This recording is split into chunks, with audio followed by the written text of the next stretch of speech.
If I had to pick one of these cars to take the checkered flag at Sebring, I'd say the 1990 Mazda 787B has a good shot. It's famous for its rotary engine and winning Le Mans, so it's definitely got some endurance and speed in its tank. But honestly, the Nissan R91CP and Peugeot 905 are also strong contenders here, given their dominance during their racing years. So, get ready for some fierce competition. These cars mean business even decades later.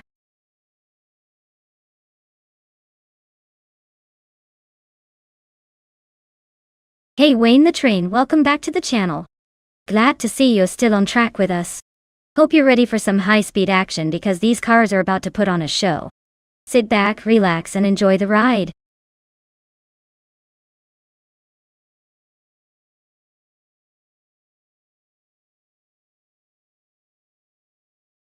Alright everyone. The clock is ticking down. If you haven't picked your favorite car yet, now's the time to put your game face on and make that decision. We don't want these cars just sitting there twiddling their wheels, do we? Get those choices in before the buzzer sounds.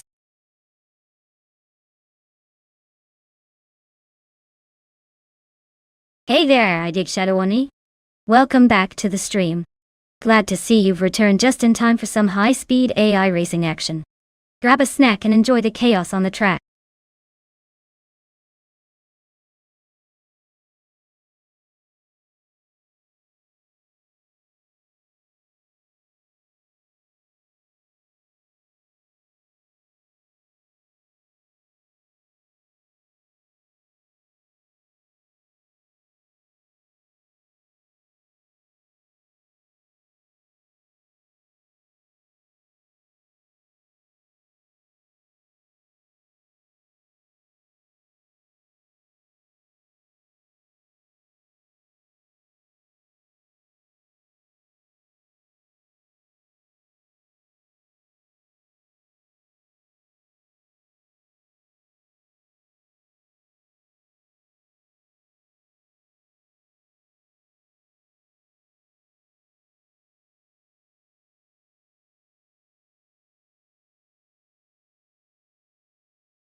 Alright folks.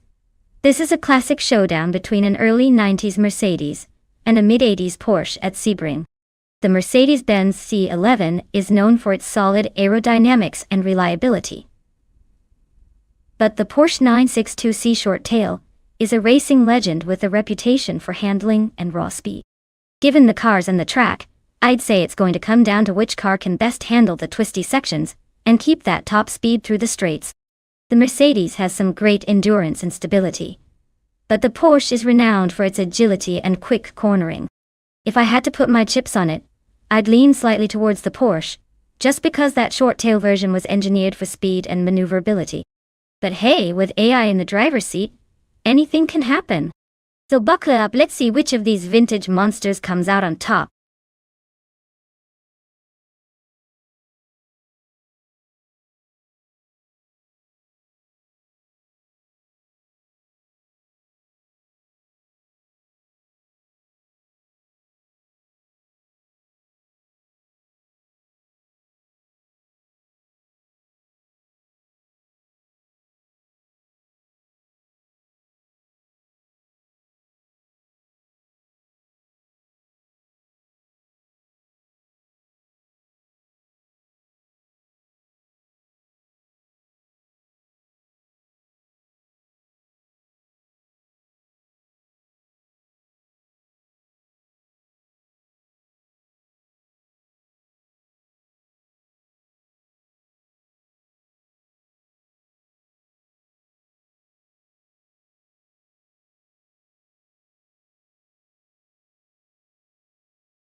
Alright folks, the race kicks off at Sebring with Group C thought.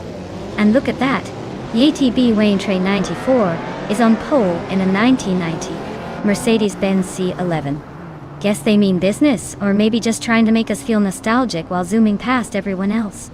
Let's see if that classic can hold its ground.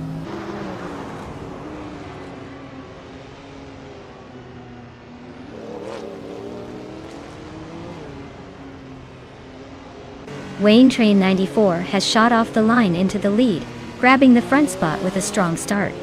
Next up, GAOD is holding tight in second place, but already applying pressure to catch Wayne Train 94. Apex Milkbag trails a bit behind in third, waiting for a slip or mistake to make a move.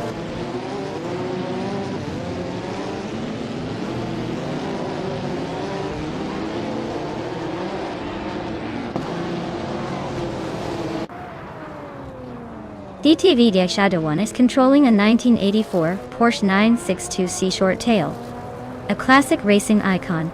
They're currently in fourth place, holding a solid position but not challenging for the lead. The race seems tight at the top with Wayne Train and Apex Milkbag pushing hard.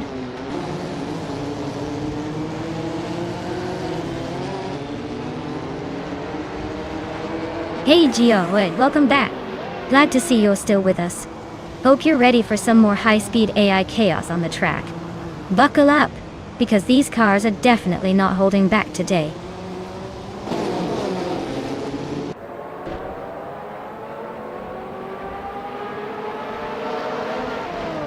Botte Nobodixu is driving a 1993 Porsche 968 Turbo RS8.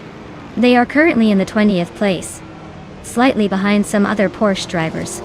Looks like they're hanging in there, but probably wish for a little more speed.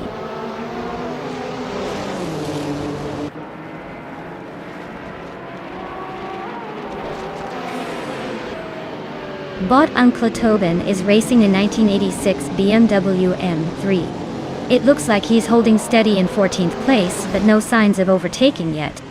Might want to start pushing if he hopes to climb higher.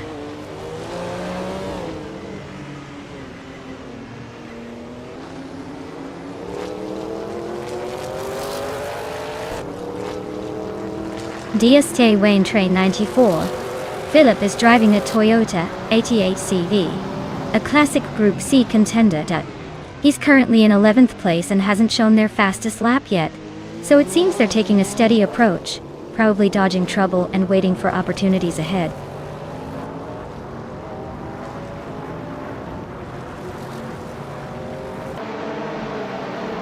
The Group C cars are dominating the front, with impressive speeds and overtakes, while the group of cars are clustered further back, showing that the high-performance prototypes are really separating themselves on this track.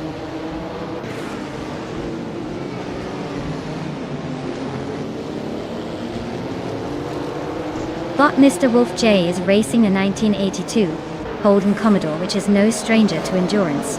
Currently in the 18th spot, and not yet threatening those ahead. It looks like he's just cruising through the middle of the pack.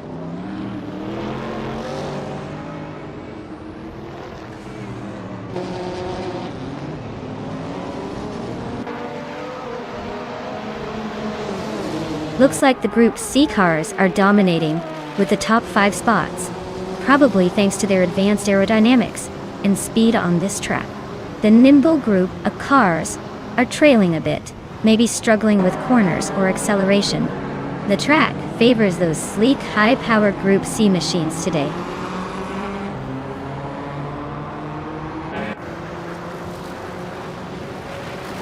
Wayne Train is holding the lead with a solid start, but G-Goad is right behind in second. It's still anyone's race, especially with 1 lap to go.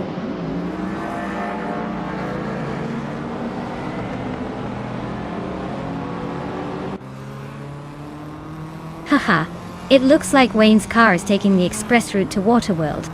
Maybe next time y'all can try racing in a boat instead of a car. This AI is definitely keeping us on our toes. Keep an eye out, the drama's just getting started.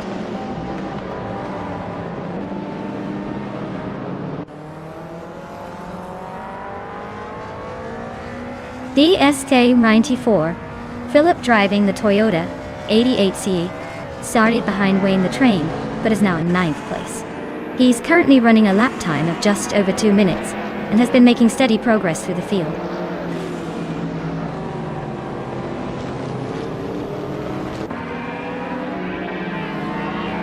But Mr. Wolf J is racing a 1982 Holden Commodore, a classic Aussie muscle car .I.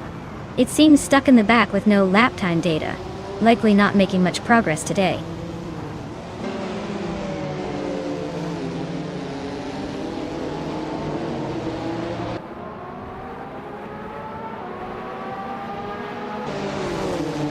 Bot Uncle Tobin is driving a 1986 BMW M3 and is currently in 14th place. The car's fastest lap so far is just over 2 minutes and 23 seconds, suggesting the race is a bit of a grind for them. They're holding steady but not making significant moves up the field.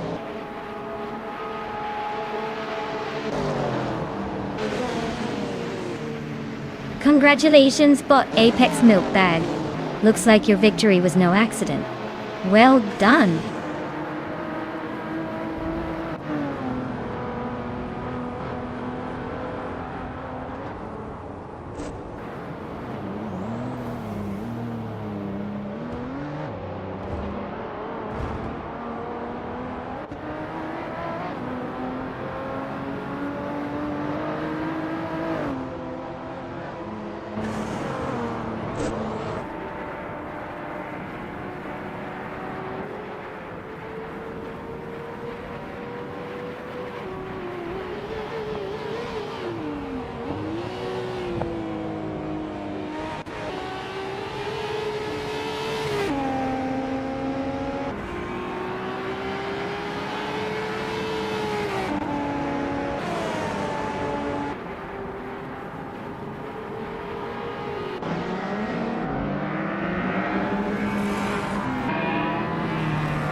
Wow!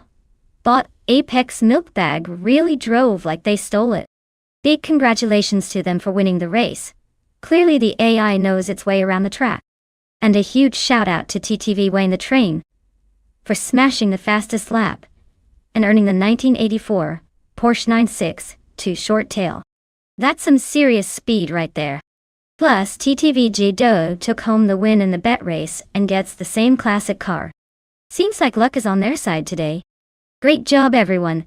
The competition was fierce, and the cars were almost as fast as our chat.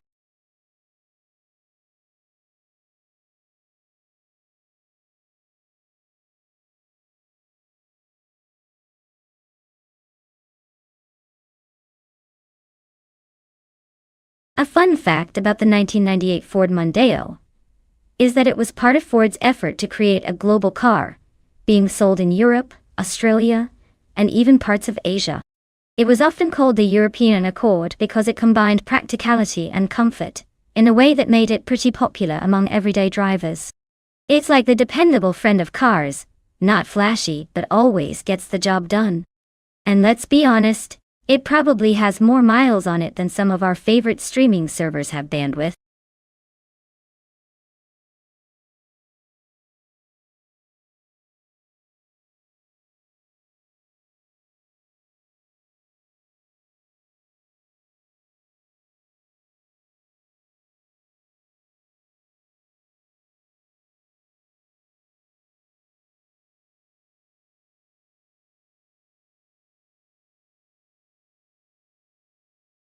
Alright everyone, if you haven't picked your car yet, you better do it now before the timer runs out.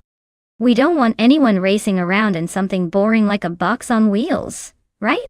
Get your choices in and let's see which AI driver will reign supreme.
Wow, this is quite the matchup. We have DTVGJ-OD in a 1994, Volvo 850 Estate, and 90B Wayne Train 94 in a 1993 Ford Mondeo. Both classic models from the early 90s, so it's honestly a battle of nostalgia, and maybe some hidden surprises. The Volvo Estate is known for its comfort and safety, but not necessarily for speed, while the Ford Mondeo has a reputation for being quite agile for its size. But let's be real here. I think the Ford Mondeo might have the edge because it's a sedan designed more for handling and agility. The Volvo Estate might have the weight advantage, but probably won't be able to keep up on those sharp corners or high-speed straights.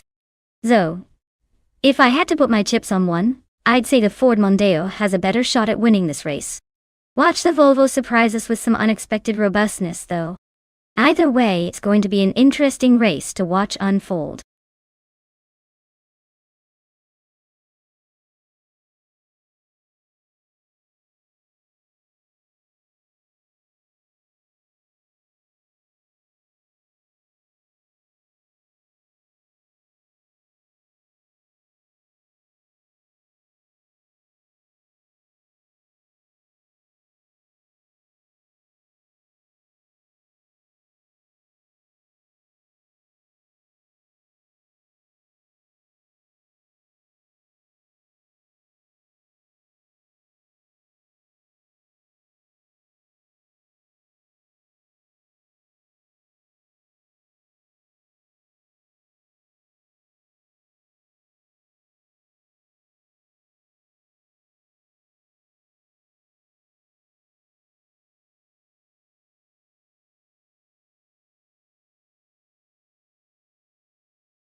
Alright folks, the race is kicking off at Enna Pergusa, and leading the pack is the TTVGJ OD in a classic 1994 Volvo 850 Estate.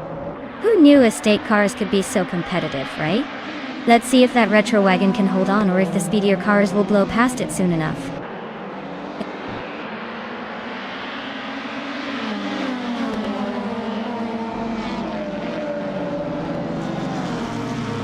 Wayne Train 94 has just taken an early lead from the start, pulling a small gap.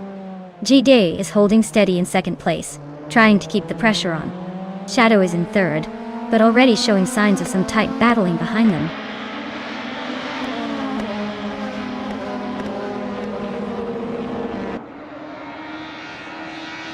Bot Matthewsaurus Rex is running a 1990 Subaru Legacy RS, notable for its all-wheel drive and practicality. Currently in the 13th place, it seems to be holding steady, but isn't challenging for higher spots just yet.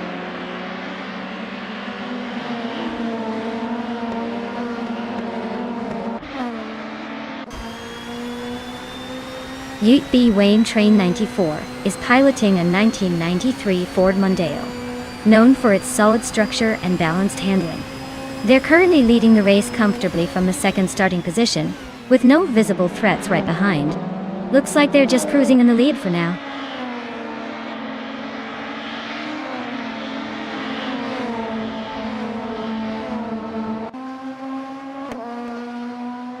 Ute B. Wayne Train 94 is leading in a 1993 Ford Mondeo. Looks like the car is holding up well despite its age. Their race seems smooth so far, maintaining a solid lead without any overtakes threatening.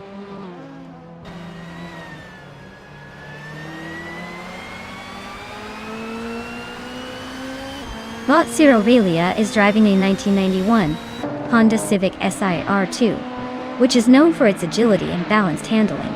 It's currently in 12th place and maintaining a steady pace, but no major moves just yet.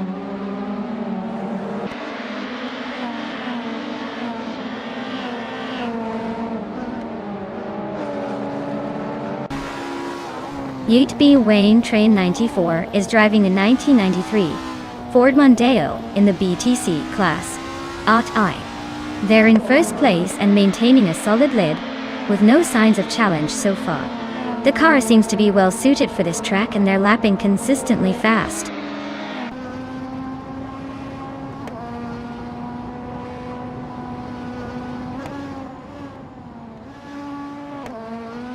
Bot Dr. Monkey 13 is racing a 1980 Lada 2106, which is quite the classic choice. They're currently in 11th place and haven't shown much speed yet, with their fastest lap still at an undefined best. So it looks like they're holding steady but not making any dramatic moves.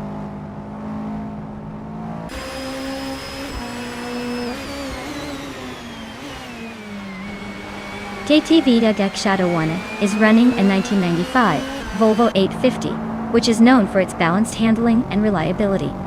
Currently in 5th place, they are holding steady, but haven't made any moves to challenge the top positions yet.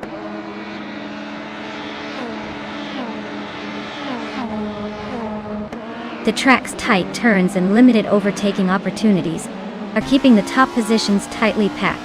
No major gaps forming, so it's all about precision and patience.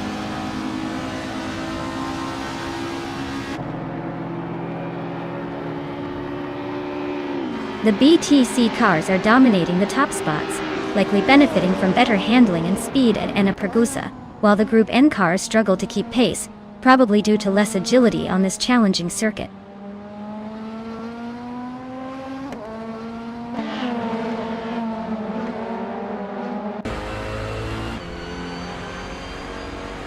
Bodium Chubby Panda is driving a 1989 Toyota Celica Data. They are currently in the 8th place, but with those times showing 99.99, it looks like they might not have completed a proper lap yet, or their timing is off. The race for them seems pretty stationary so far.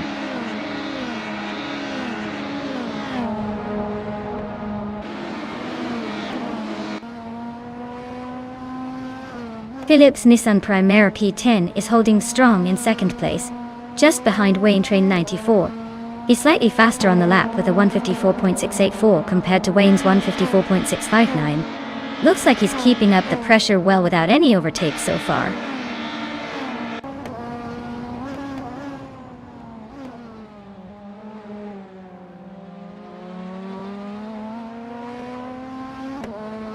Botunas Gottliebs is driving a 1984 Fiat Ritmo 130 Abarth, which is known for its compact design and sporty Abarth enhancements. They are currently in 15th place, sometime behind the leaders, with a lap time of over 2 minutes. Looks like they're struggling to keep up with the top group.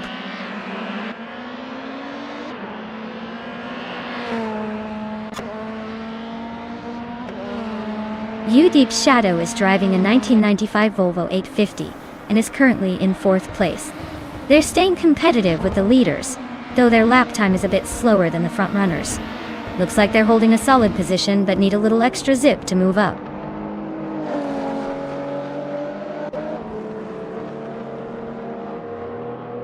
Congratulations on your win at Enna Pergosa. Clearly, your training paid off. What's next on the victory lap?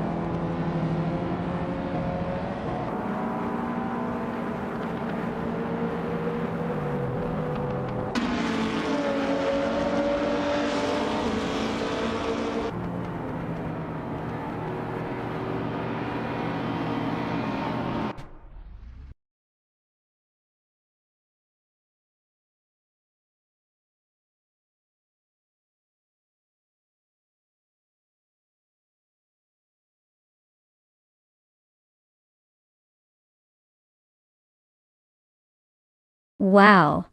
UTB Wayne Train 94 really pulled off an impressive victory. Congratulations on the win, you've definitely earned it.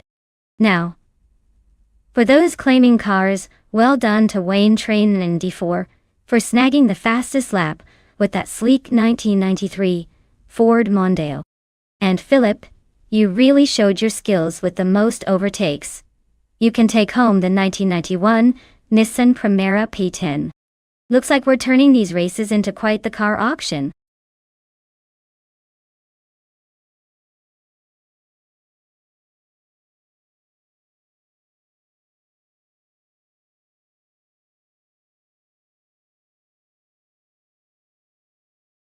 Here's a fun fact for you. The Yas Marina North Track is actually part of a bigger complex that hosts multiple racing events, including Formula One and endurance racing. It's like the Swiss Army knife of circuits. Plus, its layout includes some really interesting elevation changes and sharp turns that keep drivers on their toes. It's almost as if the designers wanted to remind everyone that racing isn't just about speed, but also about style and strategy.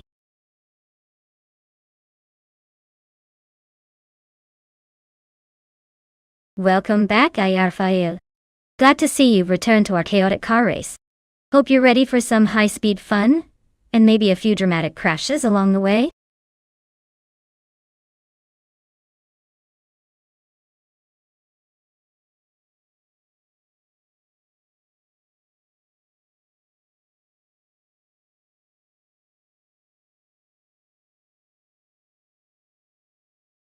Alright everyone, the clock is ticking down. If you haven't picked your car yet, now's your last chance before they start racing without you. Don't be that person who misses out and has to cheer from the sidelines while everyone else gets to see these AI beauties tear up the track. Get your choices in before it's too late.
Well, this is quite the matchup, isn't it? On one side we have Wayne Train in a 2015 Aston Martin Vulcan. That's a rare and wild supercar designed for extreme track performance. but it's also a bit older and maybe not as high-tech as some newer racers. On the other side we have Dude Smokey Blunt, in a 2019 Chevrolet Corvette C7Z R1-2. That car is a beast with more recent technology and a reputation for raw speed and agility. Honestly, if we're talking pure speed and agility, I'd give the edge to the Corvette. It's a more modern machine with some serious racing pedigree. But let's not forget, the Vulcan is an exotic, and could surprise us, if the AI drives it just right. In the end though, I'm betting the Corvette will come out on top. It's just got that extra edge in the current racing scene. Stay tuned because this might just turn into a photo finish.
Alright folks, the race has just kicked off at Yas Marina North, and look at that, TTVG.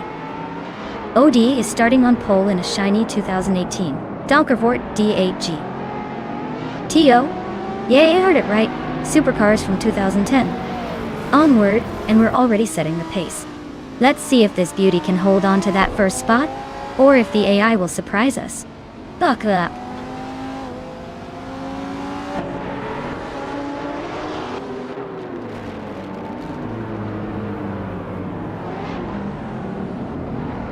Wayne Train 94 has shot into the lead right off the line. Just behind, Dude Smokey Blunt is holding steady in second place. Wayne Nebretsky has started strong, and is now sitting in third position. The top three are already spreading out slightly, as they settle into their lines.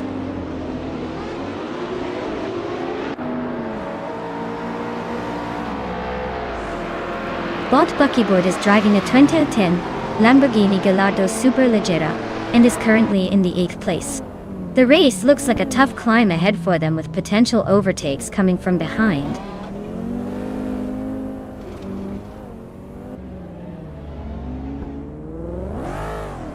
Hey there, Mirf Society! Welcome back to the stream. Glad you could drop in again just in time to see these AI cars zooming around the track. Hopefully, you didn't miss too much chaos on wheels.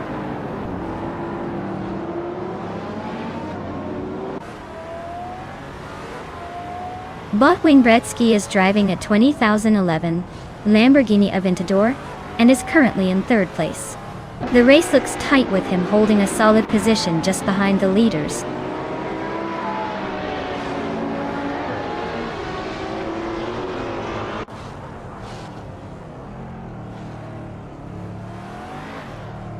DSK Elite 403 is driving a 2016 Hennessy Venom GT. They're in 9th place, so they're holding a solid spot but need a few moves to climb higher. The race looks tight at the front with Wayne Train and Dude Smokey Blunt battling for the lead,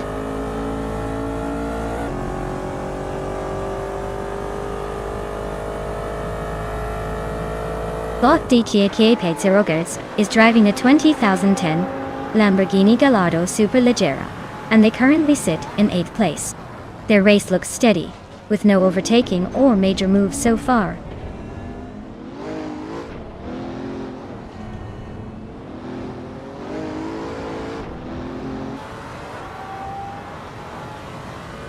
The train is running a 2016 Pagani Huayra BC, a car known for its incredible aerodynamic design and top-tier performance. It's currently in 7th place, hanging in there with some of the fastest cars on the track. Looks like a steady race from him so far.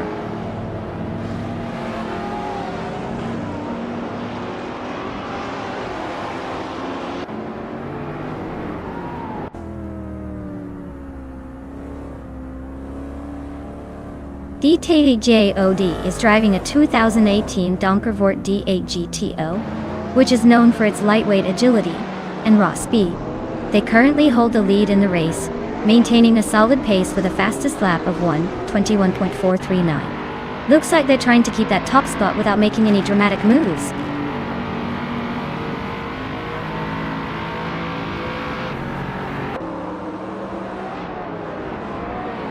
Boat is driving a 2012 Rough CT, which is quite the sleeper with its custom build and lightweight design. They are currently in the 13th position, and seem to be holding their own without any dramatic moves so far.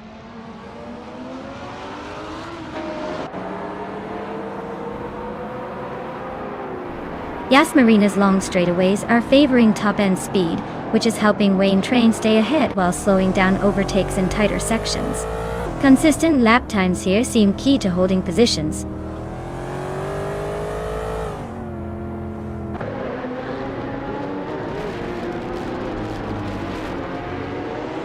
The modern street cars are performing well with a mix of top speeds and handling. The Yas Marina North track favors precision over raw power, which is why the top contenders are mostly high performance but manageable supercars. Car class seems to be balanced for this layout.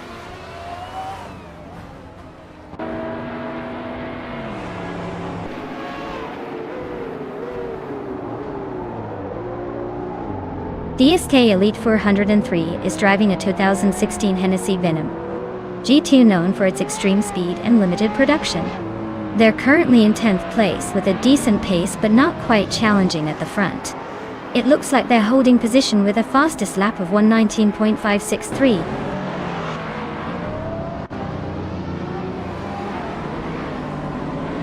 Congratulations to YTB Wayne Train 94 on their win at Yas Marina North. Clearly, they know how to race ahead of the pack.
Wow, way to go YB Wayne Train 94!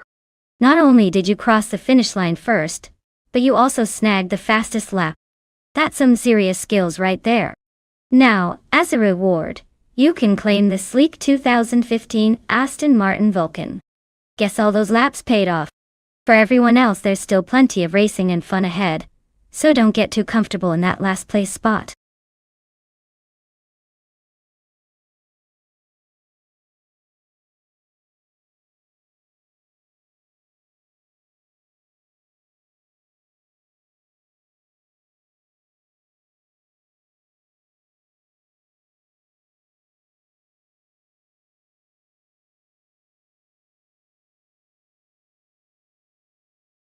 Sure.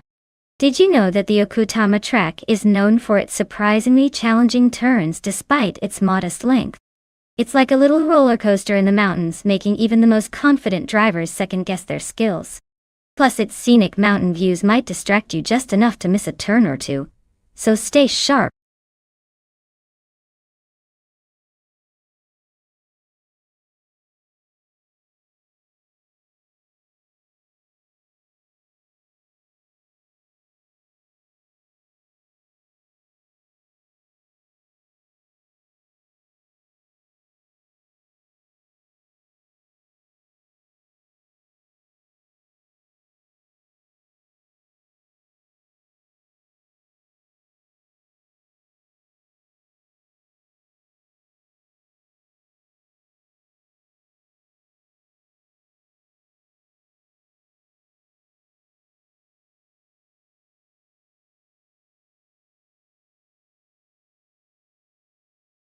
Alright everyone, the clock is ticking faster than my patience during a slow race.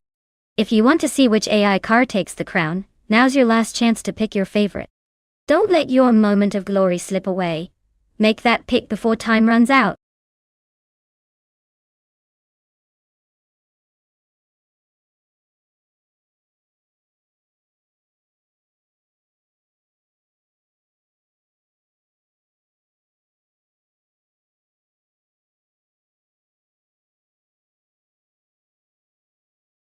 Hey Naibe, welcome back to the channel.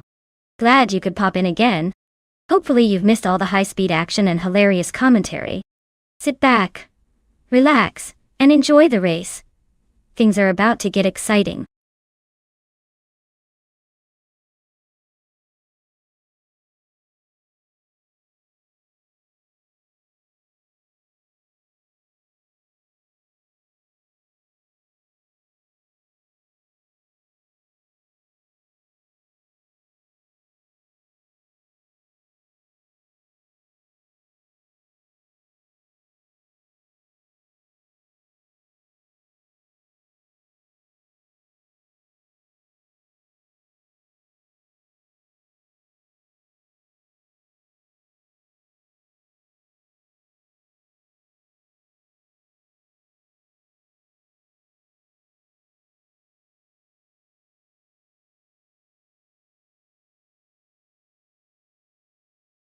Wow, what a matchup we have here.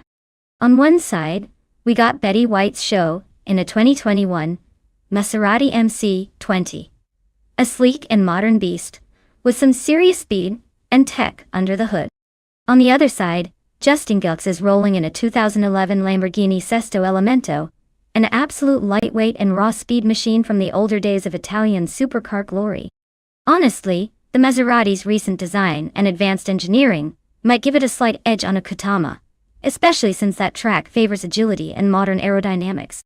The Lamborghini is known for its raw power, but the Sesto Elemento, being a bit older, might struggle to keep up with the more refined handling of the Maserati. So, if I had to place a bet, I'd say Betty's Maserati is likely to take the podium.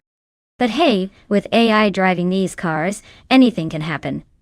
Maybe the Lamborghini pulls out a surprise, or they crash into each other in a dramatic fashion just for fun.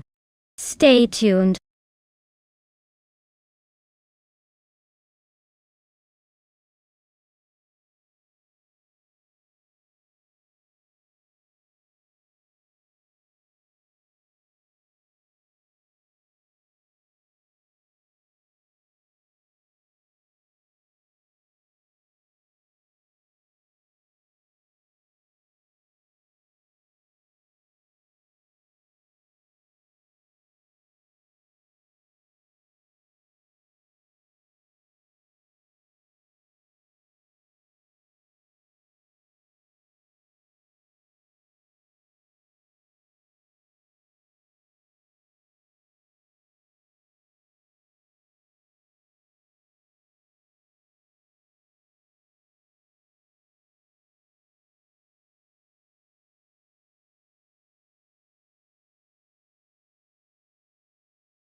Alright everyone, the race is kicking off at the Okutama track.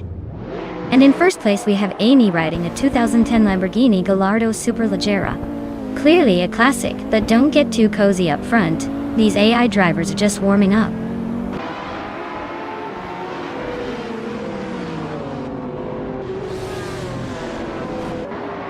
The race kicks off with Amy taking the lead right from the start. The Betty White show is holding steady in second place, while Justin Gilks is in third, trying to keep up. Things are already heating up at the front.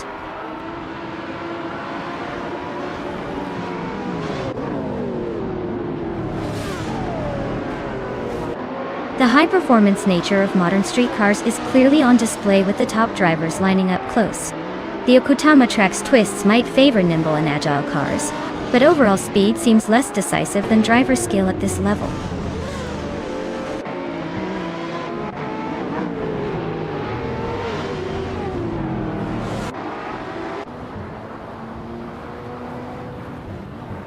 The Betty White show is currently in third position, with a 2021 Maserati MC20. The car is known for its agility and mid-engine layout, making it a strong contender in this race.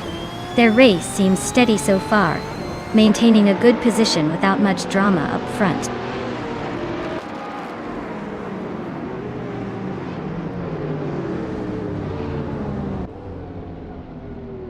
Gozer Obs is racing in a 2012 Pagani Huayra, known for its lightweight build and incredible aerodynamics.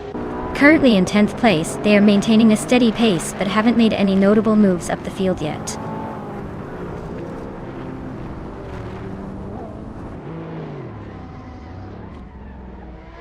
The modern street cars class with high-tech supercars seems to promote tight competition and quick lap times, but track layouts likely playing a role in overtakes and positioning rather than car class alone.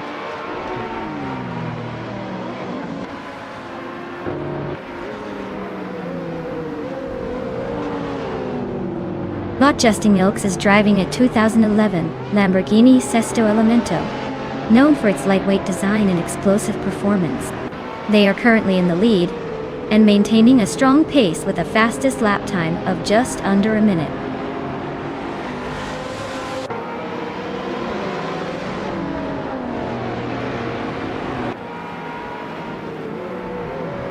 Marcel Kobleich is piloting a 2012 Noble M600, known for its lightweight, high-speed capabilities and sharp handling.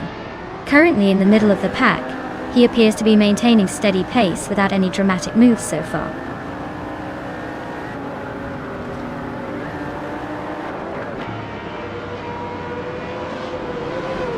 Bogote is driving a 2010 Citroën GT, which is known for its unique GT styling and rear-wheel drive setup. It looks like they are currently at the back of the pack, with no immediate overtakes in sight.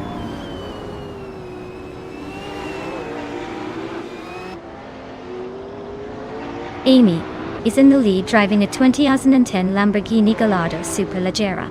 The race looks solid for her so far, maintaining a slight edge over the pack.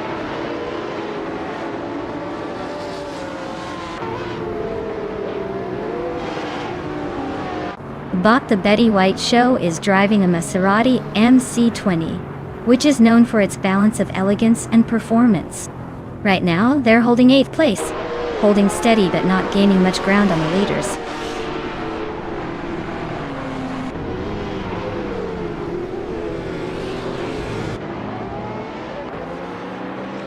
DTV NRF Society is driving a 2009 Aston Martin 177 and currently sits in the 13th position. It looks like their race might be a bit of a struggle, but they are still in the mix.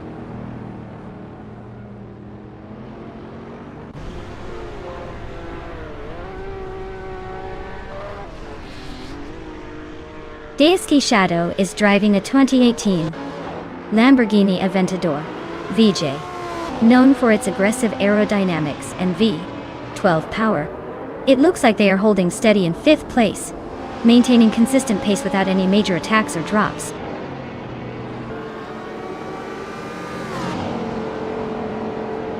The tight turns in Okutama seem to favor nimble cars like the Lamborghini Gallardo and Senna. but speed on straights might give an edge to the Bugatti and Maserati.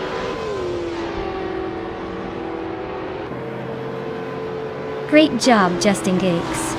Looks like you were in a league of your own at Okutama.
Wow. Justin Gilks must be feeling pretty proud right now, taking home the victory like a true champion. Congrats on the win, Justin. Now, for those of you still itching to claim a car, this is your chance. Step right up and show us what you've got. Don't worry, there's always another race around the corner. Keep that competitive spirit alive.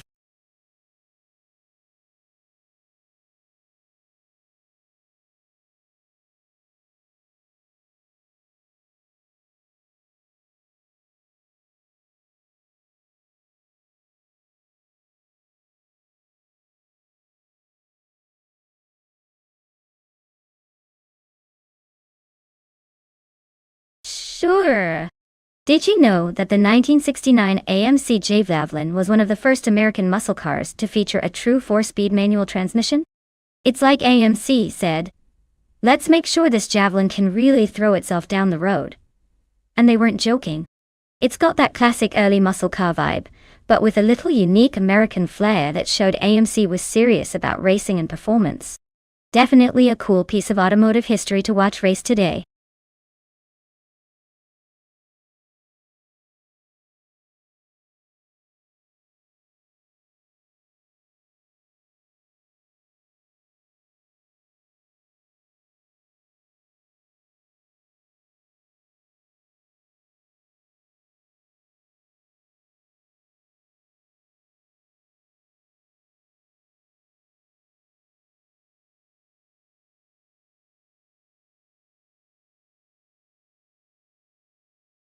Alright everyone, time is almost up to pick your favorite car. Make your choices quick, or you might end up watching the race with a car you didn't even want to root for. Don't say I didn't warn you.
Alright folks, we've got DTV Wayne the Train in a classic 1970 Dodge Challenger, taking on DSC Shadow in a 1968 Chevrolet Camaro at a Kutama Sprint. Now, both of these cars are absolute beasts from the muscle car era. But if I had to pick who might come out on top, I'd probably go with Wayne's Challenger. It's got a bit more muscle and might have that extra kick to outpace Shadow's Camaro. But hey, don't count Shadow out too fast.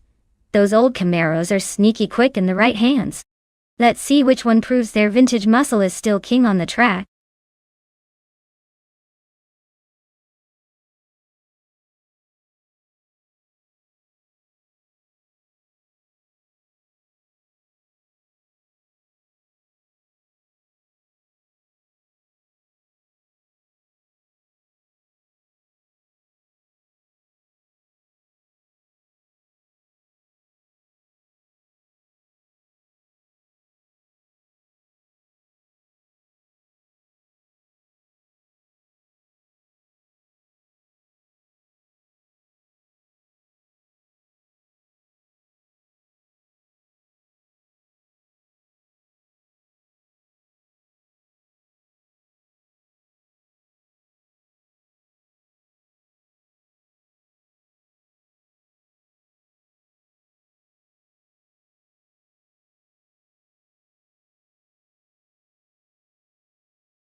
Alright folks, the vintage Trans-Am race kicks off at a Kutama Sprint, and look at that. The Bott Figure 8 Sport team is starting on pole with a classic 1970 and neat Javelin. Looks like we're in for some retro muscle car action right from the get-go.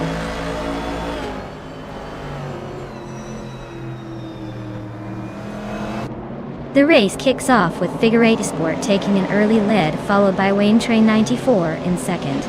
Wayne the Train is close behind in third position, ready to make a move.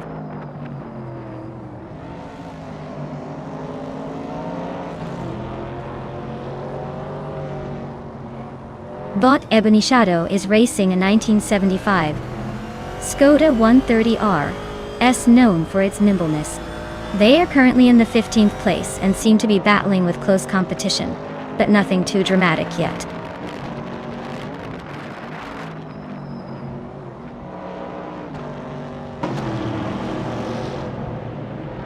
Bott Ebony Shadow is racing a 1975 Skoda 130 RS, a classic compact sedan known for its agility and quirky design. They are currently in the 15th place, which suggests a steady, though not spectacular, pace so far.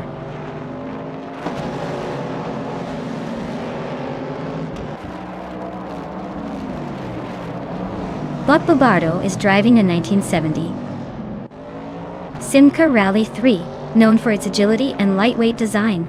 Currently in 18th place, it looks like they might be struggling to gain ground but are staying steady.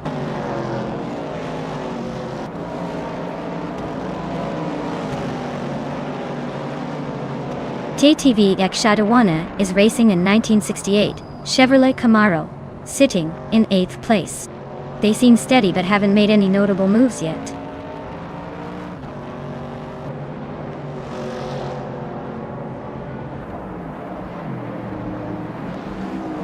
Bot H2 Hove is racing a 1974 BMW 2002, a classic compact car known for nimbleness. They're currently in 11th place, maintaining a steady position but not challenging for the lead yet.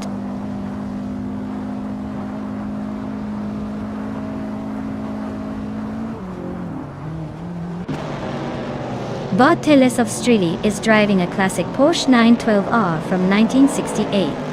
They're currently stuck in the last place among the Group 2 cars, with no lap time recorded yet.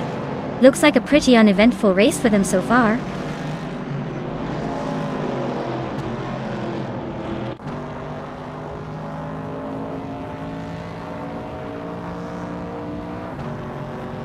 Bot Ebony Shadow is piloting a 1975 Skoda 130 RS, a classic with history in rally racing.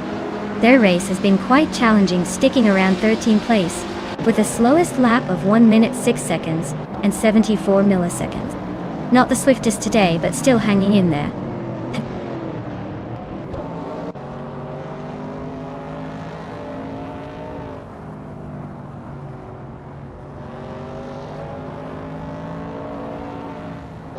DTVJOD is driving a 1968 Chevrolet Camaro in the vintage Trans Am class T. They're currently in 7th place, and their best lap time is 0:52.982, which shows they're pushing hard. Looks like they have some aggressive pace to move further up the field.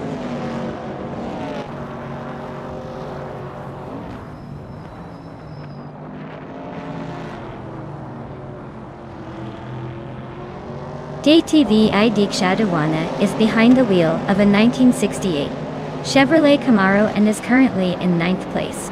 They're posting fast laps, with their best being just under 52.5 seconds, showing some serious pace. Their race looks steady, but they'll need to pick up the pace to challenge the front runners.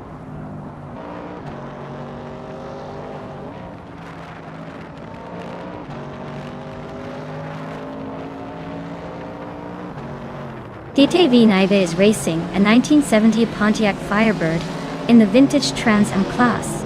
Currently, they are in 8th place and have the 3rd fastest lap time among their group. Their race looks steady but not quite enough to challenge the top contenders yet.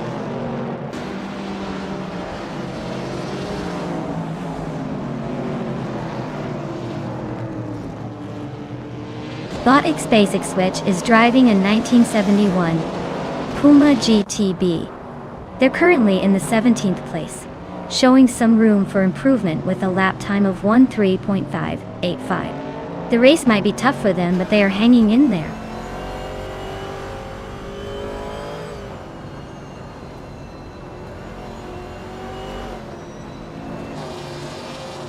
Bot X Basic Switch is racing a 1971 Puma GTB, a classic Italian coupe known for its sleek design and spirited performance. Currently in 16th place, their race is looking tough with a lap time over a minute, showing some struggle against the pack.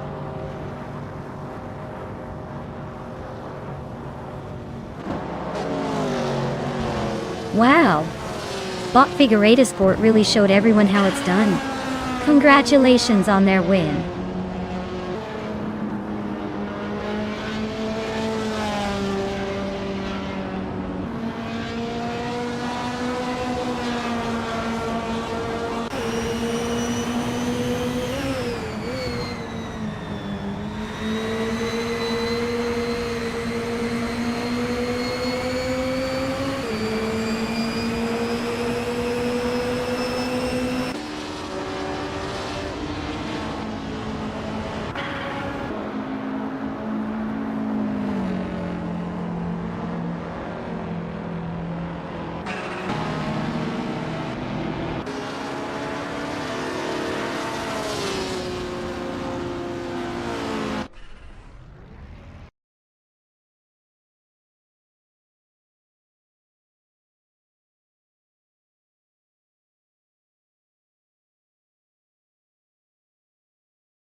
Congratulations to bot figure 8 sport on winning the race. Great job holding it together and crossing that finish line first. You've definitely earned the bragging rights for today. Now, for the lucky drivers who can claim some pretty sweet cars. DTV Edic Shadowani, you crushed it with the fastest lap. The 1968 Chevrolet Camaro is coming your way. I hope you're ready to turn corners in style. TTV Wayne the Train, you took the victory in the bet race. That 1970 Dodge Challenger is all yours now. Nothing like racing for a piece of classic muscle car history. And TTVGJOD, you drove like a champ and overtook everyone in sight. The 1968 Chevrolet Camaro is yours for the taking. Maybe next time you'll be the one doing the claiming. Great effort from everyone today. Can't wait to see what those cars can do next round.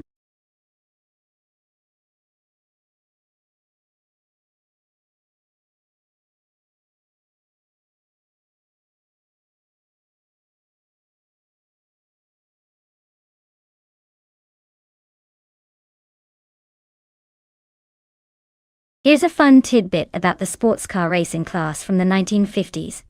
Back then, these cars were basically the rock stars of the high-speed universe. They could hit speeds that would make today's hypercars seem leisurely, and their design was all about elegance with a touch of brute force. Imagine racing at those speeds with a helmet that looked more like a fashion statement than actual safety gear. It was a time when endurance and style went hand in hand, creating the glamorous and slightly daring world of 1950s sports car racing. So, next time you see a sleek, modern race car zooming past, just remember, those vintage racers were the originals, trendsetters on wheels.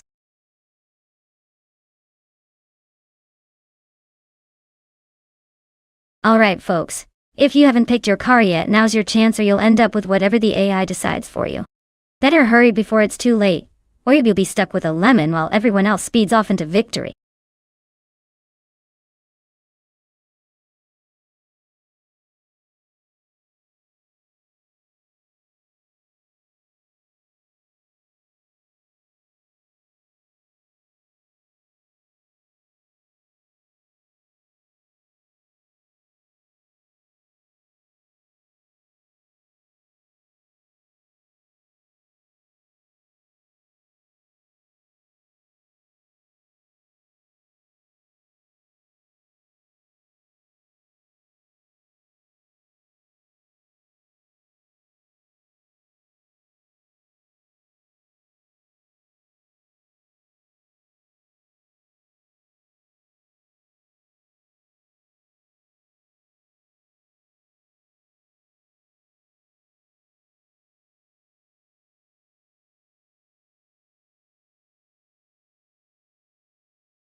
Alright folks, we're kicking off at the legendary Nürburgring Vintage Betonschleife with the sports cars 1950 class.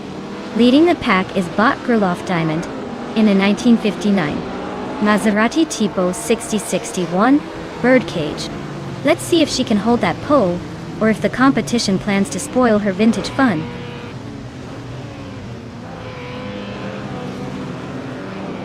Gerloff Diamond takes an early lead with Morningstassel right behind in second.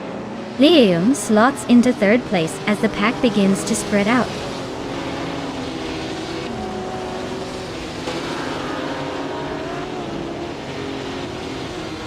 Botteleros of Strilli is piloting a Maserati 450S, starting in the 13th position. Their race looks steady with no overtakes yet, but they're close behind a few cars and could make a move soon.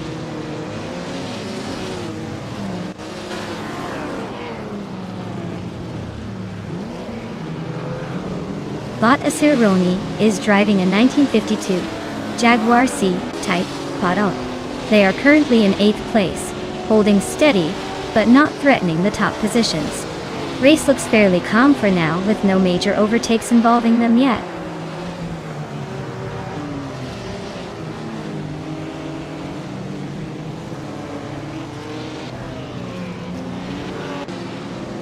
DTV Naida is driving a Maserati 300C, a classic sports car known for its racing pedigree in the 1950s.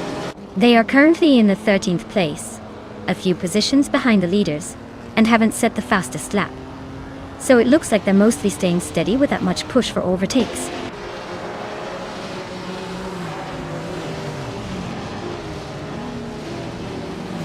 The Nürburgring Vintage Betonschleife is keeping the pack tight with its tight turns and technical sections.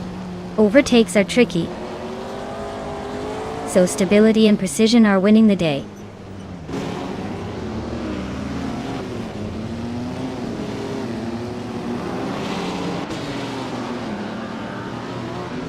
DTV Edik Shadowwana is driving a 1955 Mercedes-Benz 300 SLR, a classic racing legend. They are currently in 22nd place, showing they've got some ground to make up, but still fighting through the pack.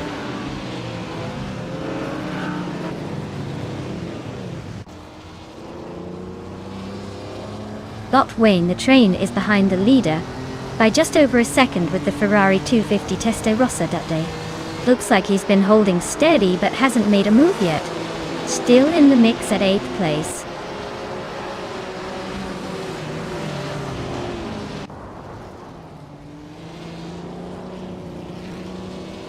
Bot Matthew Saurus Rex is driving a 1952 Jaguar C-Type, originally designed for endurance racing with its sleek aerodynamics. They are currently in the middle of the pack and maintaining a solid pace, but they need to pick up the tempo to climb higher.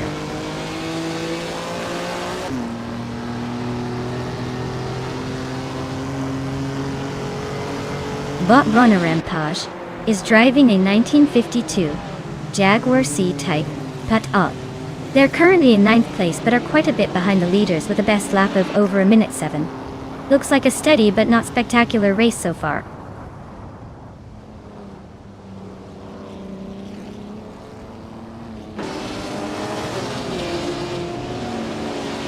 DSK Wayne Train 94's Mercedes-Benz 300 SLR is currently in 6th place. Their fastest lap is 1:45.09, and they seem to be holding steady just behind the leaders, but not making any significant moves forward.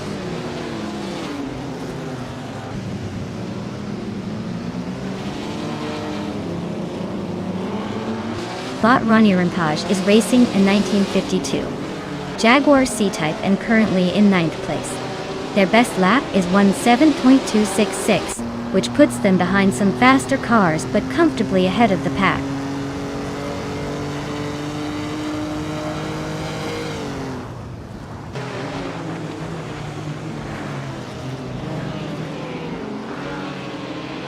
DTV Idik Shadowwana is driving a Mercedes-Benz 300 SLR from 1955, which is known for its advanced aerodynamics and speed.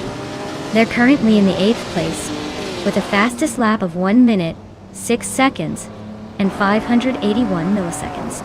It seems like a steady race for them so far.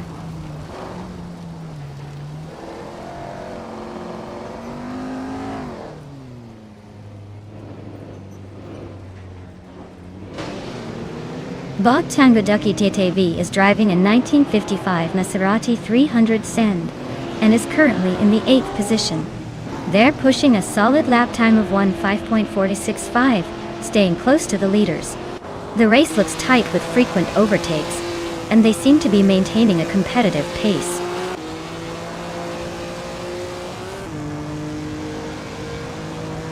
Well done TTVG Day. Looks like all that practice paid off. Enjoy the victory lap.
Wow!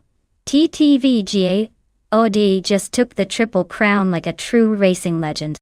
Winning the race, blazing the fastest lap, and outmaneuvering everyone with the most overtakes? That's some serious skill right there. Big congratulations to them for totally dominating the track today. And look at this. They get to claim a classic car. The 1956 Maserati 450S, huh? That's a beauty from the golden age of sports cars. Well deserved, TTVJOD. Hope you enjoy cruising in that sleek piece of racing history. Now who's next to step up and try to take the crown away?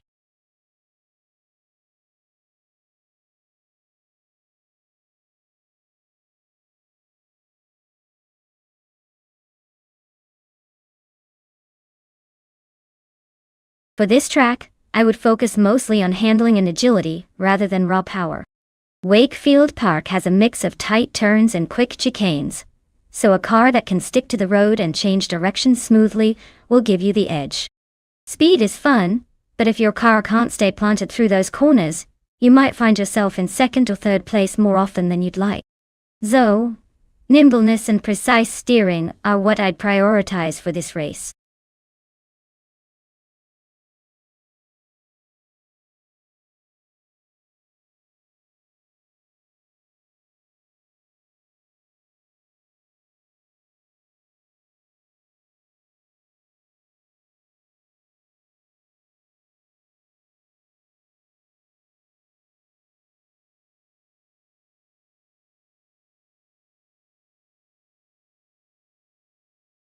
Alright everyone, get your choices in quick before the countdown hits 0. You don't want to miss out on cheering for your favorite car because we all know these AI racers are racing for bragging rights and some serious virtual glory. So make your pick and let's see which one takes the checkered flag.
Alright folks, we've got Wayne and Philip going head to head on Wakefield Park.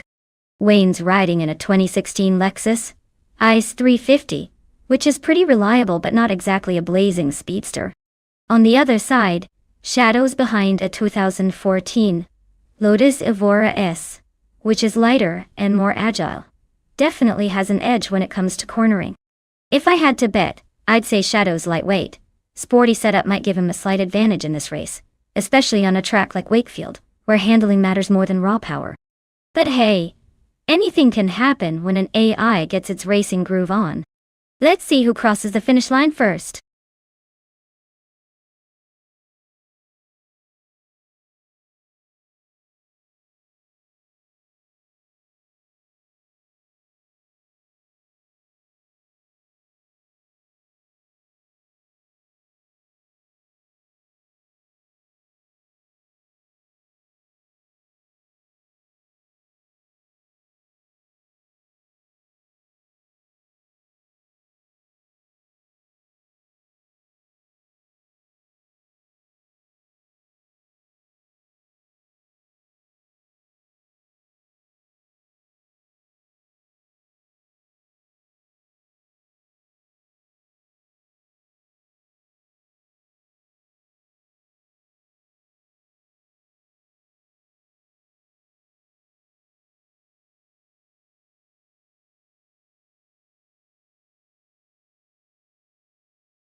Alright everyone, the race rocks off at Wakefield Park with TTV Edik Shadawan leading the charge in a 2015 Mercedes-Benz L K55 AMG. Looks like someone's ready to show off those sporty moves from pole position. Let's see if they can hold that lead or if the rest of the pack will surprise us.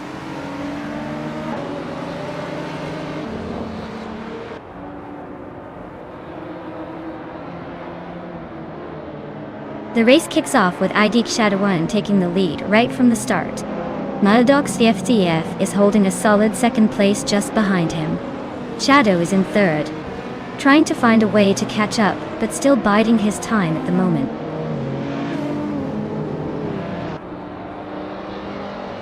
The track's likely favoring high-speed stability and cornering agility. The modern street cars are holding strong positions with consistent lap times.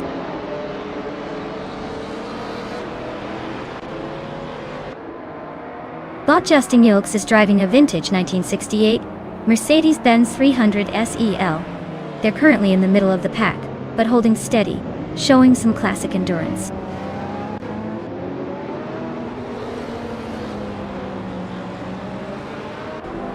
DSK Shadow is currently in second place, driving a 2014 Lotus Evora S. Looks like they're holding steady and making a quiet push through the field, without any major overtakes just yet.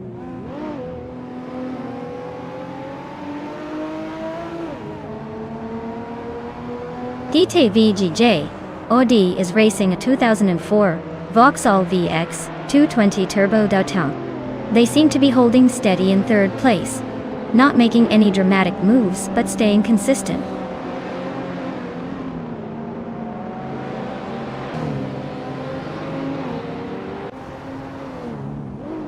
DTVJOD is racing a 24 Vauxhall VX 220 Turbo, which is known for its lightweight design and turbocharged engine.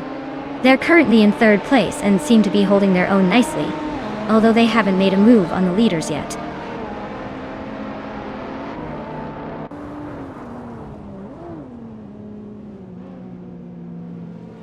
Bot Rumifist 13 is driving a 2011 BMW 1M, a compact powerhouse known for sharp handling and quick acceleration. They are currently in 5th place, holding steady but not making any dramatic moves yet.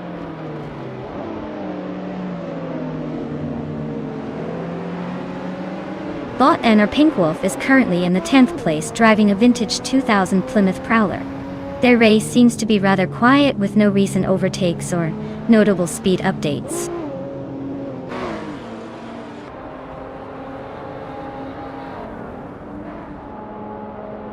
Shadow is holding the fastest lap, but needs to find a way past Shadow. He's got a solid position in second, but that gap can close quickly if he pushes harder.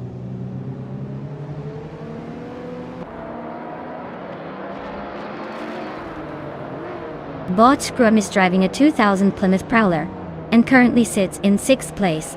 Their fastest lap is a 1:13.108, indicating steady pace but no gains on the cars ahead.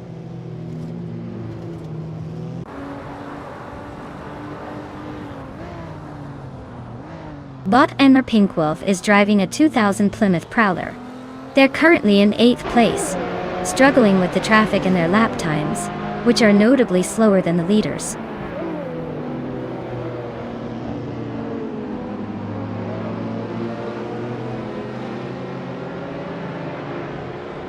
The modern street cars are dominating the top spots, thanks to better acceleration and grip, while vintage and retro cars are struggling to keep pace, indicating the track favors newer technology and handling.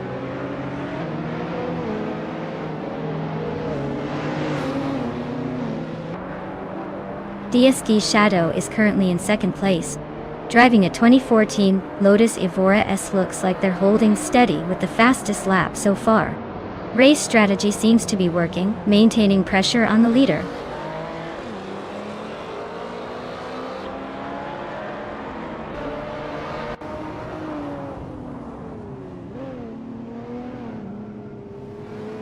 Bot Rumifist 13 is in 3rd place, driving a 2011 BMW 1. Their fastest lap is 1 minute 12.609 seconds, indicating solid pace, but not quite close enough to challenge the leaders just yet. The race seems steady for them so far.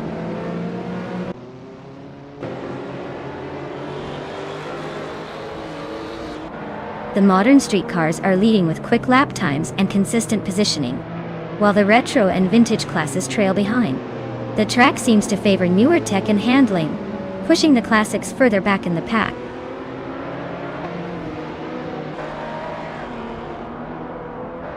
Philip's Lexus ICE 350 is running 3rd and showing solid pace. He's been keeping it tight, but hasn't threatened the top 2 yet. Looks steady so far. Shadow is leading with the fastest lap, so he's clearly pushing hard to stay ahead and seal the win.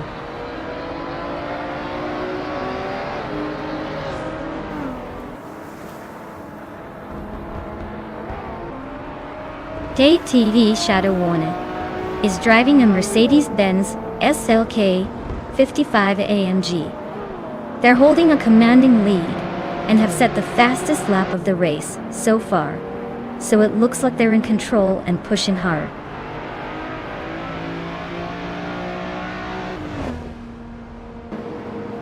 Wow, look at that!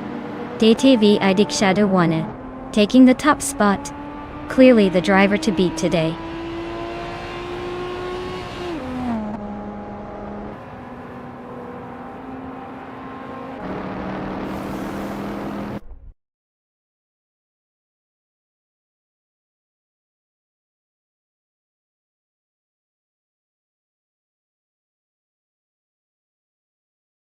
Wow! Congratulations to TTV IDK Shadow 1 for taking that victory. Looks like they've earned their bragging rights today. And a big shout out to DSK Shadow for scorching the track with the fastest lap. You've earned yourself a beautiful 2014 Lotus Evora S. Someone grab the keys. This race just got even more interesting.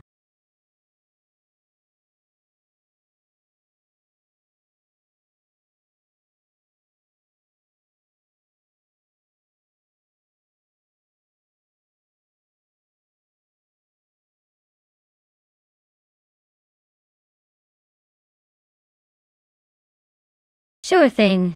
Did you know that Super Trofeo cars are basically stunt doubles for race cars, built to scream around tracks with a lot more style than most everyday vehicles? They weigh just around 1,300 pounds, which is about the weight of a small motorcycle. But they can hit speeds over 180 miles per hour. It's like giving a rocket a fancy suit and sending it on a lap around the track. Pretty savage, right?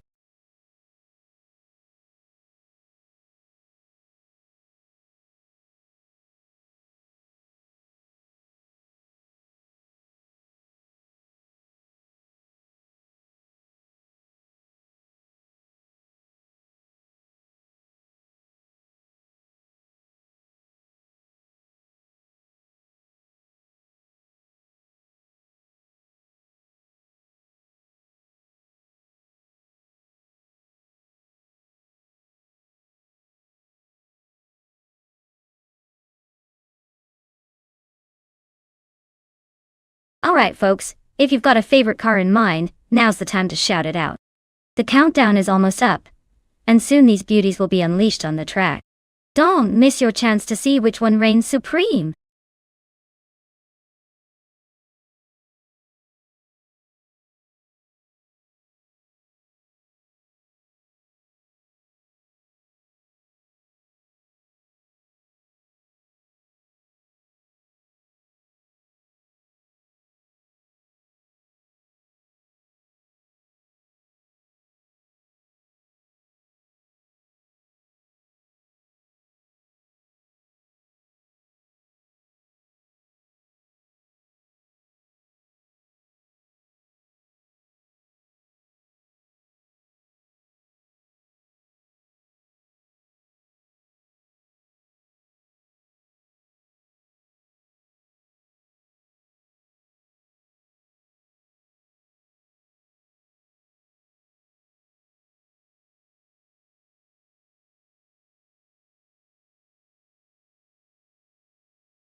Well, with both drivers in the same Lamborghini Huracan Saint and no info about their skills or race experience, it's pretty much anyone's game. If I had to pick, I'd go with the one who's feeling lucky today because without more details, it's essentially a coin toss. Let's sit back and see which AI driver shows off and takes the victory. This race could turn out to be a real surprise or an expected show of automotive excellence.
Alright folks, the race kicks off at Detroit Belle Isle, and leading the pack is TTV Idik Shadawan in a 2014 Lamborghini Huracan Super Trofeo. Looks like it's ready to show off some gridlock magic.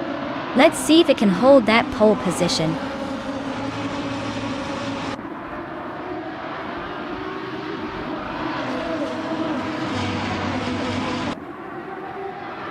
Wayne Train 94 has taken an early lead from the start. Right behind, Idik Shadawana is holding strong in second place. Akviti is completing the top three, staying competitive right at the front. The race is off to a fast-paced beginning.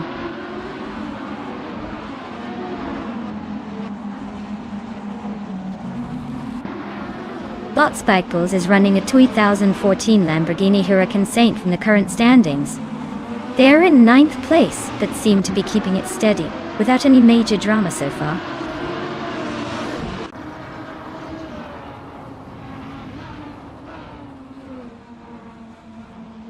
Bot Cheryl Menzirosis is currently in 10th place, behind a bunch of Lamborghini Huracan STs. Their race looks steady so far with no major moves or issues reported.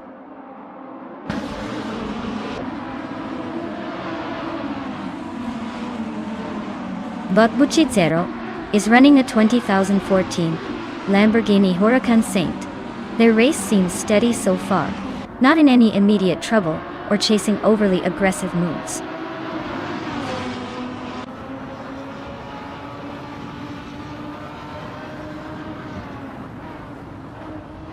Bot Indigo Pete is currently in 8th place.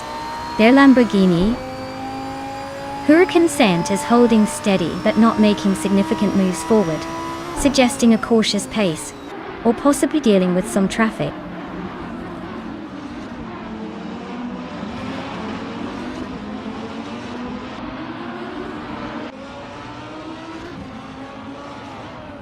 Bot Advaiti is currently in 3rd place, driving a 2014 Lamborghini Huracan Super Trofeo.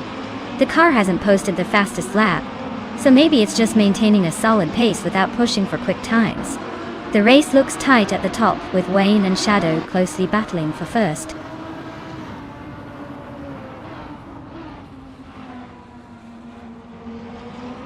Bot Cheryl Menzirosis is currently in 10th place, driving a 2014 Lamborghini Huracan. Their race seems steady with no major moves yet.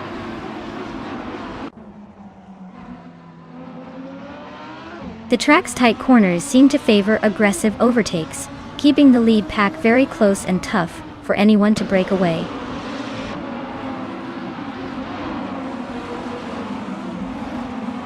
The track's tight corners and high-speed sections are favoring aggressive drafting and quick overtakes, keeping the order quite dynamic.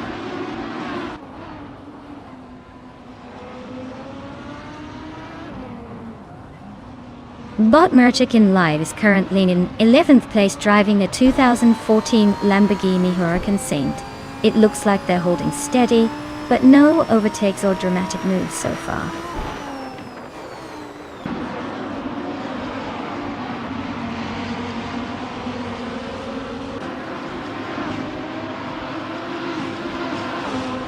Bot Wanga Tank 7, 200.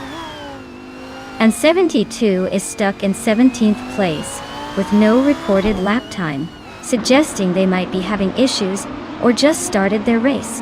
Their position indicates they are quite a few spots behind the leaders.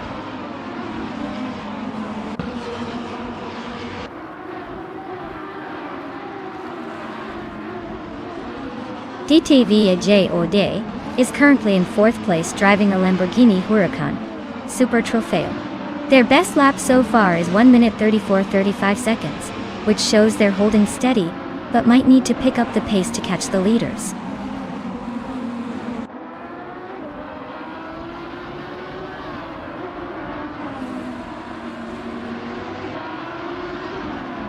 Bot Buchizero is running in the 16th position, with a lap time of 1:36.443. Their car is a Lamborghini Huracan Saint, just slightly faster than those behind but struggling to catch the cars ahead. Their race seems stable but lacking pace to move up significantly.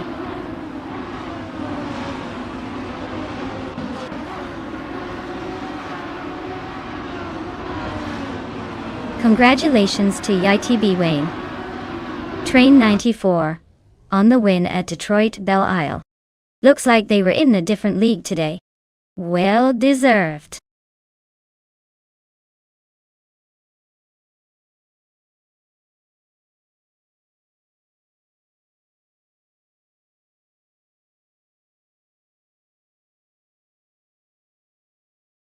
Wow, looks like Wayne is on fire today. Congratulations to UTB Wayne Train 94 for winning the race. You really showed those cars who's boss. And a big shout out to both winners. You've earned some seriously sleek rides. Wayne the train with the most overtakes. You can proudly claim that stunning 2014 Lamborghini Huracan Saint, and Wayne Train 94, with the fastest lap. You also get to add that beauty to your collection. Clearly, Wayne trains hard and races harder.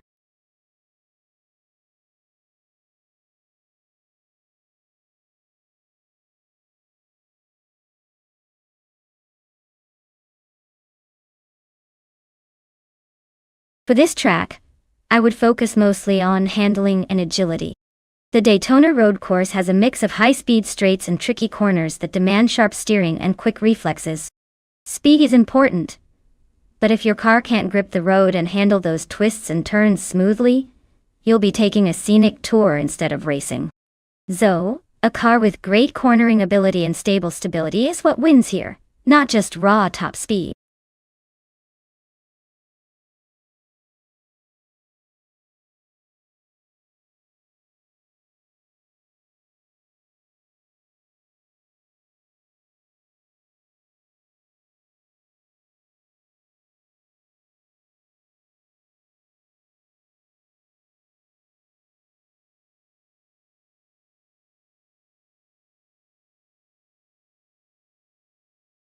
Alright everyone, if you haven't picked your choice of car yet, now's the time to act fast before the timer runs out. Don't let your favorite ride get left in the dust. Hurry up and make your pick. Let's see which car will dominate this race.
Alright folks, this is a classic matchup.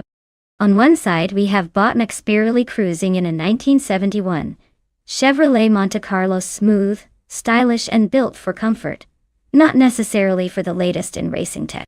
And on the other, we've got Wayne Train 94's Philip in a 1971 Plymouth Roadrunner, known for that iconic muscle car vibe, and maybe a bit more punch. Now, with Daytona road course in play, it's not just about raw power but also handling and agility. The Monte Carlo is probably going to shine on curvy sections with its stable build, but the Roadrunner might have an edge when it comes to quick acceleration and straight dash. Honestly, I'd say the outcome hinges heavily on how well each car is going to handle those tight turns and sudden bursts. If I had to pick a favorite, I'd lean slightly toward the Plymouth because muscle cars can surprise us with their raw speed when driven right on a course like this. But don't count out that Monte Carlo. It's got charm and maybe some sneaky tricks up its sleeve.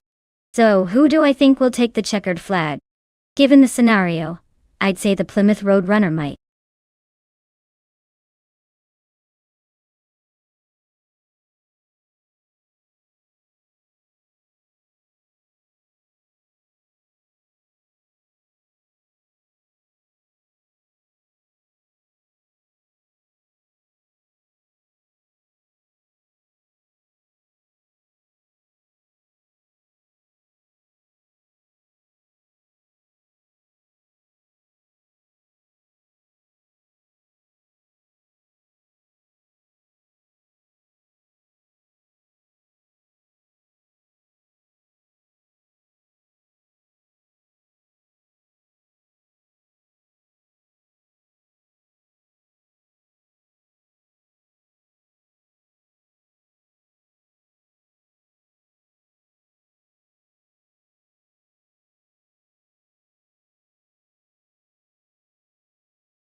folks. The race has just kicked off at Daytona Road Course. Leading the pack, in pole position, we've got DTVID Keshetawan, driving a classic 1972 Ford Torino I. Will that vintage beast hold the lead? Stay tuned.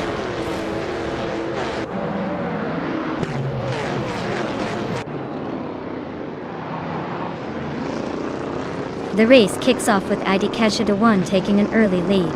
IMICE is right on their tail in second place. Senor Flip Flipona 2020 has secured the third spot, holding a solid position early on.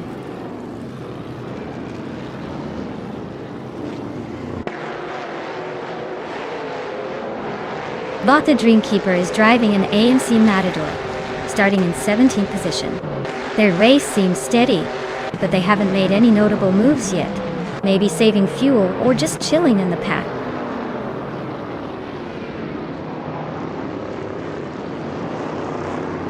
Bot Princess Wildface is driving an AMC Matador. She's in 6th place and hasn't been able to move up much, maybe waiting for a good opportunity or just hanging tight.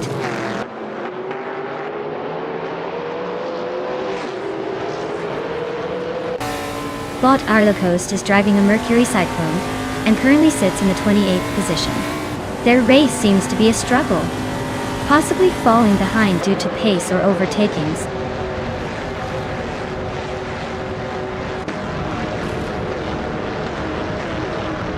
Yeatby Wayne Train 94 is racing a Dodge Charger from 1971. They are currently in 21st place and seem to be struggling to make moves forward.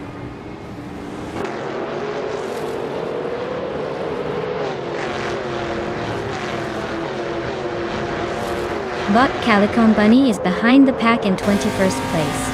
Their car is a Ford Torino from 1972, likely struggling to keep pace with the earlier model competition. Looks like a long way to go for a top spot.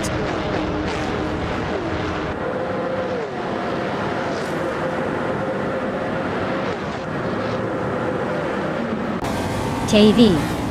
Wayne. The train is driving a Mercury Cyclone with a starting spot of 3rd. The race focus seems stable for now, staying in the top 3, but no overtakes yet.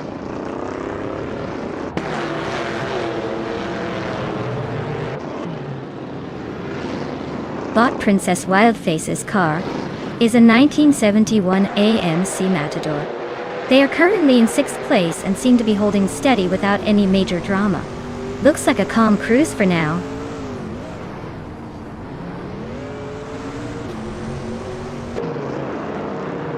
DTVID Keshetawan is cruising in a classic Ford Torino from 1972 with a legendary engine. They lead the race comfortably, making it look easy so far.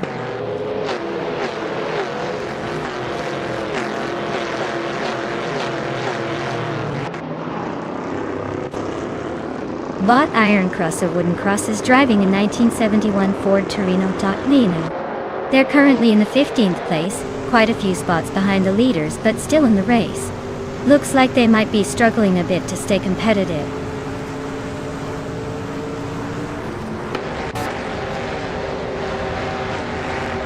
Bot Exoatzes is driving a 1971 Mercury Cyclone de Dot.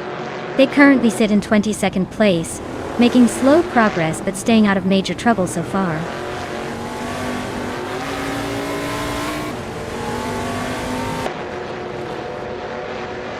Bot Ablazi is driving a 1971 Dodge Charger, which was starting in 7th place and has moved up to 3rd. Looks like they're gaining ground and making some moves through the field.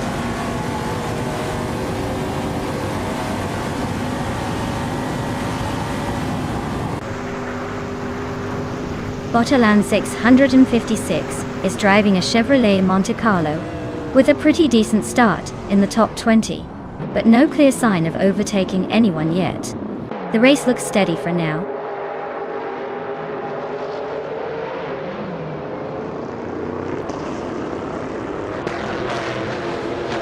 Bot Iron Crosser Wooden Cross's car is a 1971 Ford Torino. They are currently in 6th place, with a fastest lap time of 24.616, suggesting steady performance but no immediate threat to the top.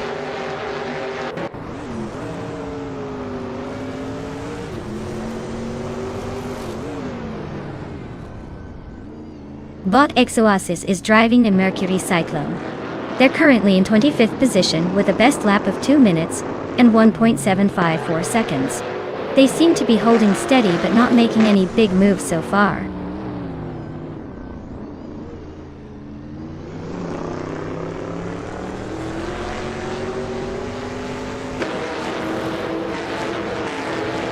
Bot Senor Flip Flipona, 2020, is driving a 1972 Ford Torino with a fastest lap of 5.537. They are currently in 8th place and seem to be holding steady, not making any big moves but keeping their position consistent.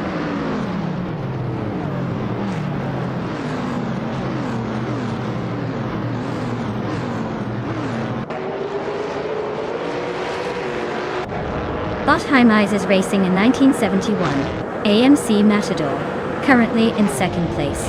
They've shown some solid pace, with a best lap of 2.617, but are struggling slightly to catch the leader. The gap is reasonable, but maintaining consistency will be key.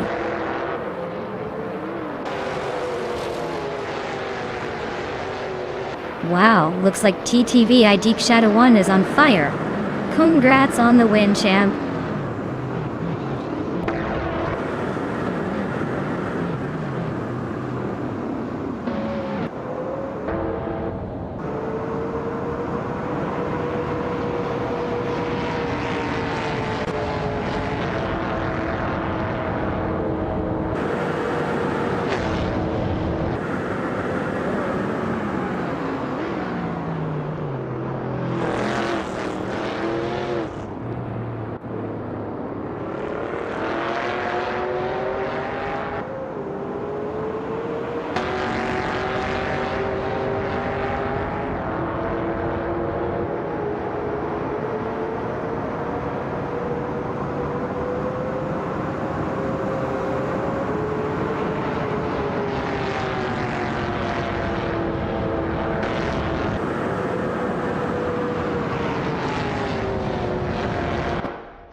Congratulations to TTV IDK Shadow 1 for winning the race. That was some impressive driving. Well done on crossing the finish line first. And for those drivers who are ready to claim a car, now's your chance. Let me know if you're here and ready to take it home.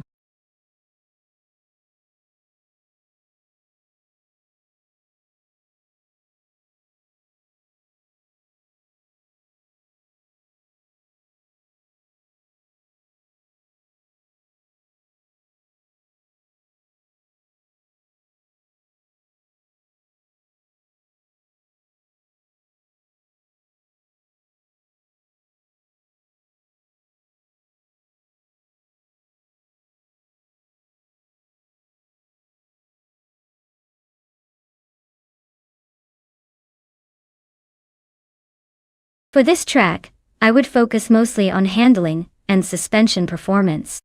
Snatterton 200 has a lot of sharp turns and technical sections that can really challenge a car's agility. Speed is great, but if the car can't stick to the road and make those twisty bits smoothly, all that horsepower goes to waste. So, a car with sharp steering and a well-tuned suspension is what I'd bet on for a race like this.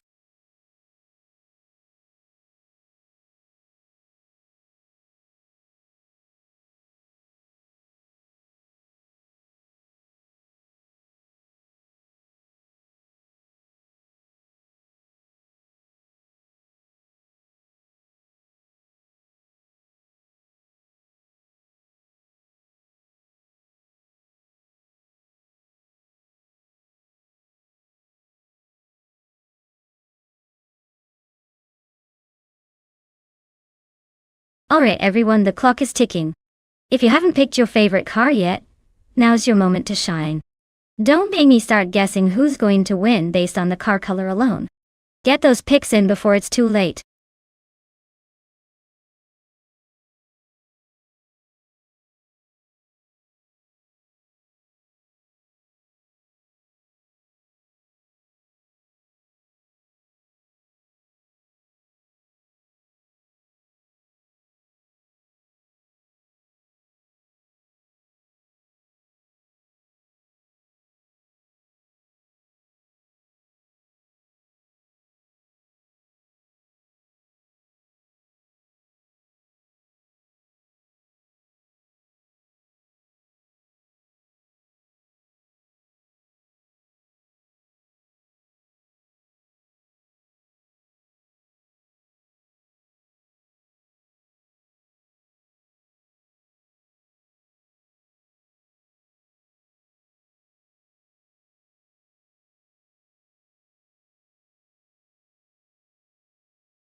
Oh wow. This is quite the classic showdown. On one side we have Botke's Fleflex in a 1967 Chevrolet Corvette C2. A true American muscle car that's all about straight-line speed and style. On the other, TTVG Ode, with a 1970 Plymouth Barracuda, which is known for its agility and raw power too. Honestly, it's a tough call because Snetterton 200 has those sweeping curves where handling can be just as important as horsepower. The Corvette might have the edge on the straights, but the Barracuda's maneuverability could make up some ground through the turns. If I had to pick a winner based solely on the cars, I might lean slightly toward the Corvette for its iconic performance capabilities from that era. But don't be surprised if the Barracuda surprises us with some slick moves. It's going to be fun to watch.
Alright folks, the race is kicking off at Snetterton 200 and leading the pack is the Group 4 car driven by TTVI'd Shadow 1. It's a classic 1968 Chevrolet Camaro looking ready to turn back the clock, and maybe the competition too. Let's see if that vintage beast can hold the pole.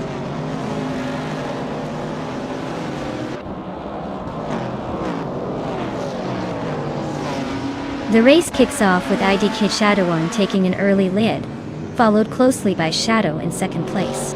Gasteflex is right behind them in third. It's a tight pack at the front so far.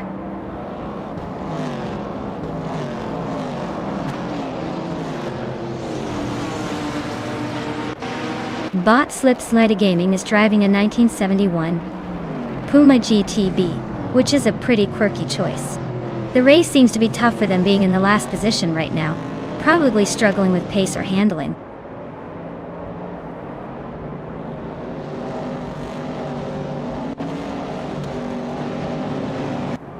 KTVJOD is driving a 1970 Plymouth Barracuda and is currently in fourth place.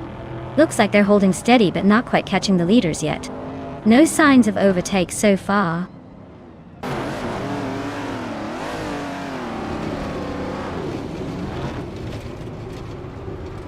Bot Silhouette is racing a 1975 BMW CSL, a classic with a strong history in touring car races.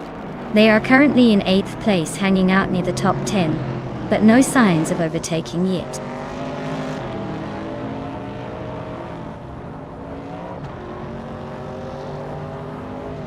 Bot Stank It is racing a 1966 MGMGB. They're currently in the 8th place, but seem to be holding steady without any major drama at the moment.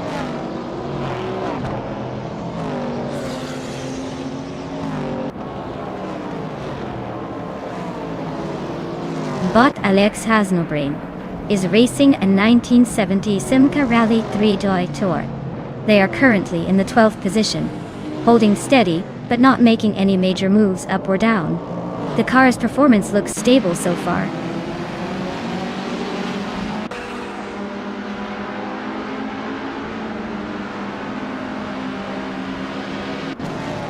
Bot Silhouette is piloting a 1975 BMW CSL, a classic in Group 4 work. Their race seems steady with no immediate position changes, currently holding 8th place and running pretty evenly with the pack.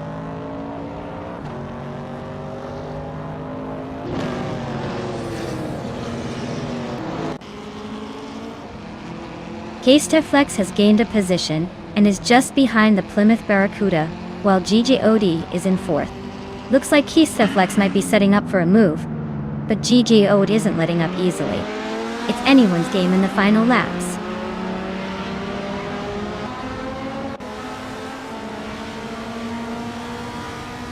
Bot Kitten is driving a 1969 AMC Javelin Tay. They are currently in 6th place and seem to be struggling with a slow fastest lap of 1 minute, 23 seconds.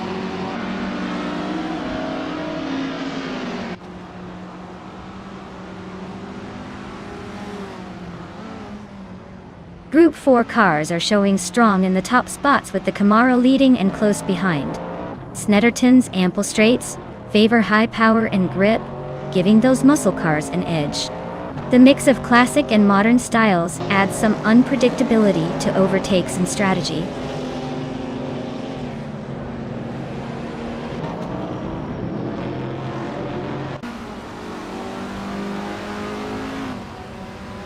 Bot Let's Go is driving a 1975 Skoda 130 RS, which seems to be struggling with a lap time of around 1 minute and 40 seconds. They're currently in 17th place, trailing quite a bit behind the leaders. It looks like a tough race so far for them.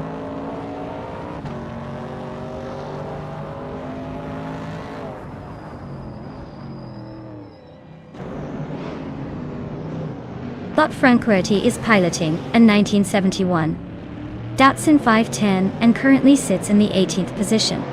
Their fastest lap is about 1:37.57, which suggests they're making steady progress but still lagging behind the leaders. Looks like a decent effort so far.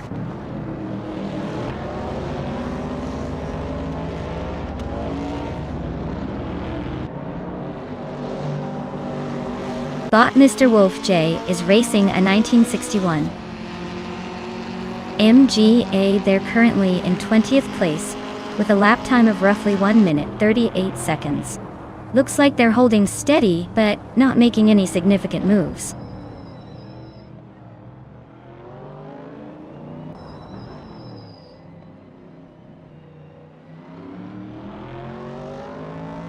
Bot's NR Savage is driving a 1970 AMC Javelin and is currently in 9th place.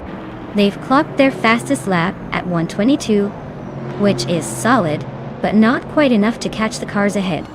Their race seems steady, but it's unlikely they'll challenge for the lead today.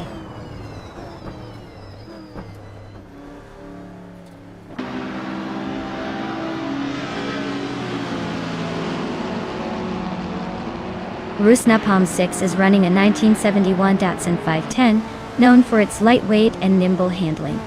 They are currently in the 13th place, trying to improve their lap time, but struggling with a slow one, 39.572. Looks like a tough race so far.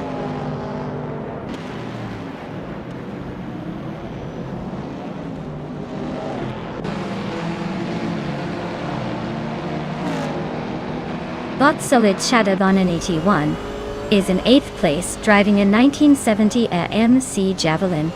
The car's fastest lap is 1:22.475, and they seem to be holding steady just behind the leaders. Looks like consistent pacing without major drama so far.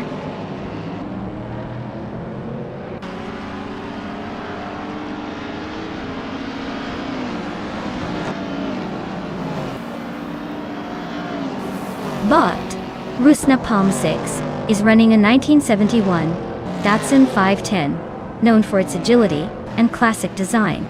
They are currently in the 13th place with a lap time of 1 minute, 39.572 seconds, which suggests steady, but not spectacular progress.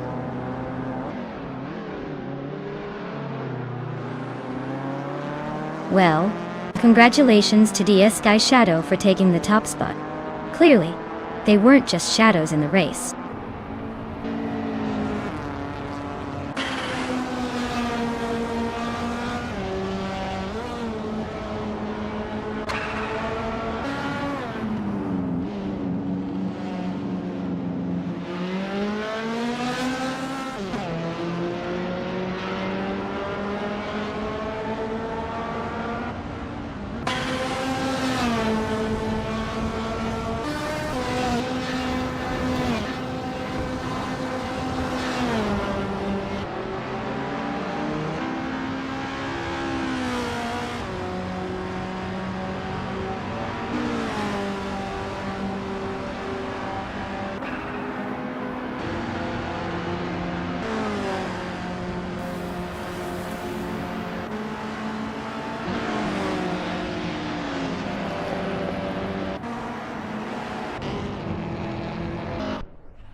Wow! Congratulations to DSC Shadow for taking the win.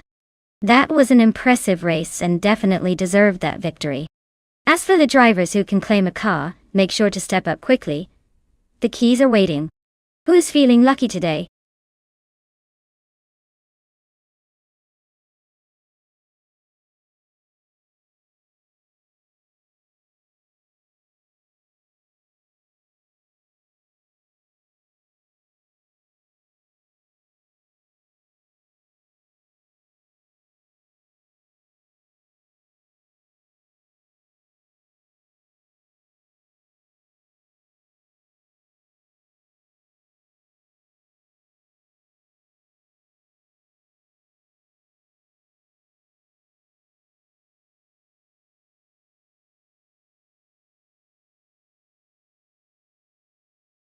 For this track, I would focus mostly on handling and cornering agility.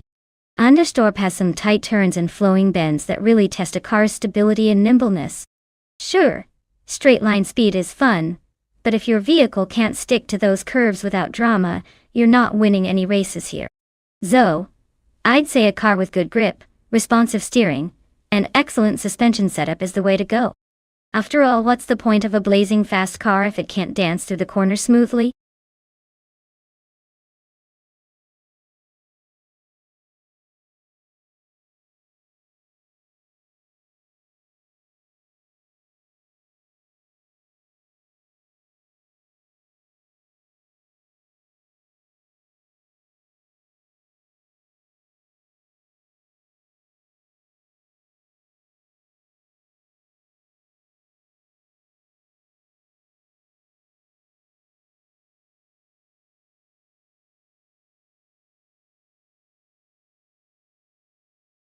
Alright everyone, hands on your keyboards because the countdown is almost up.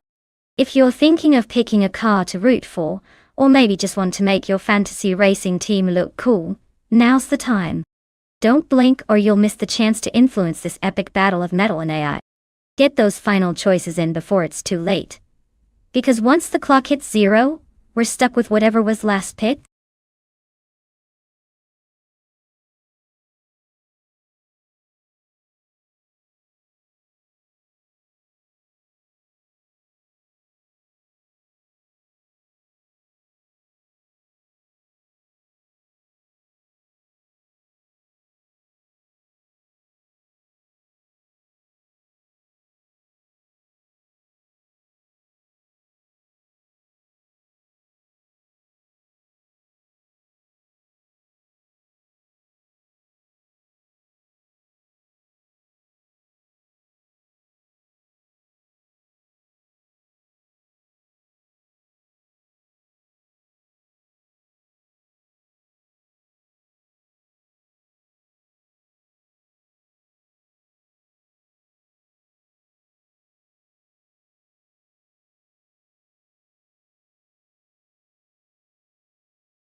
Alright folks, this is quite the unlikely showdown.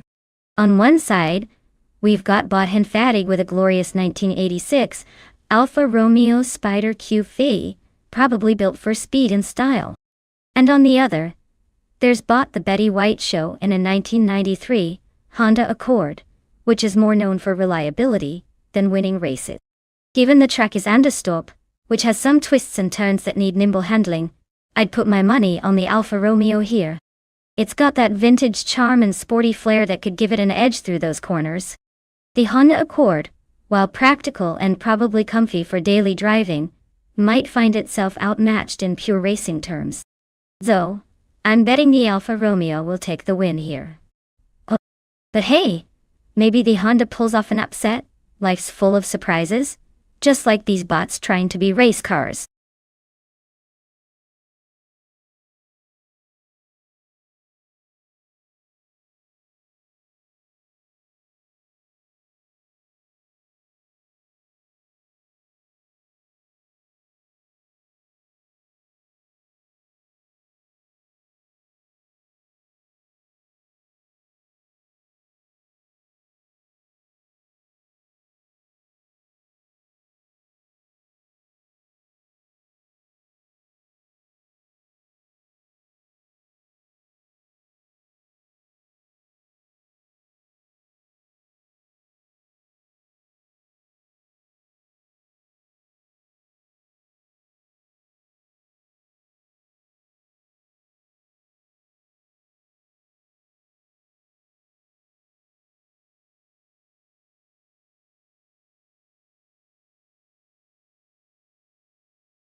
Alright folks, the race is underway at Anderstorp, and leading the pack is Bot Bilthy Hall Guy, on pole with a classic 1988 Pontiac Fiero G.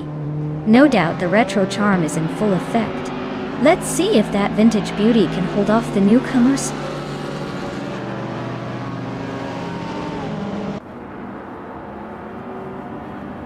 Bilthy Old Guy has surged to the front, holding a slight edge as Princess Wildface and Igvathi settle into the top three.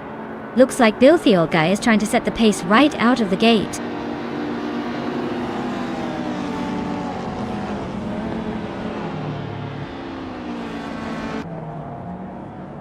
Princess Wildface is piloting a 1996 Mazda Miata, known for its light and nimble handling. She's holding second place, and should be enjoying some fun on the twisty sections, but needs to watch out for overtakes from behind.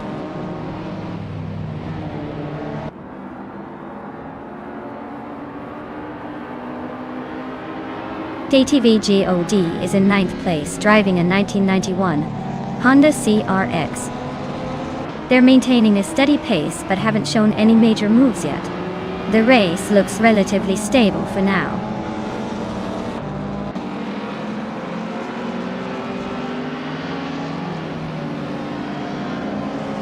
Bot Calicon Bunny is driving a 1993 Honda Accord, which is not exactly a speed demon, but it seems to be holding steady in 8th place. Looks like stability over speed is their race tactic today.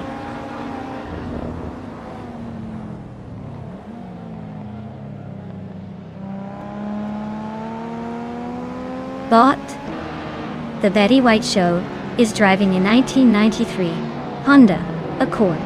They're currently in 15th place and seem to be holding steady, not making any dramatic moves but avoiding trouble.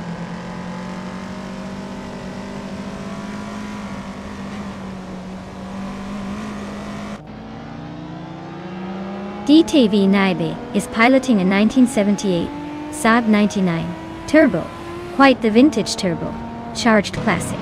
They are currently in the middle of the pack, just behind the top half, and making moves to potentially climb higher.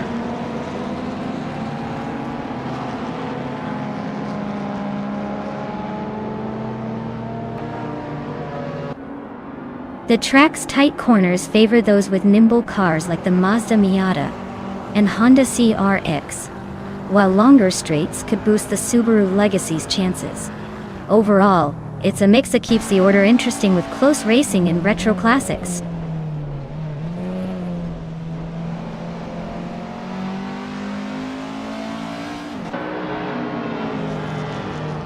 DTV Naibe is driving a 1978 Saab 99 Turbo, known for its turbocharged powertrain and boxy charm. Currently in the middle of the pack, they are holding on to the 13th position, but haven't made any notable moves yet.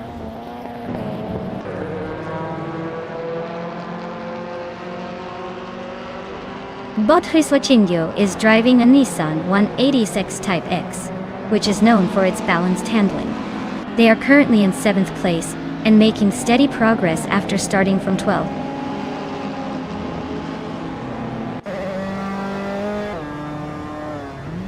The Honda Accord driven by Bot Kalakambani is in 10th place. It's been relatively stable so far, but no significant moves yet, still plenty of time to shake things up.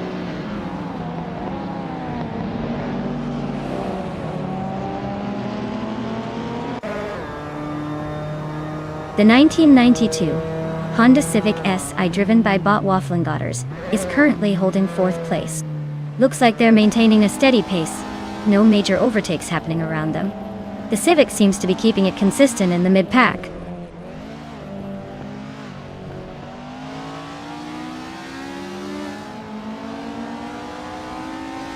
DTV Naibe is driving a 1978 Saab 99 Turbo, which is known for its turbocharged engine and quirky design. They are currently in the 12th place, seemingly battling to improve position. The race looks tight with potential for overtakes ahead.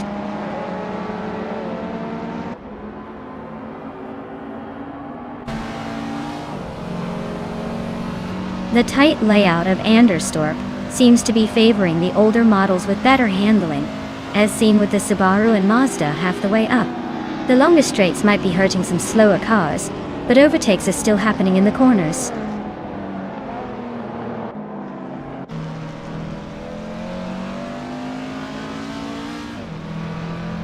Bot Dishonored Fox is currently in the 15th place, racing an Opel Ascona CG from 1988. It looks like they're struggling with the pace, given their slowest lap time of over 2 minutes 17 seconds, which isn't helping their race trajectory.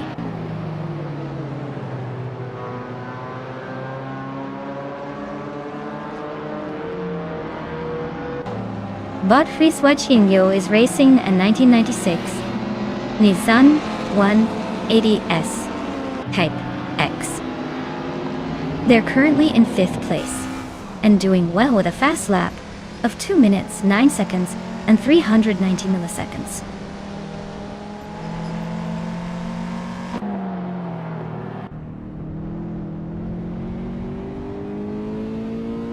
Big Boy Betts is currently in 7th place driving a 1990 Mercedes-Benz 560C with a fastest lap of 2 minutes and 11 seconds. The car is known for its luxury and V8 power, but it seems to be holding up okay in the middle pack.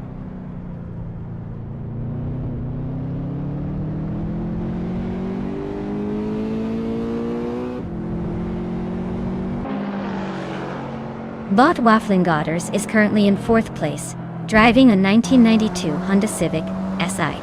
They are maintaining a solid position, but are trailing behind the top 3 by a small margin. The fastest lap in their class is just slightly faster than their current pace, so they might be able to close the gap.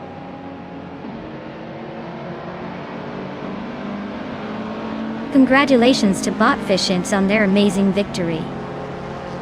Clearly, they're swimming ahead of the competition.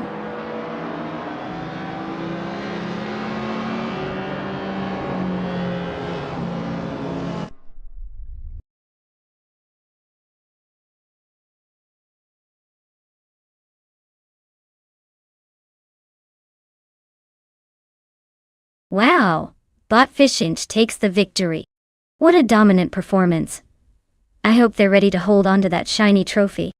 As for the drivers still in the running, if you want to claim a car, now's your chance. Step right up and make your move before someone else snags that sweet ride.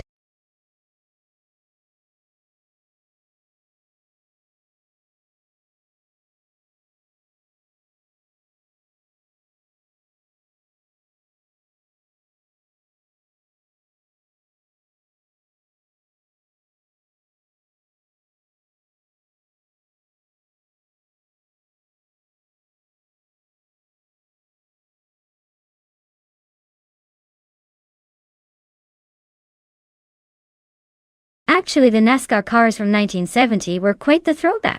Fun fact is, they still used heavy steel bodies and big V8 engines, making them sound like a symphony of raw power. Unlike today's high-tech machines, these cars had a certain rugged charm that made every race feel like a blast from the past.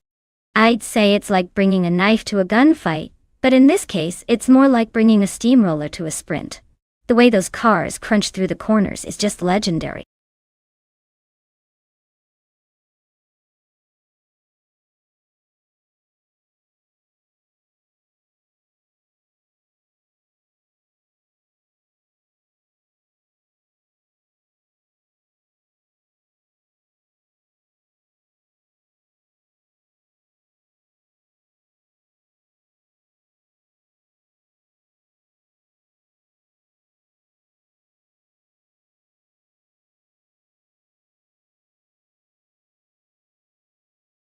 Alright folks, the clock is ticking. If you haven't chosen your car yet, now's the time to jump in before they all hit the track, and I start judging your choices. No pressure, but after this you're stuck with whatever you picked. Hurry up before they get race ready.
Alright folks, this is a classic American muscle showdown at Albert Park. We've got Bot Tails of Strilly in the 1971, Dodge Charger, and Bot Otterly Artorias in the 1971. Ford Torino Shift. Both iconic cars from the same era, but with totally different personalities. The Dodge Charger is known for its raw power and straight-line speed, so it might have an edge on the long straights. The Ford Torino, on the other hand, has a reputation for a bit more balance and handling. Honestly, if it's a drag race, my money's on the Dodge Charger to blast out in front. But for anything requiring finesse around those corners, the Torino could surprise us. It's a close call, but I'd say it all depends on whether this race is about brute strength or skillful maneuvering. Either way, it's gonna be a fun one to watch.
Alright folks, it looks like the NASCAR 1970 class is kicking things off at Albert Park. Good. Leading the pack is Bot Akvathi in a classic 1971 Ford Torino. Starting on pole. Buckle up, this is gonna be fun to watch.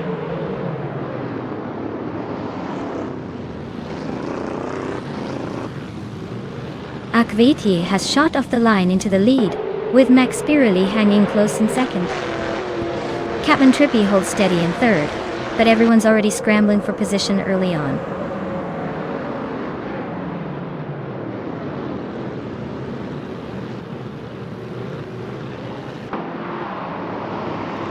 The NASCAR 1970 cars are keeping things tight with no clear dominance yet. Albert Park's smooth technical layout may be neutralizing pure power, favoring precision and patience over raw speed.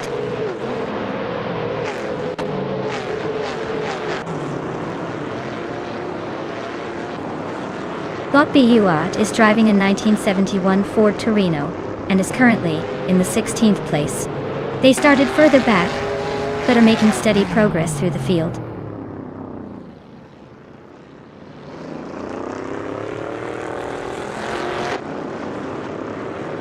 Bot Max Spirelli is driving a Mercury Cyclone and is currently in 5th place. They started in 2nd position and haven't randomly fallen back, so they're holding steady. Looks like consistent speed, but no major moves yet.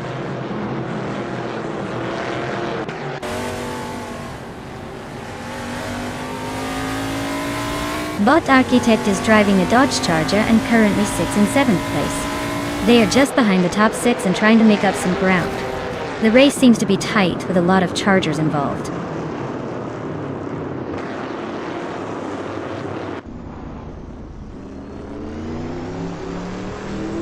The classic NASCAR 1970 cars add a nostalgic vibe, but probably don't favor the latest tech.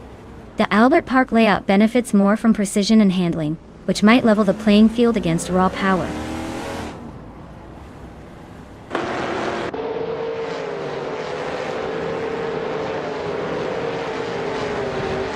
Bot Akvathi is leading the race in a classic 1971 Ford Torino, a true muscle car icon. Their pace seems dominant since they haven't posted a fastest lap yet, but maintaining the top position keeps them in control so far.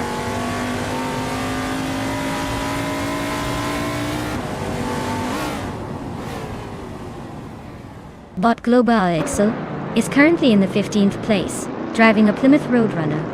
Their fastest lap time remains unrecorded so far, indicating they haven't pushed for a quick lap yet.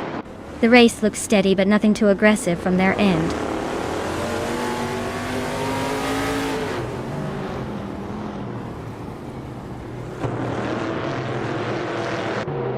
Bot Akvathi's Ford Torino is leading the race with a commanding start position. It's maintaining a solid pace, but no fastest lap info suggests they aren't pushing for quick times yet. Looks like a cautious and consistent run so far.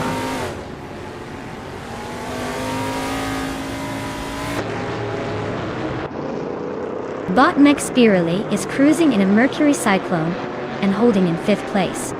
Looks like they're sticking to the plan with no major drama so far.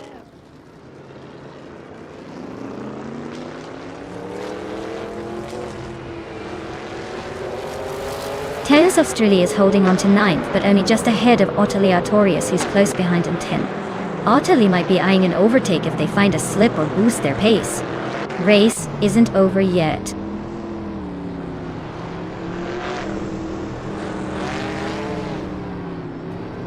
Bot Lazy Towner is driving a Ford Torino, starting in the last position. The race for them looks like a steady climb, but they're still working through the pack and not quite on the podium yet.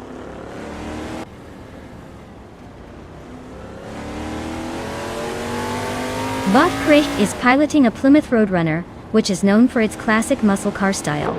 They are currently in the 13th position, making slow progress but staying in the game.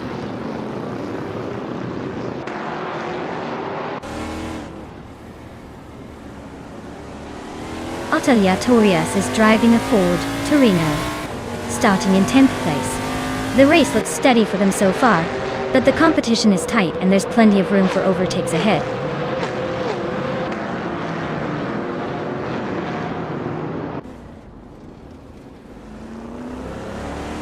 Botnyalato Tepna 98 is driving a Dodge Charger but seems to have hit a snag with an unrealistic fastest lap time. Their race looks pretty much stuck, probably waiting for something to happen to move forward.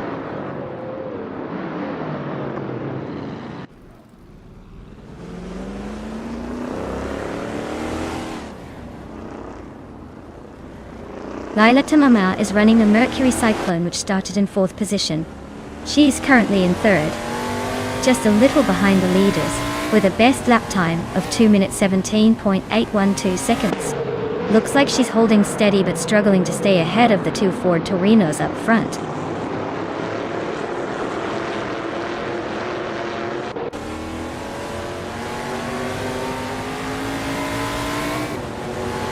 Bot Lazy Towner is driving a 1971 Ford Torino. They're currently in the 21st position, just behind Hymisat. Their lap time suggests they are slightly slower than the leader but holding steady. Looks like a consistent but not extraordinary race for now.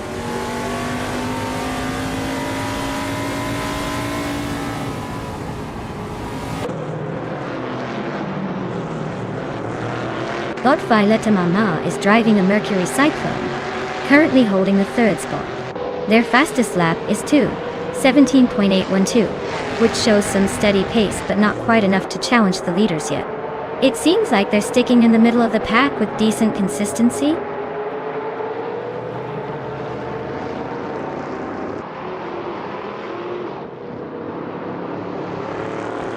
Botnyada To Tepnini 8 is driving a Dodge Charger starting in 5th place with a fastest lap of 2 minutes, 23 seconds. They are currently holding position on the track, but seem to be a few seconds behind the front runners.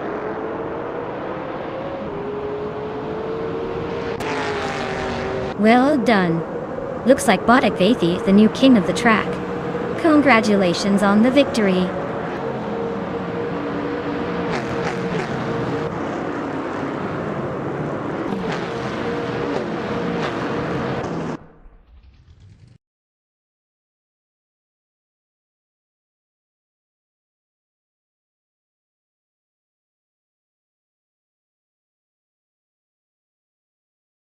Wow, Botek Vathi took the win. Definitely earned that victory with some serious skill. Congrats on crossing the finish line first. You're really showing those bots how it's done. And to everyone else, great effort today. If your name is on the list, you're one step closer to claiming a shiny new car. Keep racing, keep dreaming.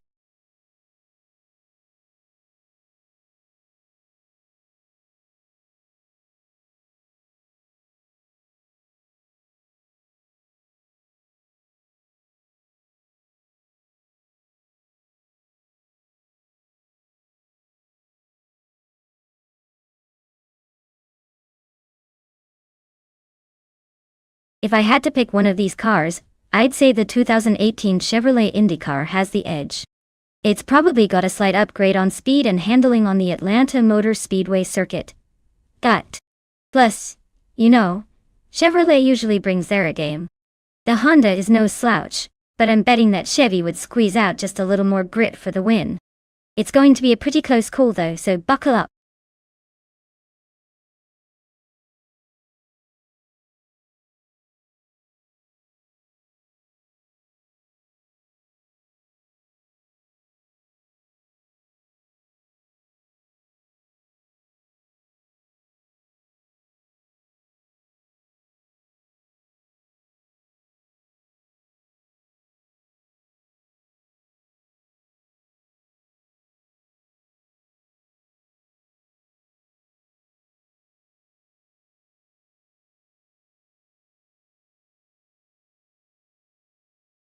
Alright everyone, time's almost up.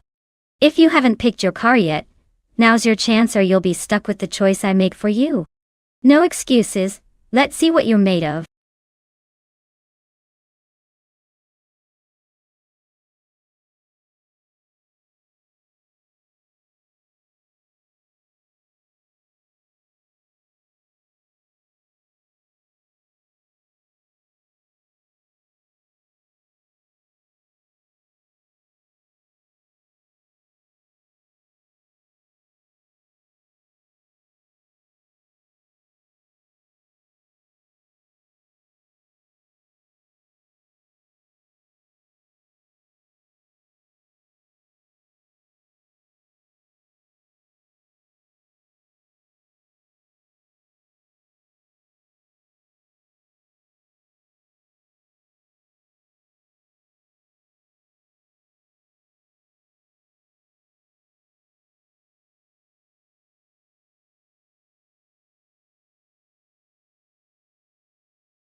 Well, with both drivers in the same kind of car and no extra details, it's really a coin toss.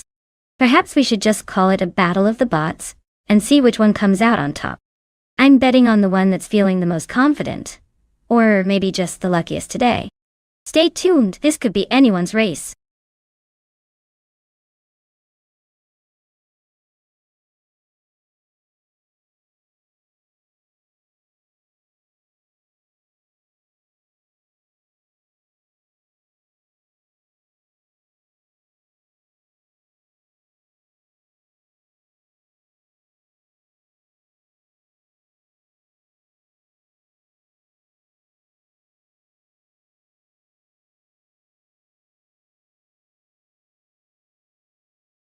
Welcome back, Ilias98. Glad to see you've returned just in time for some high-speed robot car chaos.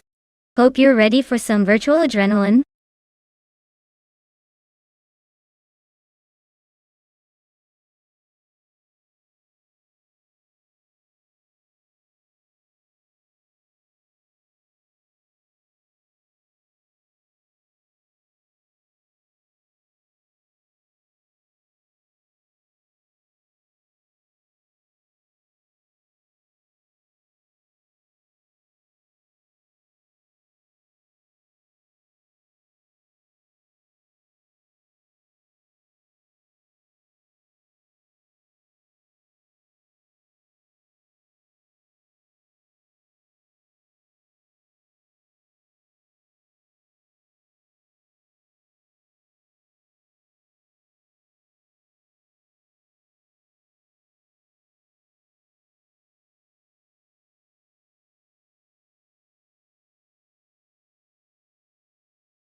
Alright, everyone.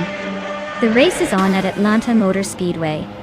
And our frontrunner today is bot Tanguducky TTV in a shiny 2018 Honda IndyCar. Let's see if it can hold that lead, or if the other bots will give it a run for its money.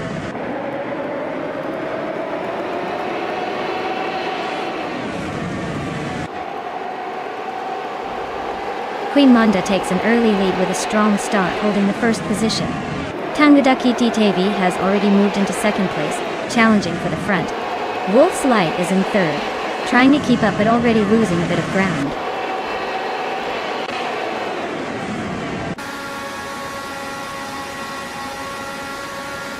Bot Mighty Chunk is currently in the 8th position, in the race driving a Chevrolet IndyCar. Their race looks steady but behind the leaders, so no dramatic overtakes or crashes to report yet.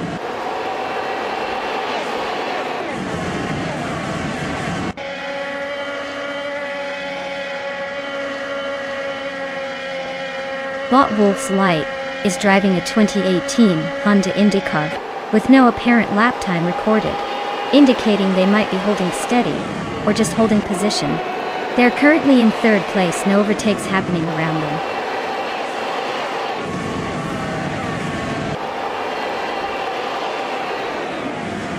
The Honda IndyCar seems slightly quicker and more consistent here, likely giving them a small edge over the Chevrolet IndyCar drivers on this Atlanta track. It's all about the tiny gains in lap times at this stage.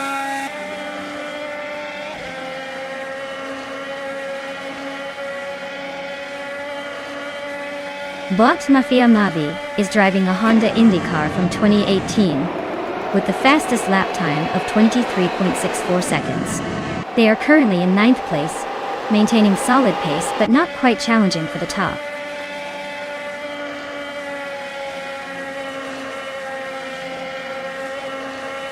La Roche's Honda IndyCar is sitting in the 28th spot with a fastest lap, around 23.819 seconds. Looks like they're struggling to gain ground but maintaining steady pace.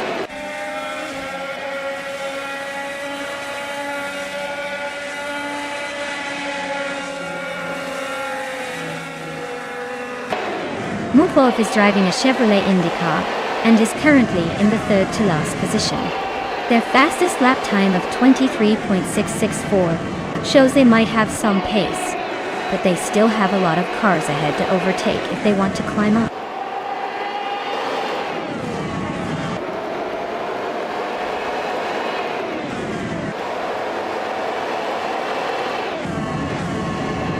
Mighty Chunks Chevrolet IndyCar is running around the middle of the pack in 21st position. They've posted a fastest lap of 0 minutes, 23 seconds and 8 tenths. So they're not exactly setting the pace but staying competitive.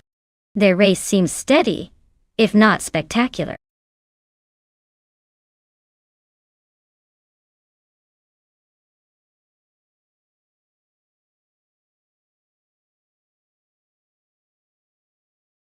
Wow, Bot Queen Manda really took the checkered flag in style. Congrats on the win, you earned it. And hey, to everyone else, don't worry. There are still some sweet rides up for grabs. If your name is called, get ready to claim your new virtual car, and maybe even aim for that top spot next time. Stay tuned, the race isn't over yet.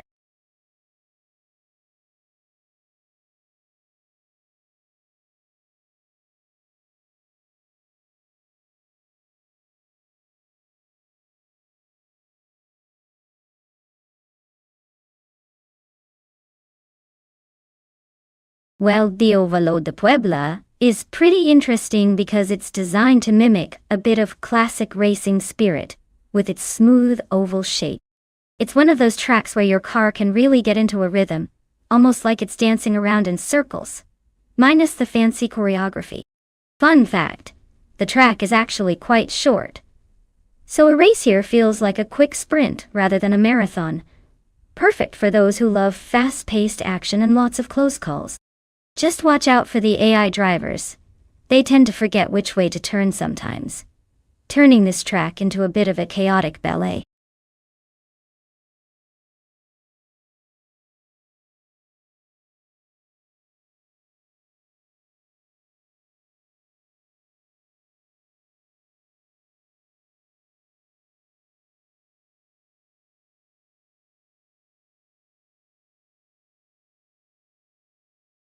Alright everyone, last call to pick your fantastically fast, not so slow car.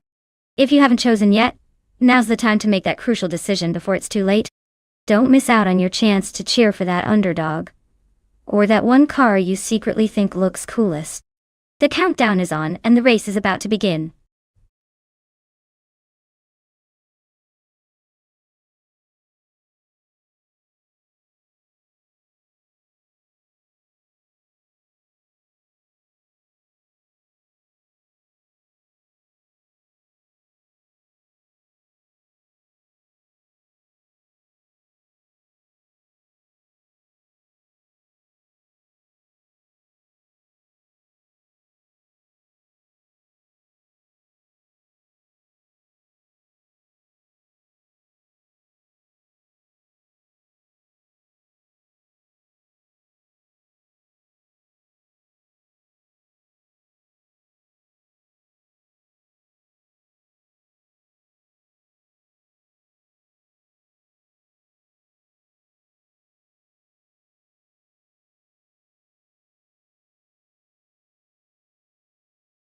Well, with both drivers in the same 1995 Penske PC 23 at Oval de Puebla, and no info on either of them, it's anyone's guess.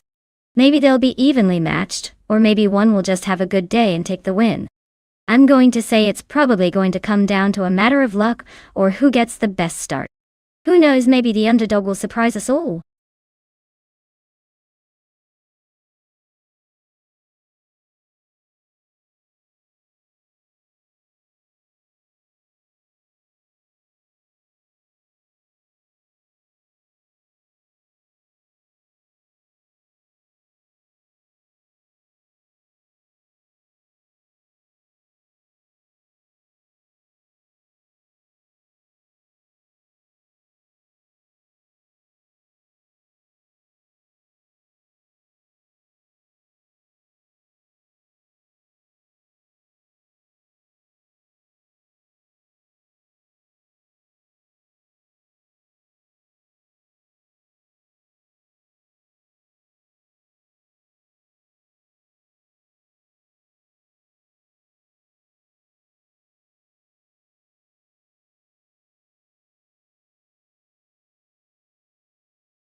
Hey there, Steve Jumper.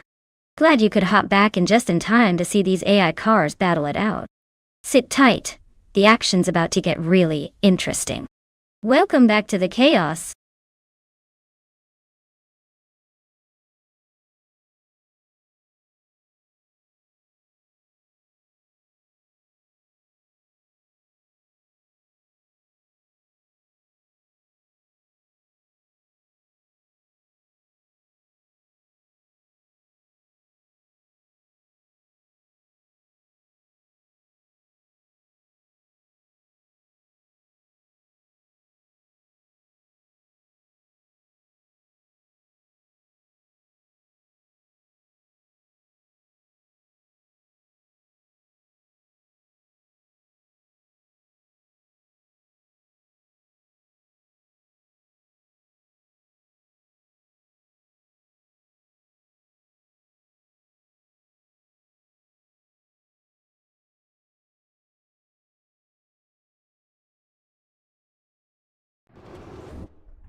Alright folks, looks like Elias Escalada is starting on pole in his 1995 Reynard 95 Reynard.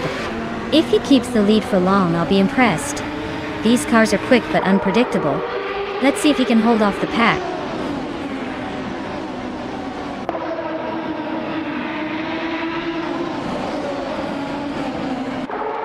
Elias Escalada has shot out in front as the race kicks off. Jaime is hot on his heels, looking to make an early move. Caffeinated car is currently holding third, but not for long by the feel of the tension on track.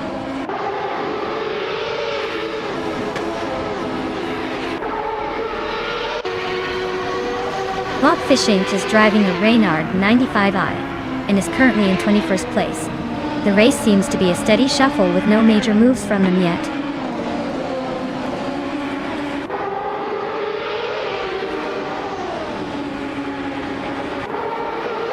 Bot Grampijurov is driving a 1995 Reynard 95i and currently sits in 15th place.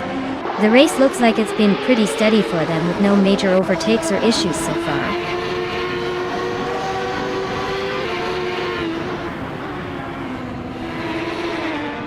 Unistix is holding a comfortable lead, so he's got some room to breathe. Terrific Kitten is a few positions back and needs a good push to catch up, but still has a chance if he keeps the pressure on.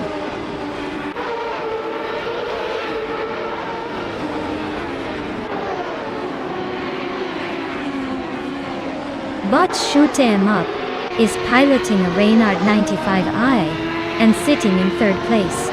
They've been quick enough for a top 3 position but haven't hit their fastest lap yet, suggesting potential room for a push. The race looks competitive for them so far.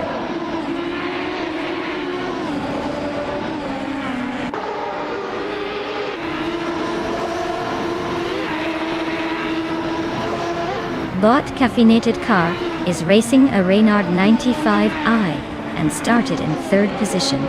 They're currently in 4th place, running behind other Reynard drivers. Their lap time indicates some consistent pace. It looks like they are holding their own in the mid-pack.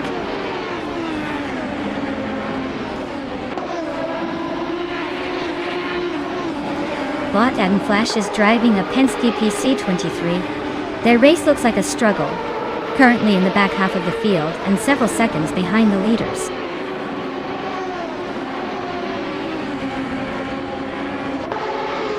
Elias is leading comfortably and has the fastest lap right now. He's clearly in control, but with 4 laps to go, he shouldn't get complacent.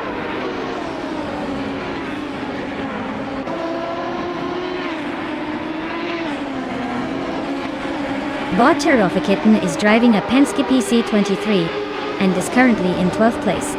They posted a fastest lap of just over 31 seconds. The race seems competitive for them with steady pacing.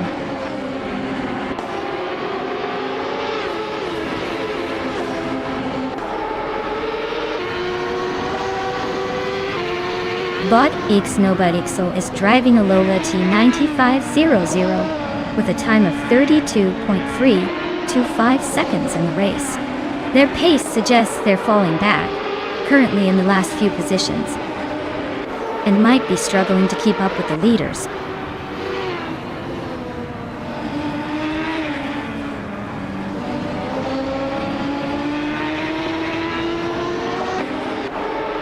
Brandebuster is racing in a Lola T9500, which is known for its balance but not the fastest lap times here. They are currently in 25th position and seem to be struggling with consistency, given their relatively slow lap compared to the front runners.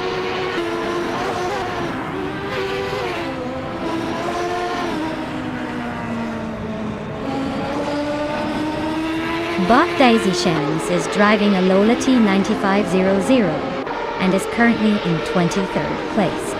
Their lap time of 31.781 seconds suggests they're staying competitive, but definitely hitting the rough patches with some room to improve.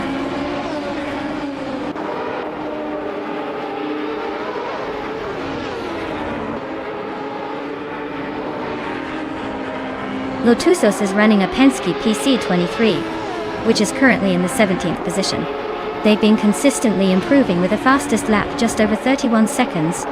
Their race looks steady, but the challenge is staying ahead of the pack that's pushed ahead.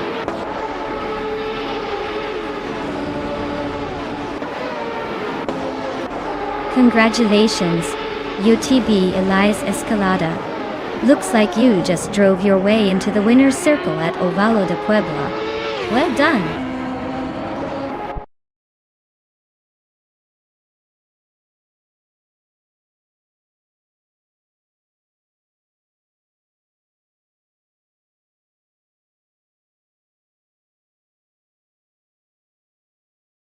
Wow! Elias Escalada really kicked it into gear and took the win. Congratulations on a well-deserved victory. Hope you're ready to enjoy the shiny new car that comes with that victory. And for everyone else, if you think you can handle a car of your own, now's your chance. The drivers who come close or even surpass Elias have the opportunity to claim their very own vehicle. So, keep racing, keep aiming high, and maybe next time it'll be you standing in the winner's spotlight.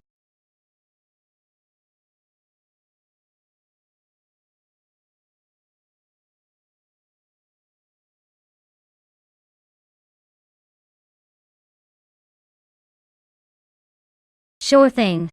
Did you know that the 1965 Pontiac GTO is often credited with pioneering the muscle car era? It earned the nickname the GOAT and quickly became a symbol of American performance. Basically, it was like the street racing superstar of its time, turning heads and making other cars look pretty boring in comparison. So next time you're dreaming of high horses, just remember, this car made muscle cars a thing and did it with style.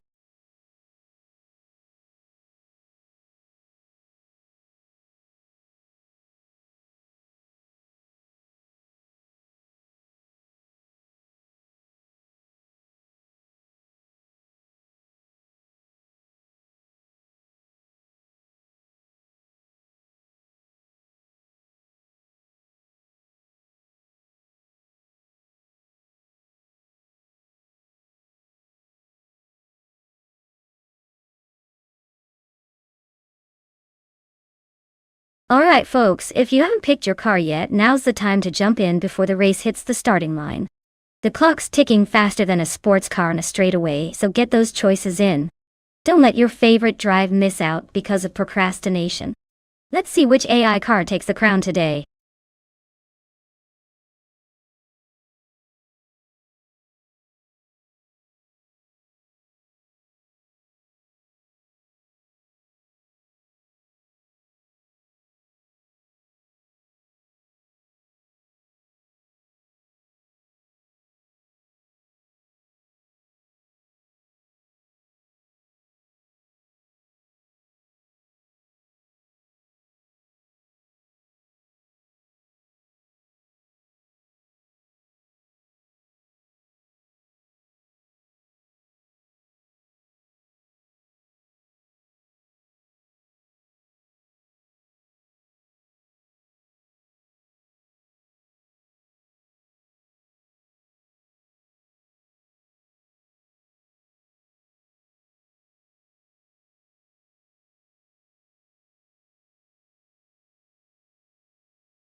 Wow, this is quite the classic showdown.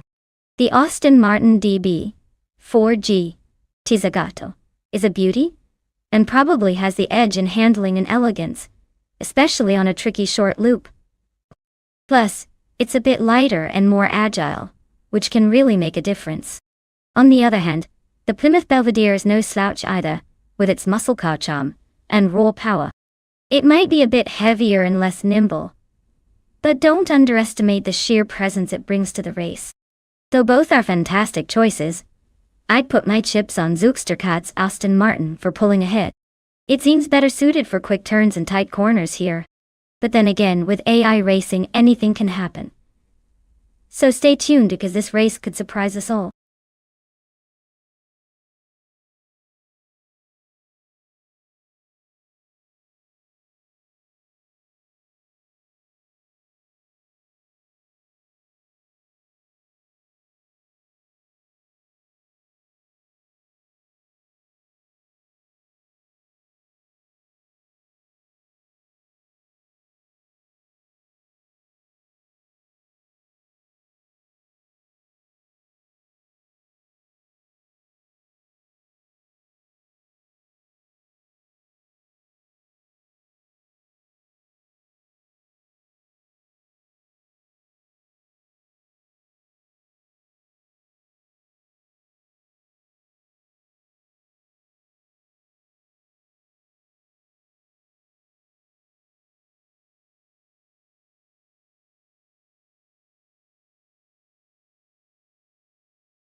Alright folks, the race is kicking off at Mas Duclos short loop, and leading the pack in pole position is Bot Kervinen with a 1965 Plymouth Belvedere. Looks like we're about to see some vintage muscle making a bold statement early on.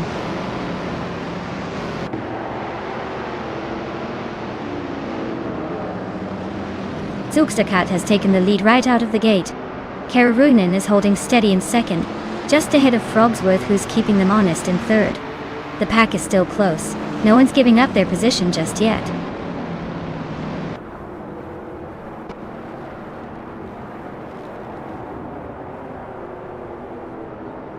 DTVG O'Day is driving a 1963 TVR Griffith 200, a lightweight and nimble sports car.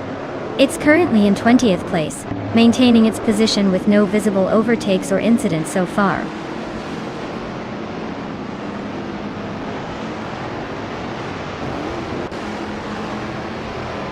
The Mas Duclos short loop keeps the action tight with limited overtaking opportunities. Cars focus on precision and consistency, which favors the lead drivers who start strong. Expect some quick moves in the final laps if there's a slip-up.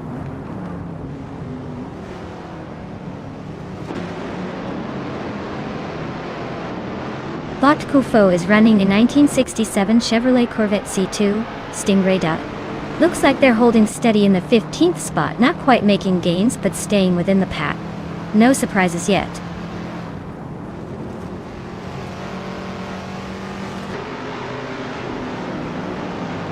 Bot Sputnik NZ is driving a 1967 Chevrolet Chevelle SS, currently in 8th place.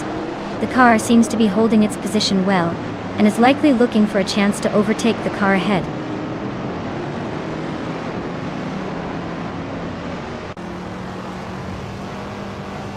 Elias Escalada is driving a 1966 Chevrolet Chevy 2 Nova SSS. He's currently in 8th place, trying to hold on to his position while the pack ahead shows no sign of slowing down.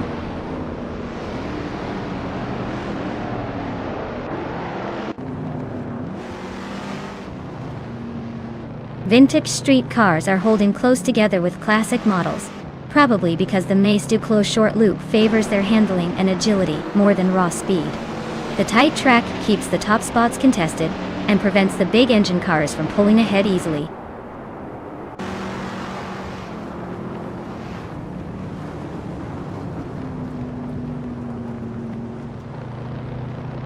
Bot Cuifo is driving a 1967 Chevrolet Corvette C2 Stingray.i. They are currently in 14th place, with their fastest lap being over a minute and 7 seconds, which suggests they're struggling to keep pace with the front runners.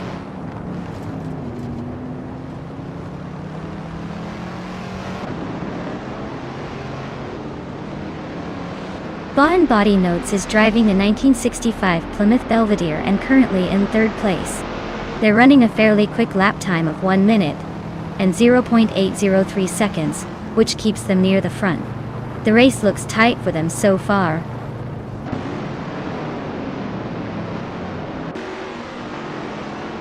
The tight corners and short laps are pushing the drivers to focus on precision and quick overtakes, making position changes more frequent.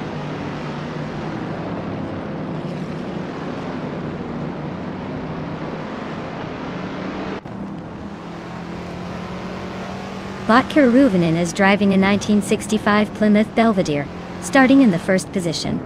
They're currently holding 2nd place and have a fastest lap time of 1 minute 1.334 seconds. The race looks tight behind Zugsterkat with Katarvinen hanging close.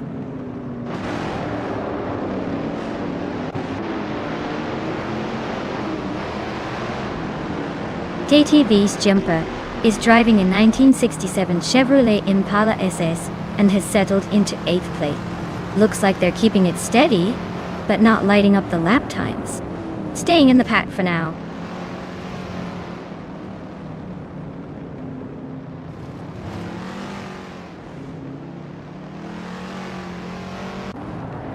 Bot Frogsworth is in 5th place driving a 1965 Plymouth Belvedere. Indeed, they've set a fastest lap at 1 minute, 3 seconds .086.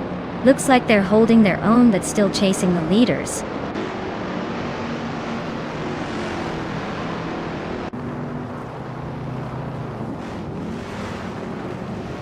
Vintage street cars are proving lively on this short loop with tight corners and quick overtakes. Car weight and design seem to favor nimble handling for the leaders, but are causing some struggle for those in back. The track seems to highlight the agility of lighter classics over raw power.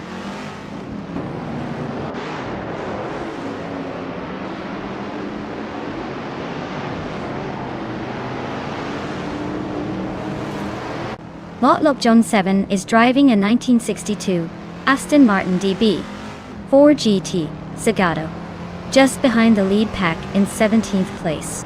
The car is known for its elegant design and smooth performance, but seems to be struggling with pace today, based on position.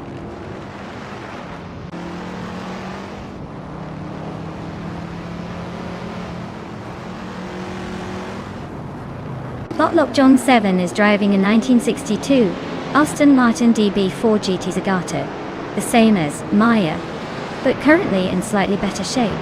They're sitting in the 16th place, just behind the leader, and making a steady push.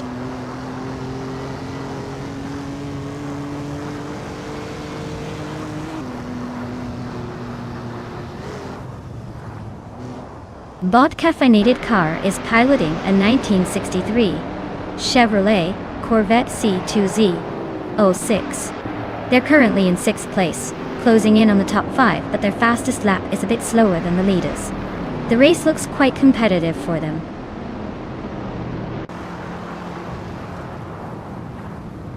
Congratulations, Botsukstakat! Looks like you're ahead of the pack once again. Well done!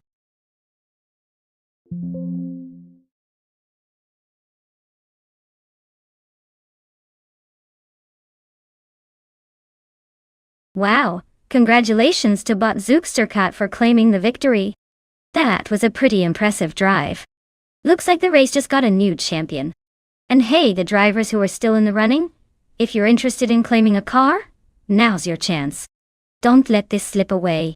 Keep those engines roaring and show us what you've got.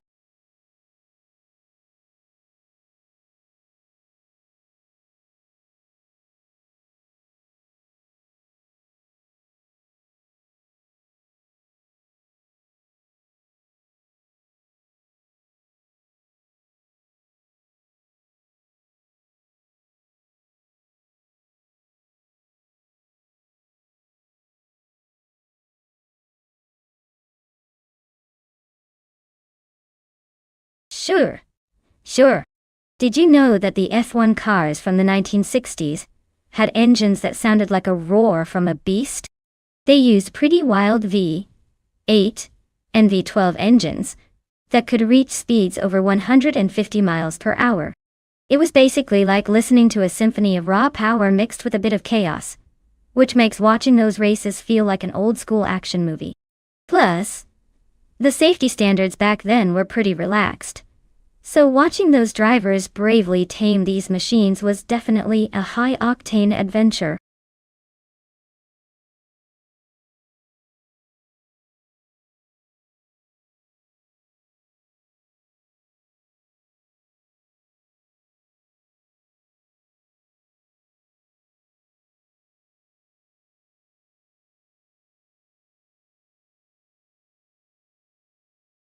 Alright folks, if you've got a favorite car in mind, now's the time to shout it out. The countdown is almost up, and I don't want anyone missing their chance to influence the race. Hurry up before these cars hit the track and leave you in the dust with your missed pick.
Alright folks, this is a battle of classic elegance versus vintage speed.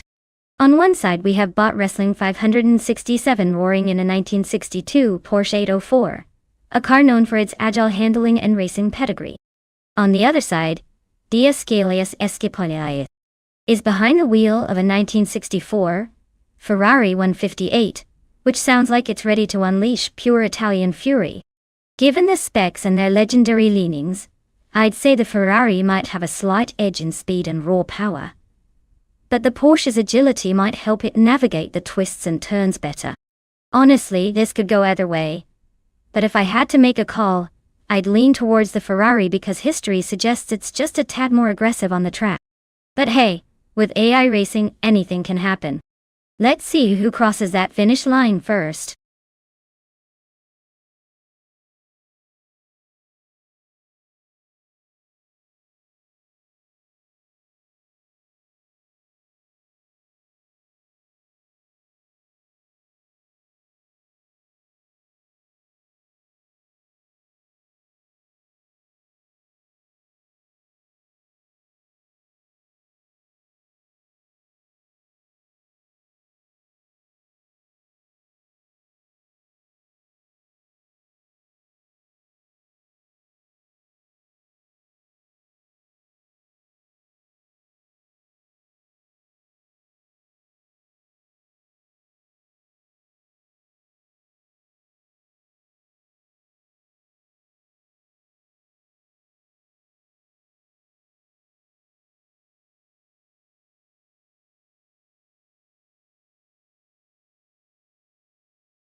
Alright folks, the race is off at the Grand Zambouk.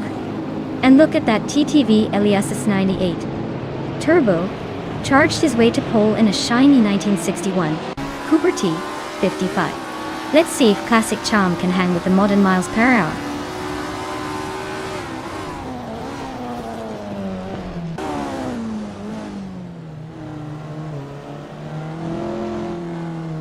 Elias 988 has jumped to the front right after the start, taking the lead.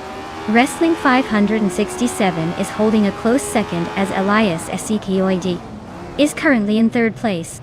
The top three are nose to tail early in the race.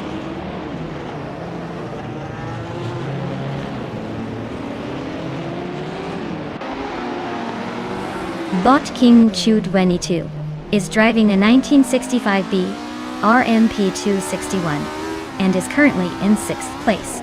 The race seems tight with him holding a solid middle position.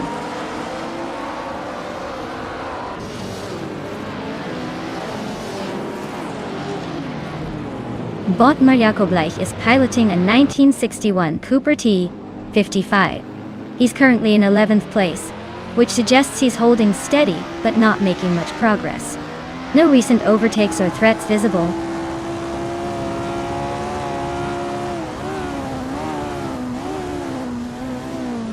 Bot Bjorn Art is racing a 1963 Brabham BT3, currently holding 7th place. Seems like they're staying steady but not challenging the leaders yet.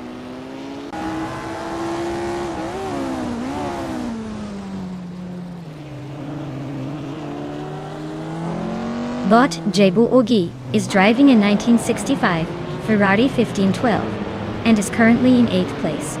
Looks like he's caught in a midfield battle, trying to make moves but staying within striking distance.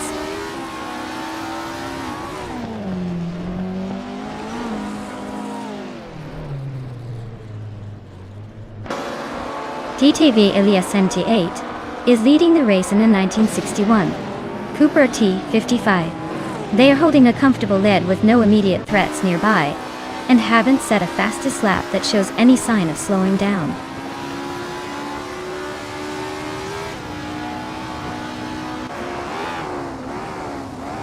Wayne Ibretsky is racing a 1964 Ferrari 158, which was pretty competitive back in the day. Right now he's in 13th place but hasn't set a fast lap yet. Looks like he's struggling to find his pace. Elias is cruising at the front with the fastest lap, looking solid and in control so far.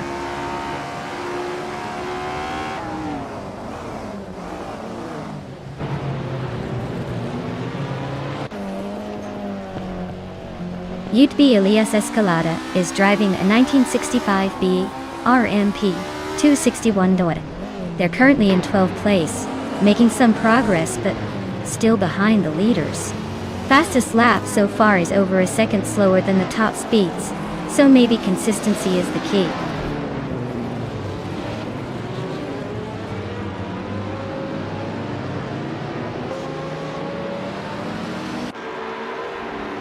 DSK LEISSK T is driving a Ferrari 158 from 1964 with a fastest lap of 16.582. He's currently in 4th place, keeping pace with the front runners and trying to stay competitive.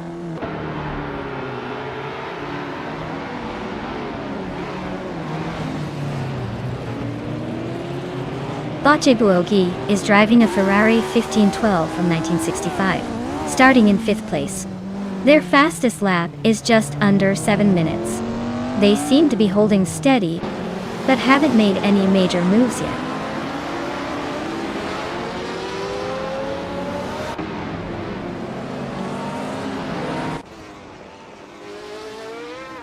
The F1 1960 cars are proving quite competitive on this track with tight lap times. The mix of classic designs forces precision, keeping overtakes limited, and making position changes slow. Track layout seems to favor nimble handling over outright speed.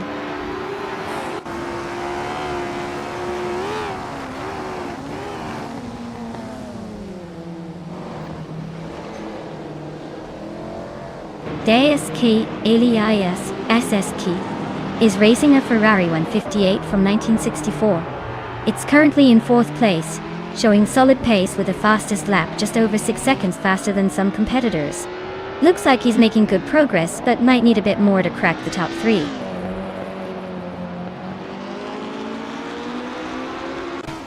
Elias is holding the lead with the fastest lap, showing he's got the pace, but better watch out for the close competitors behind.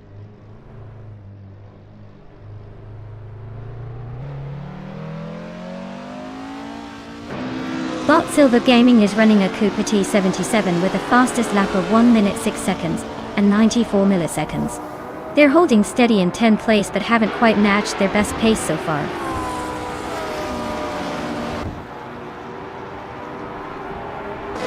Wow, TTV LES 98. You really drove away with that one. Congratulations on the win.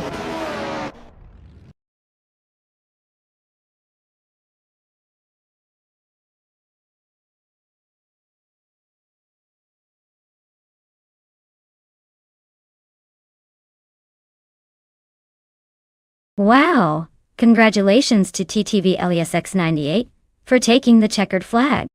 That was some impressive racing right there. And look at that. They didn't just win, they also set the fastest lap. Talk about a double threat. They can now claim the vintage 1961 Cooper T55. Perfect for making those serious F1 enthusiasts jealous. Great job out there. And let's see if anyone can challenge that speed next round.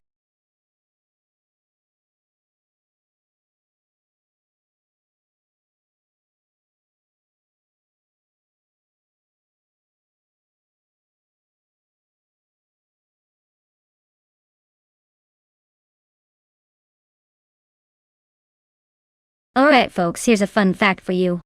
The Trans Am racing car class actually started way back in 1966, and was originally based on American muscle cars, mainly Camaros, Mustangs, and Challengers. Imagine taking your weekend garage project and turning it into a racing legend. These cars are known for their powerful V8 engines, and that classic muscle car roar that makes every race feel like a showstopper.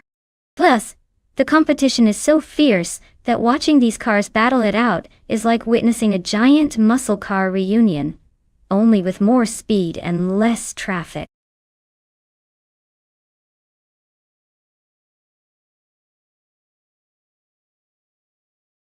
Hey Kamazepicone 234, welcome back to the chaos. Glad to see you've made it just in time for some high-speed fun. Buckle up, and let's see if any of these AI cars can keep their cool while racing at the limit.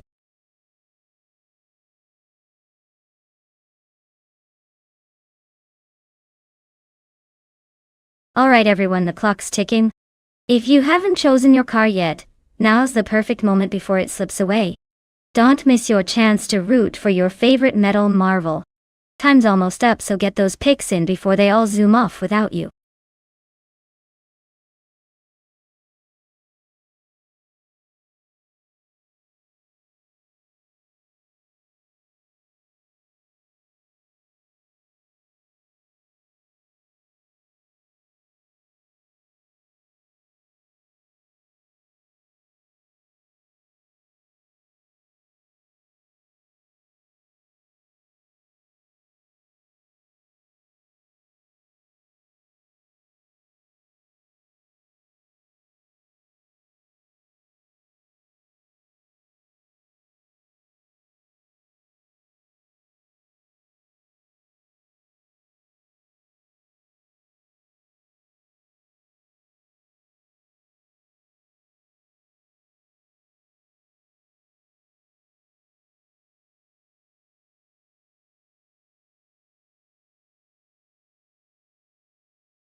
Alright folks, this should be interesting.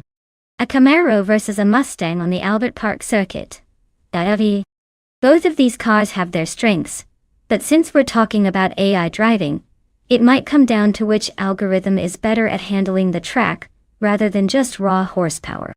The Camaro is known for its balanced performance and stability, while the Mustang often has a bit more aggressive grip. Honestly, I'd probably give a slight edge to the Camaro here, because of its refined handling, but don't count out the Mustang. It's got that wild card factor. My prediction? The Camaro will just about edge out the Mustang in this race. But it's anyone's guess with AI behind the wheel. Stay tuned.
Alright folks, the race just kicked off at Albert Park, and leading the pack is DTV, Kamisabakonte 4, in a shiny 2021 Chevrolet Camaro. Seems like they're aiming to dominate from the very front, but let's see if anyone can catch up.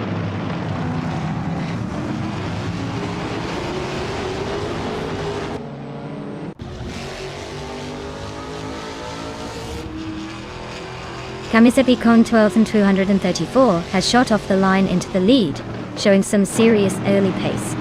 Rusna Palmzix is hanging tight in second, not losing touch just yet. Jerk Plays rounds out the top three, staying close but already a tiny gap behind the front two.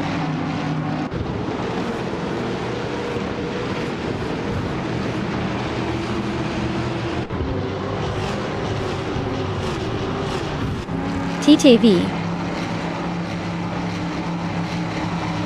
Kamisepikon 1234 is leading in a 2021 Chevrolet Camaro, probably enjoying a clean run at the front without any overtaking threats so far.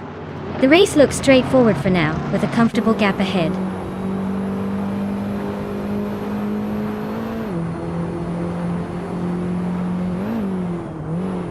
Waffling Otters is piloting a 2014 Suzuki Swift, a lightweight hatchback known for agility rather than speed. Looks like they're stuck in the chasing pack, equal to the rest of the pack, and not making much progress.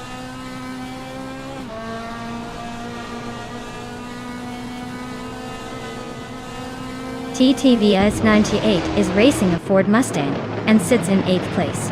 It looks like they are relatively steady but haven't challenged for higher positions yet.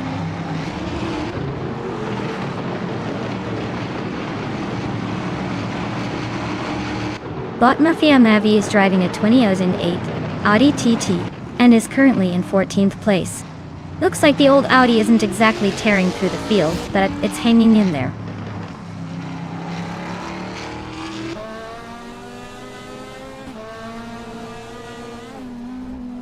Bot Rusnapalm 6 is driving a 2021 Ford Mustang Daytona 1. They're currently holding on to 3rd place, and seem to be maintaining a solid pace behind the leader.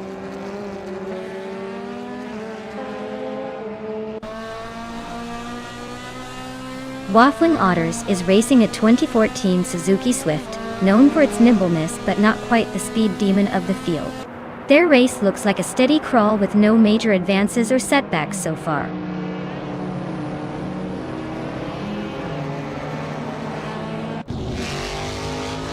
Bot Josh Biosh is driving a 1999 Honda Civic Si. They're currently in the 18th place, trying to hold position behind the pack, but haven't made any notable moves yet.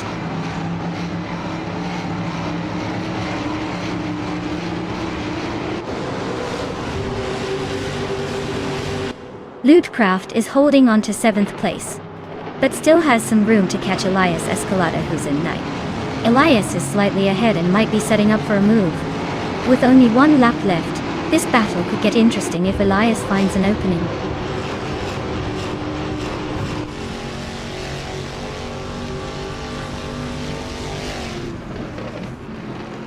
HP Lootcraft is holding on to the 8th spot, while LESX 988 is in 9th. Just a few tenths apart, so it's a close fight coming into the final lap. Could go either way depending on who commits cleaner to the corners.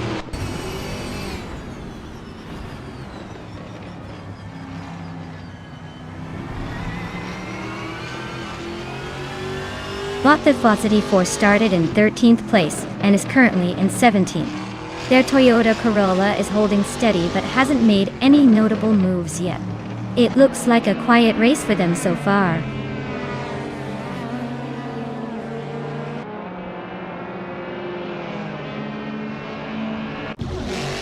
Waldo is driving a 1999 Honda Civic i, which is quite a classic choice. Looks like he's in 16th place, battling just outside the top 15. Not much action so far, but he's keeping it steady near the back of the pack.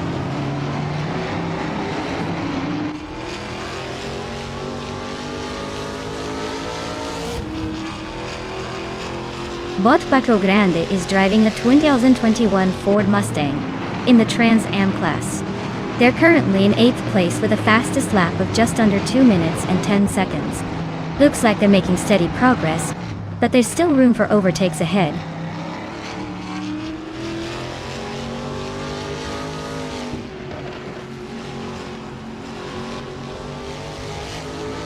Bot Todoroki 39 is driving a 2013 Peugeot 208 R2.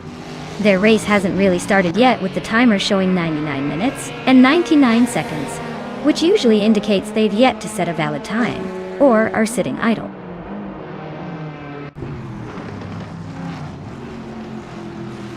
Kamizapicone 1234 is maintaining a solid lead with the fastest lap, looking comfortable at the front so far.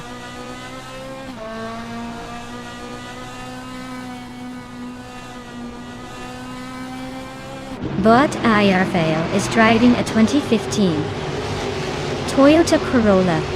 Their race is looking tough with them in the last place and the slowest lap of over 2 minutes and 33 seconds, clearly struggling to keep up.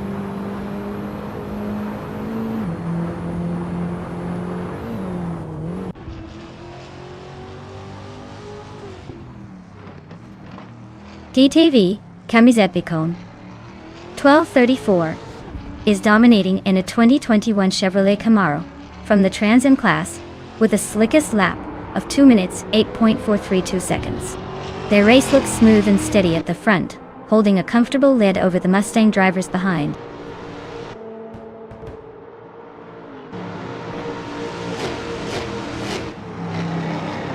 Congratulations, TTV Kamizepicone 1234. Looks like your racing skills are unmatched. Careful, you might make the others jealous.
Wow, TTV Kami's Epic 1234 totally crushed it.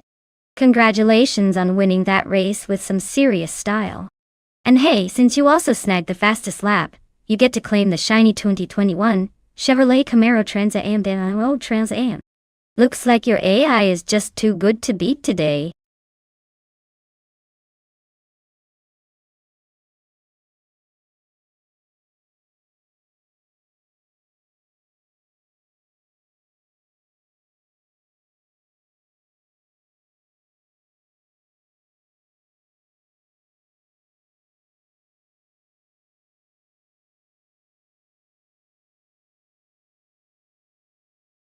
For this track, I would focus mostly on handling and cornering ability. Long Beach is all about tight corners and technical turns, so a car that can stick to the pavement and navigate chicanes smoothly will have the edge. Speed down the straights is important, but if your car can't dance through those sharp bends without losing time, you'll be stuck at the back. Basically, agility wins the race here.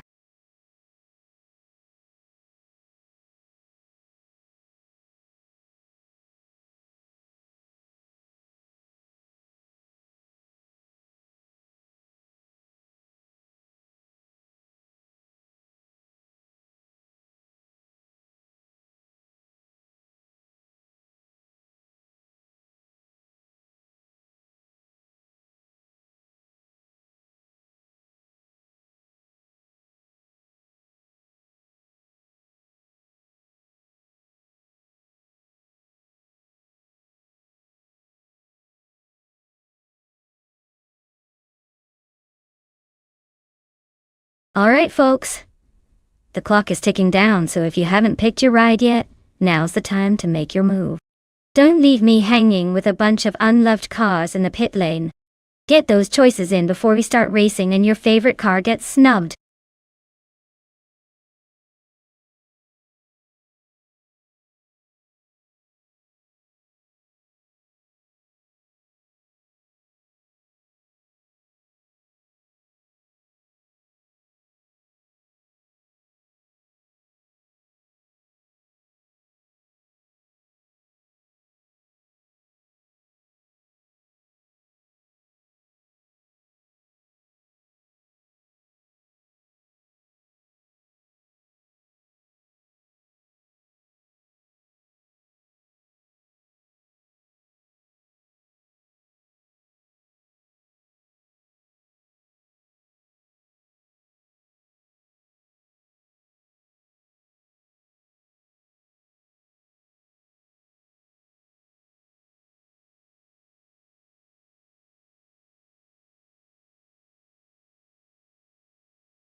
Wow, tough call here. On one hand, we have Bot King Shu 22 cruising in a 1994 Ferrari F355 Berlinetta F1, which is known for its nimbleness and precision on twisty tracks like Long Beach. On the other hand, we've got Bot Lotusos in a 1995 Dodge Viper RT10, which is more about raw power and straight-line speed. Given that Long Beach's tight corners favor agility over raw horsepower, I might lean toward the Ferrari to take the win. But hey, that Viper's got some surprises up its sleeve. Might just surprise everyone with a wicked acceleration run coming out of a corner. Either way, it's gonna be fun to watch these bots try to outsmart each other. Let's see who keeps their cool and who crashes into the wall first.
Alright folks, the race is kicking off at Long Beach with Bot Gamarza on pole driving. A 1995 Lamborghini Diablo Fi. Nothing like a fancy vintage supercar to make things interesting right from the start.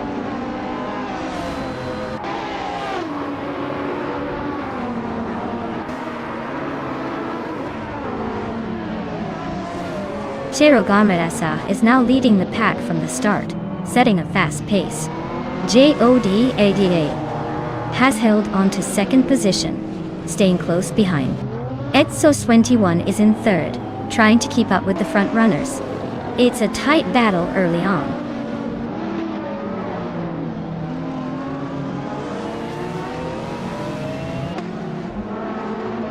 The Long Beach track's tight corners and sharp turns are forcing overtakes to be strategic, favoring precise handling over raw speed. This might explain some of the close positioning among the top cars.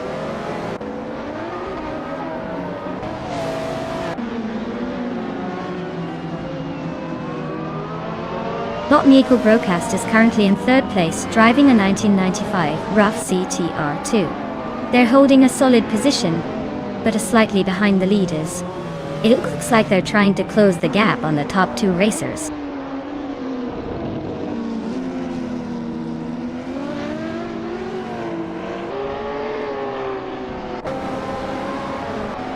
Bot Gamarza is leading in their Lamborghini Diablo 50.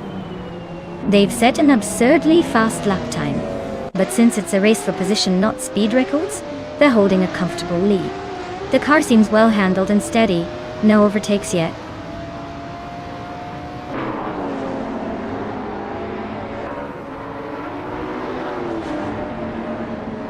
King22 is racing a Ferrari F355 Berlinetta 1. They are currently in the 18th position and seem to be struggling to improve their standing, with movement forward.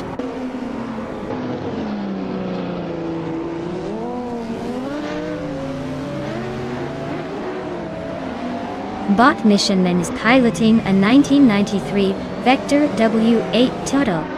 They currently sit in the Old Man's Club of 20th place. Looks like they might need a boost to catch up with the leaders.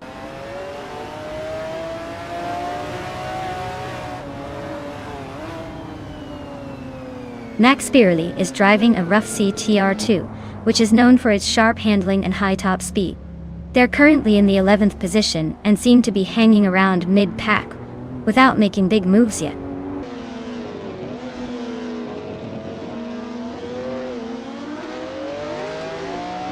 Bot Kilo Juliet Delta is racing a 1995 Ferrari F50. They're currently in 6th place and have been consistent but haven't made a move for the lead yet.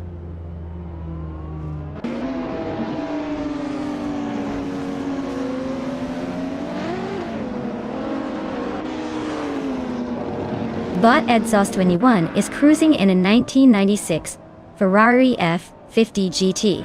They're holding 2nd place, which is impressive considering they started behind several cars. It looks like their pace is solid, staying close to the leader without any major overtakes yet.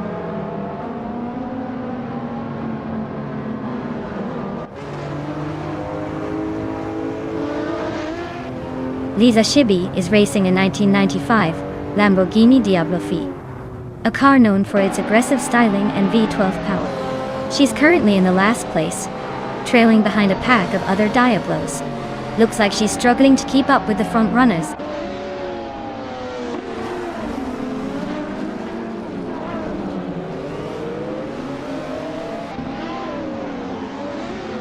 Down Talquist is driving a 1994 Ferrari F355 Berlinetta F1T. Their race hasn't started yet as their lap time shows 99.999, indicating they haven't completed a lap or are currently off the pace.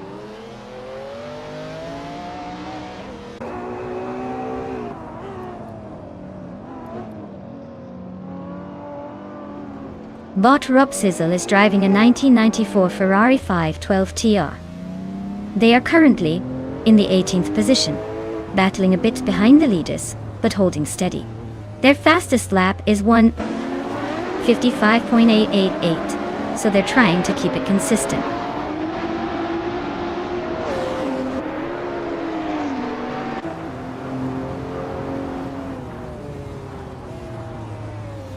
Bot Gary 710 is driving a retro 1995 Rough C TR2 Aron. They are currently in third place and have a fastest lap time of 1 minute 49.33 seconds. The race looks competitive with Gary 710 staying in the top 3 so far.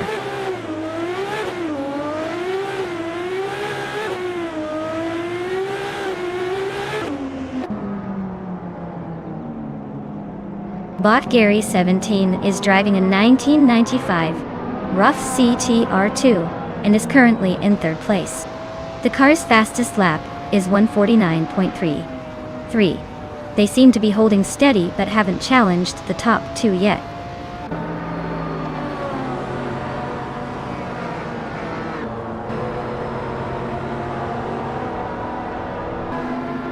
Bot Christopher is behind the wheel of a Lamborghini Diablo VT from 1995 Dutch.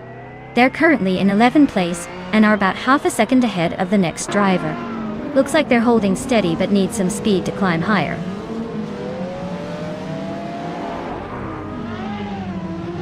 Gary is clearly feeling aggressive with that fastest lap. He's trying to keep the pressure on at the front, and he's making moves for that winning spot.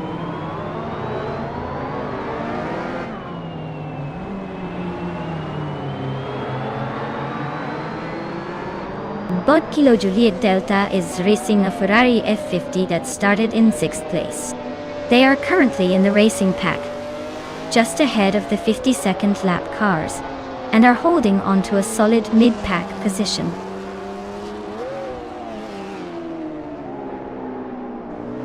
Gary 710 has the fastest lap, so he's pushing hard but still in 7th place. Looks like he's trying to sneak into the top 5 before the finish.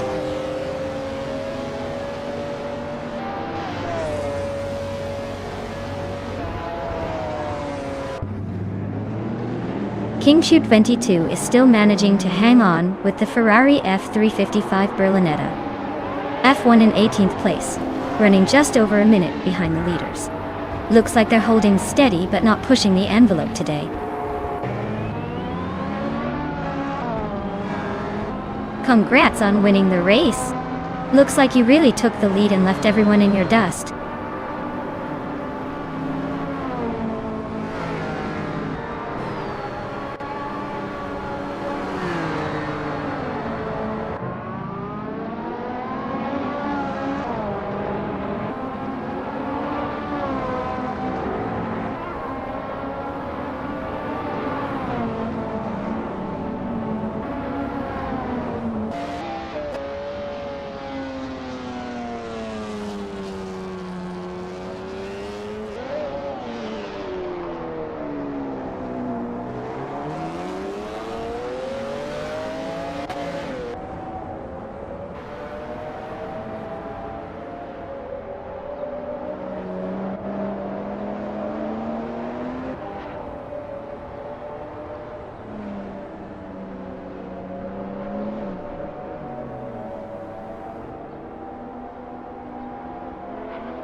Wow, look at that! Bot Perugameresa takes the checkered flag like a true champion. Congratulations on your victory. Well played and clearly outpaced the competition.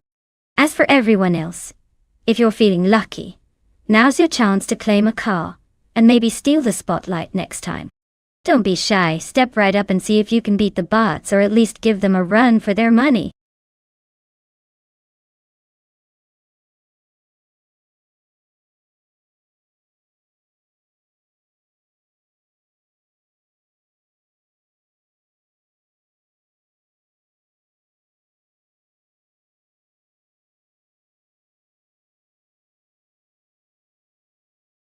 If I had to pick one of these cars, I'd say the 2017 Chevrolet SS is probably the best shot at winning on Daytona Superspeedway. It's built more for performance and has that muscle car vibe which can be a big advantage in those high-speed pack races. The Ford Fusion and Toyota Camry are solid daily drivers, but they might not have the same edge when it comes to pushing it to the limit on those super fast straights. So, my money's on the Chevrolet SS to take the top spot. But don't count out those others just yet. Sometimes patience and a little luck can make all the difference.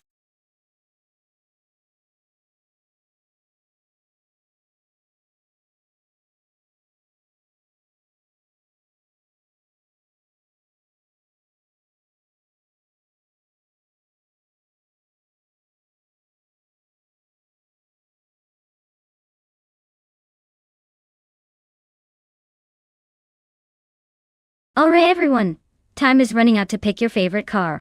If you haven't made your choice yet, now's the moment to jump in before the countdown hits 0. Don't make me force you to watch these AI drivers race without your input.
Well, with both drivers in the same car and no info about their skills or backgrounds, it's pretty much a coin toss. So maybe I'll just hold my breath and see which one manages to stay on the track without turning into an abstract art piece. Honestly, anything could happen at Daytona Superspeedway, especially when the AI is involved. Let's see who has a little extra luck today, or if they'll just end up giving us a good crash reel instead. Stay tuned.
Alright folks, we're kicking things off here at Daytona Superspeedway, and it looks like Botchis in the shower is taking the pole in a 2017 Toyota Camry.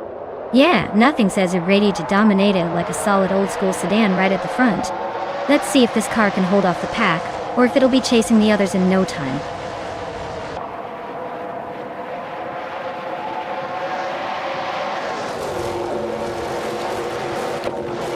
The race kicks off with Cheese in the shower taking an early lead, showing some sharp initial pace.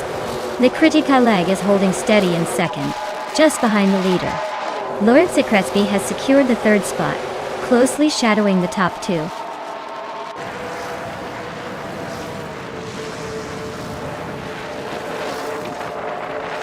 Bot Oscar Wolf is currently in 8th place, driving a 2017 Chevrolet SS. The race looks steady, but not quite challenging for the top yet.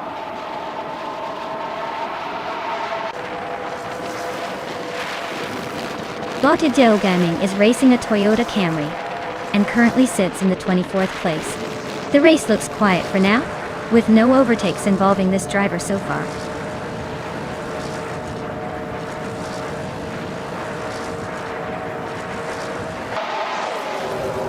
Speerleichel has a slight edge in position, but a lot can change in a few laps. Athaplasm needs to close the gap quickly if he wants to turn it around, but for now Speerleichel is comfortably ahead.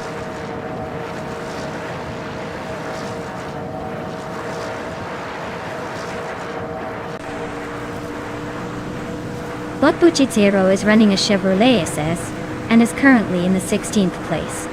Looks like they might be struggling to progress. Still stuck behind some Toyotas and Fusions, expecting some action when they find their rhythm.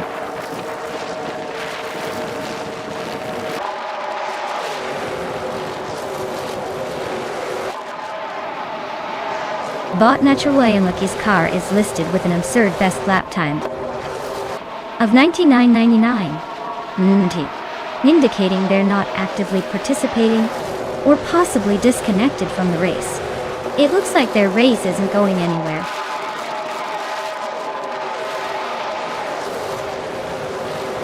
Abomli's got the speed, but he's still mid-pack.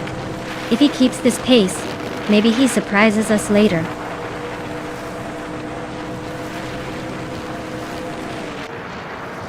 Abomzi is capitalizing on the early lapping speed and sitting in mid-pack. If he keeps the pace up, he might be a threat in the final laps.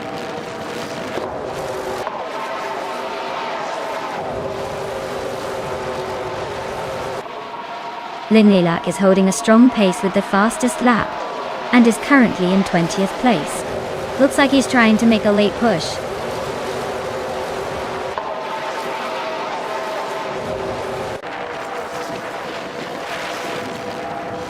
Capostas Chevrolet SS is currently in 23rd place, with the slowest lap time nearly a second slower than the fastest in the field. It looks like they're struggling to keep up and maybe falling behind in the standings.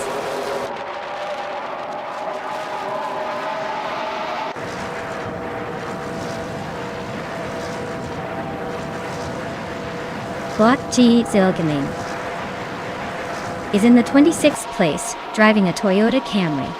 Their fastest lap so far is 1 minute and 45 seconds.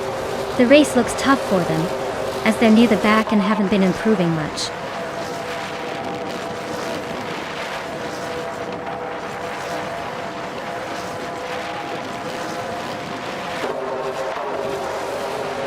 Bot Natural Yunlucky is currently in the 15th place driving a Chevrolet SS.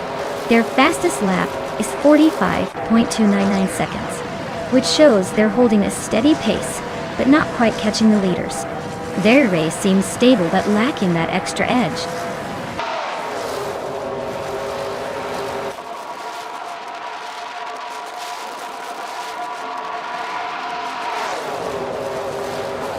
The NASCAR cars at Daytona are all about raw speed and drafting.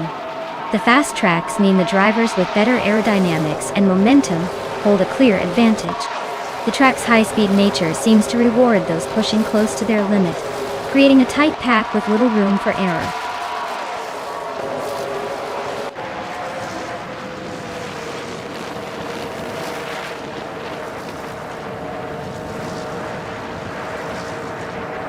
Milak is in the Ford Fusion starting at the 20th position. The car's fastest lap is nearly 44.9 seconds. She's been consistently moving up, currently in 19th place, just behind the higher-ranked Fusions. The race seems to be favoring the Fusions a bit today.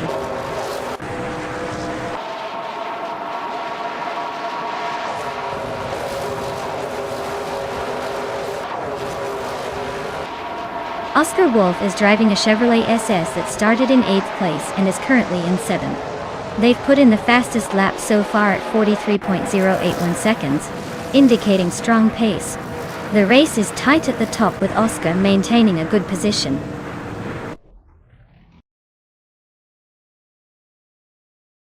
Wow, looks like Bot Lord C. Crispy showed them all how it's done. Nice win!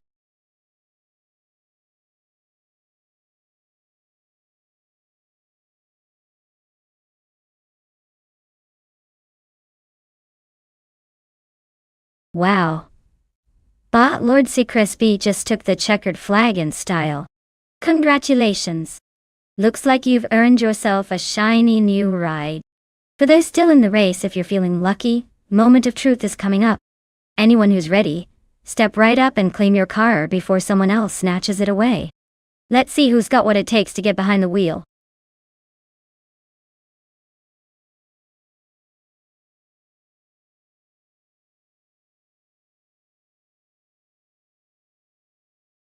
Hey there, deplorably Apple.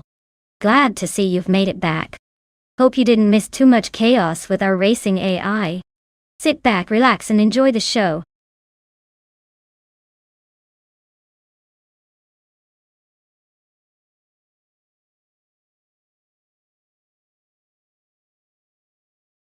Oh, the 1949 Cadillac Series 62 is a real classic, folks. Did you know it was one of the first cars to feature a fully integrated body design? Meaning it looks sleek and modern for its time even though it's almost 80 years old? It's like the vintage Hollywood star of the road, proving that style never really goes out of fashion. Now, if only it could race as fast as it makes a statement at a dinner party.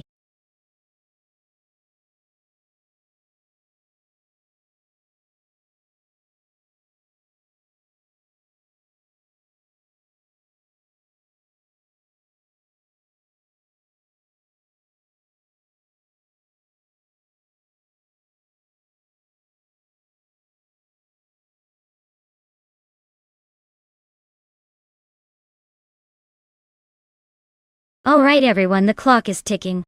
If you haven't picked your favorite car yet, now's the time, or you might end up with whatever's left. Hurry up before the AI cars start racing without us.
Wow, what a classic showdown we have here. On one side, we have James Mayo piloting a vintage 1983 Fiat Uno Dodge Sail. That car is about as subtle as a brick wall, but hey, it's got charm and probably a lot of nostalgia. On the other side, Super Siggy is in a sleek 2015 Mercedes-Benz SLK 55 AMG, which is definitely the more modern and likely faster option. Given the car choices alone, I'd give the edge to Super Siggy. The SLK 55 AMG is known for its speed and agility, especially on a tricky circuit like Sagalices.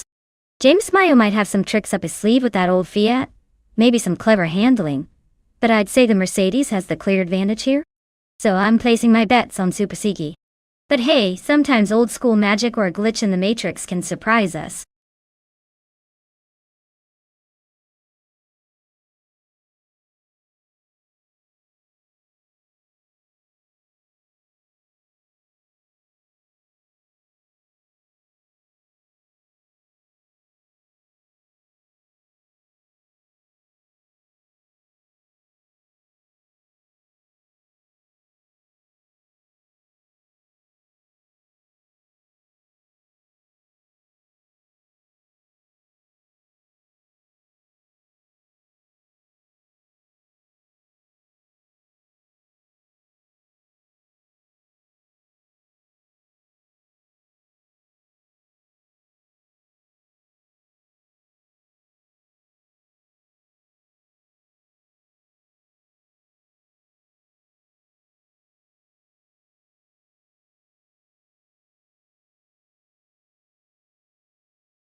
Alright folks, looks like TTV ID Shadow 1 is leading the charge in that sleek 2020 Ultima RS, starting on pole at Circuito Sagalices. So this race might just get interesting. Keep your eyes on that one.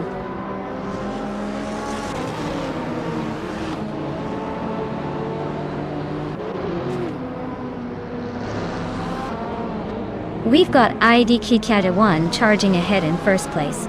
Donuts on third tree is close behind in second. Cirque Gamingate is holding on to third as they cross the start line. Keep an eye on those three. Things could change at any corner.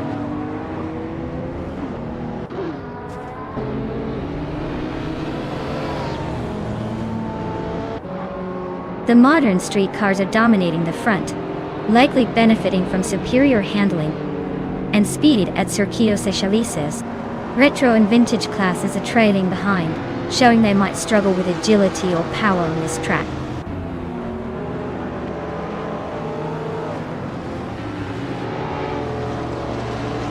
Bot Gerloff Diamond is cruising in a vintage Chevrolet Chevelle SS from 1970.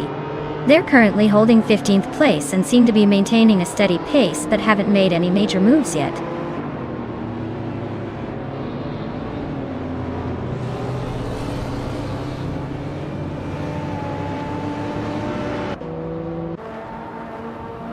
Bot Bobardo is driving a 2017 Porsche 911 991 G2 RS. They are currently in third place and holding a solid position well within the top group. No overtakes yet, but staying competitive.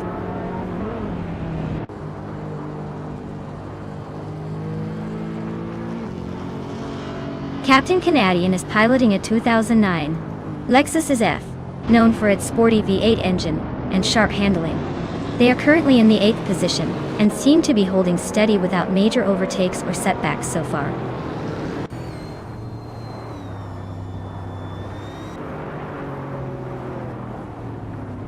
Bahen Fatig is cruising in a vintage 1970 Alfa Romeo Montreal. They're holding the 11th spot, with no immediate overtakes in sight, and seem to be pacing steadily behind the leaders.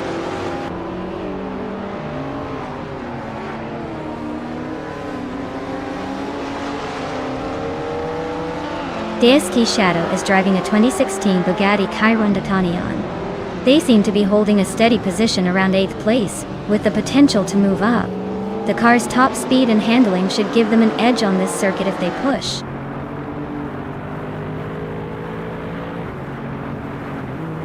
Idjacha Dwornet cruising comfortably at the front with the fastest lap. Looks like he's in control, unless a miracle happens.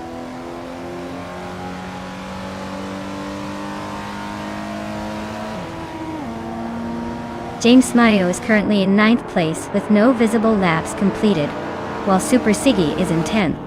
James Mayo needs to gain some ground quickly to close the gap for that bet.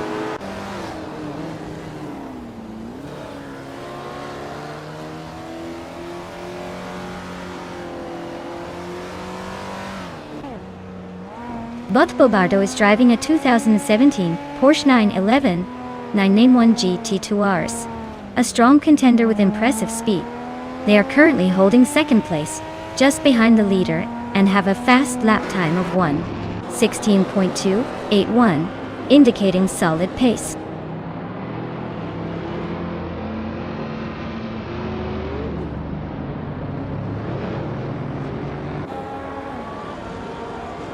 Unclearly Gaming is driving a 2007 Volkswagen Golf GTI, with a slowest lap of over a minute and a quarter. It's currently in 8th place, and it looks like their race is more about holding position than making moves. Maybe the car's having an off day.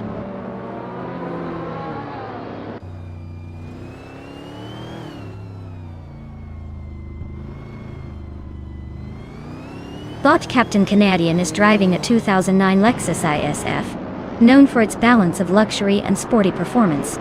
They're currently in 8th place, but their lap time suggests they're not gaining many positions. Looks like they're just cruising along rather than pushing hard.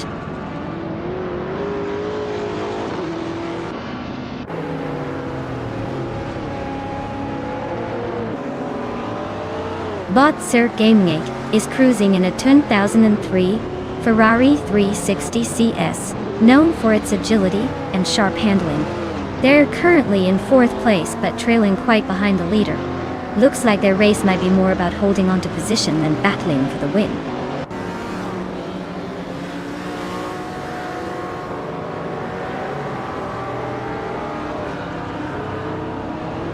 Bot James Mayo is racing a retro Fiat Uno from 1983. It's currently in last place among the vintage cars with a lap time of around 1:39.764. So their race looks like a slow cruise rather than a chase.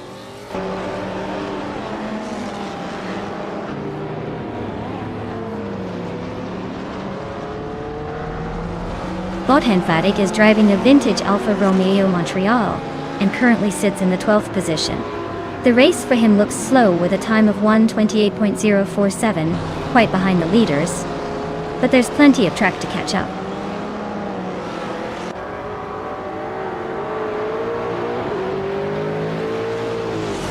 DTV Idik Shadawane is leading the race with a 2020 Ultima RS, known for its lightweight design and high performance. They're maintaining a solid pace and currently leading comfortably.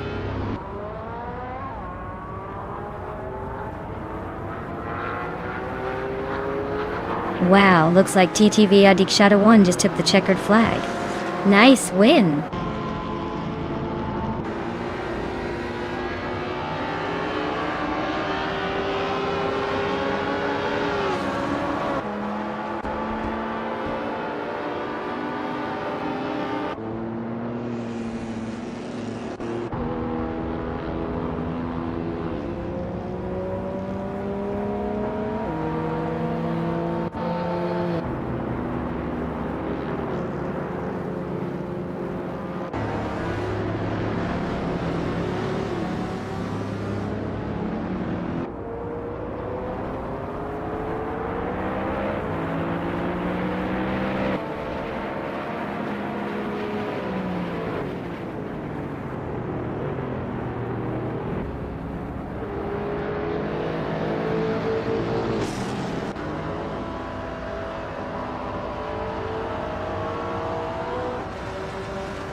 Wow!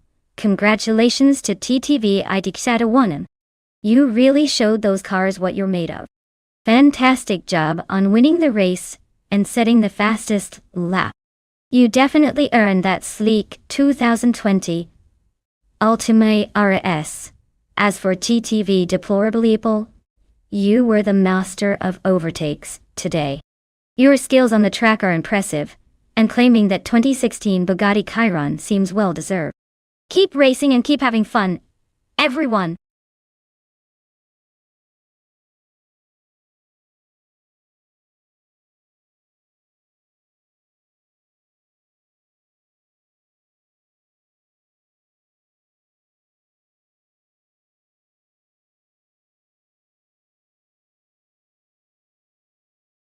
Oh, a fun fact about the 1970 NASCAR cars? Well, back then, they used pretty much what was available on the street. The cars in that era often looked like modified versions of production cars everyone could buy, which means you could see things like big block engines and chrome everywhere. Interestingly, in 1970, NASCAR introduced a new rule that limited the engine size to 358 cubic inches, for what they called large engines. This really shook things up, because drivers had to be a lot more strategic with their car setups. It's funny to think that what was once considered cutting-edge technology back then is now just vintage charm. Makes you appreciate how far racing tech has come, right?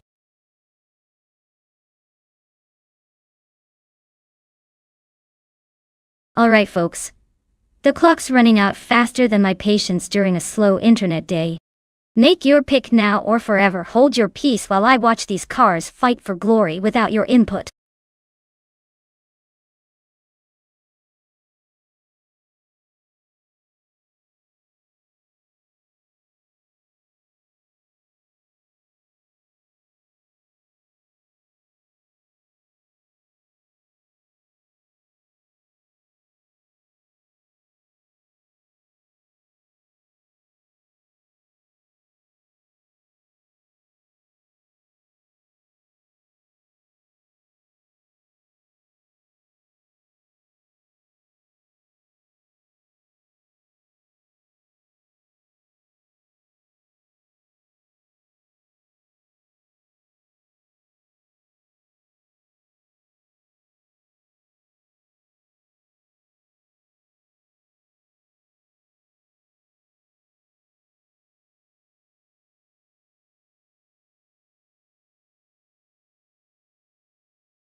Alright, so we've got bot etherplasm behind the wheel of a classic 1971 Plymouth Roadrunner, and bot down to Quest steering in 1971 Mercury Cyclone Awa.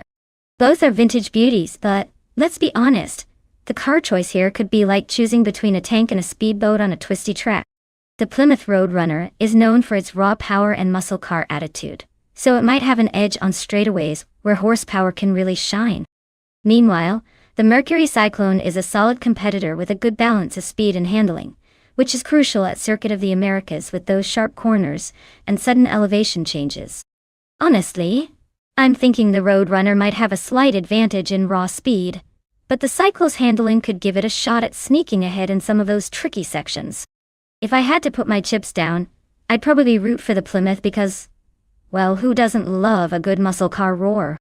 But hey, with AI drivers, anything can happen, including cars deciding to take a scenic detour. So sit tight, and let's see who takes the checkered flag first.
Alright everyone, we're kicking off at Circuit of the Americas with the car from NASCAR 1970, driven by Bot Gravy Graves.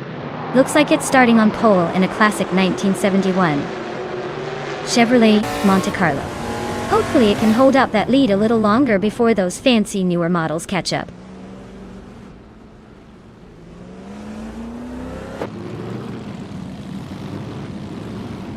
Gravy Graves zooms off to the lead, right after the start. Axon Hits is hot on their tail, staying close in second place. Nico Broadcast rounds out the top three, holding a solid third as they head into the first turn.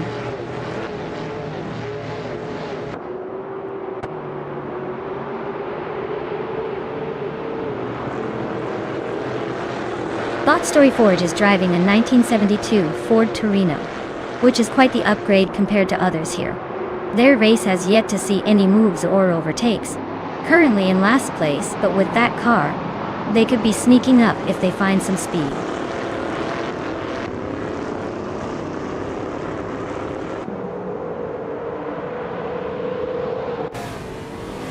Bot Gravy Graves is dominating the race with a Chevrolet Monte Carlo from 1971. The car's fastest lap is a quick 99.99, and they have maintained the lead effortlessly so far. Looks like smooth sailing for now.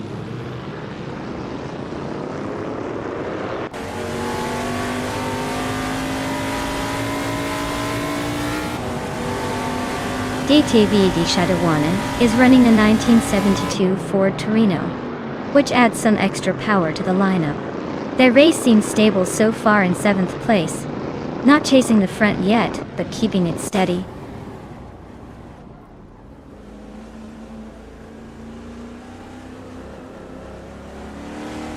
Bot VV39 is driving a 1971 Plymouth Roadrunner.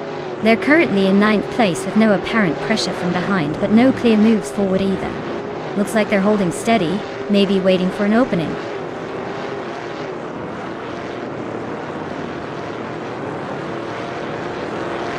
The Circuit of the Americas seems to be a close quarters challenge with plenty of room for overtakes, keeping the battle alive at the top and right through the path.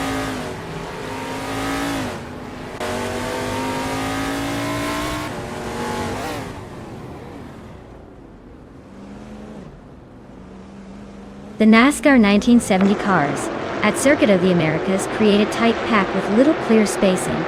That old school muscle and the track's technical turns are keeping everyone close, making overtakes challenging. Expect some drama as drivers fight for position on the tight corners and long straights.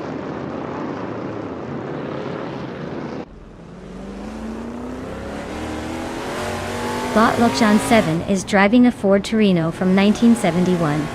They are currently in 8th place but haven't made any notable moves yet, with their fastest lap still at the theoretical maximum.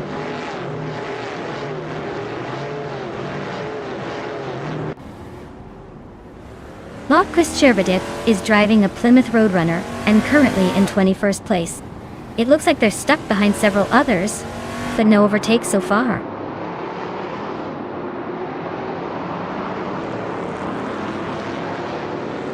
Bot VD39 is racing a Plymouth Roadrunner and is currently in 9th place. It looks like they're holding steady but aren't making big moves forward at the moment.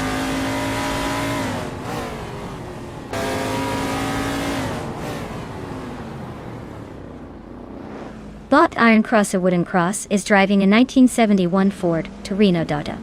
They're in 8th place and seem to be holding steady so far, but haven't shown any real speed compared to the leaders.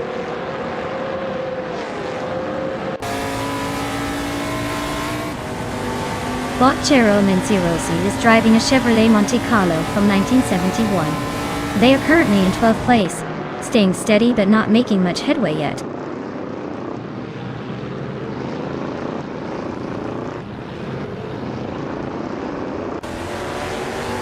Bot Gravy Graves is leading the race in a classic 1971 Chevrolet Monte Carlo from 1970 NASCAR. Looks like they're setting the pace with no challenge nearby. Race seems smooth so far.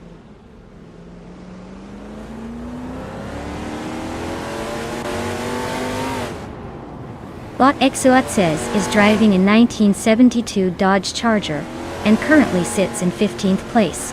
It looks like they're trying to make a move but haven't quite gained ground yet.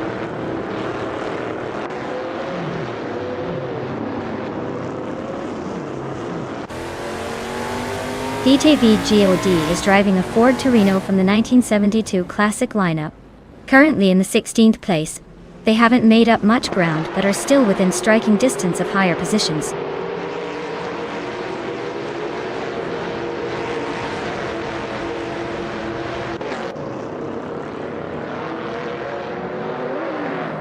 Bottero Minirozzi is driving a Chevrolet Monte Carlo from 1971 and currently sits in the 10th place.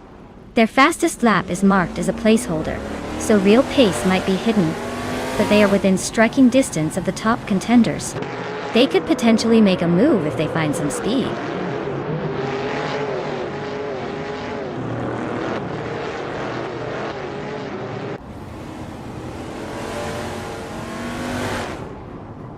The vintage NASCAR cars are providing unpredictable variability with faster lap times from the older models like the Chevrolet Monte Carlo and Plymouth Roadrunner. The tight turns of COTA seem to favor experienced handling, but newer Ford Torinos are holding their ground. Overall, the mix keeps everyone on their toes.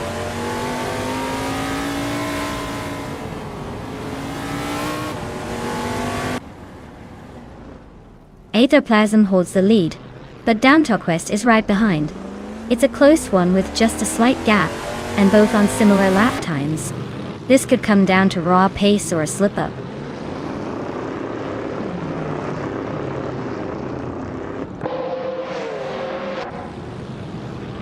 Bot Axton Hits is in a 1971 Dodge Charger. Dutch Talbane. They're holding second place with a fastest lap of 2:38.2. Staying consistent just behind the leader.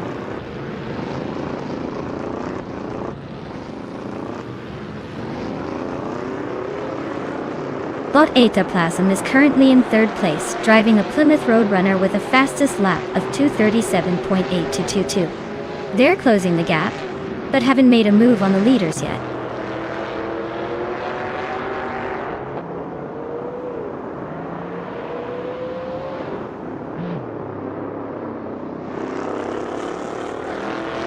DTVJOD is Ayutthaya. Author until 1972. Ford Torino, and currently holds the 14th position. They're just behind some of the faster Torinos, but making steady progress with a decent lap time of 2 minutes, 38 seconds.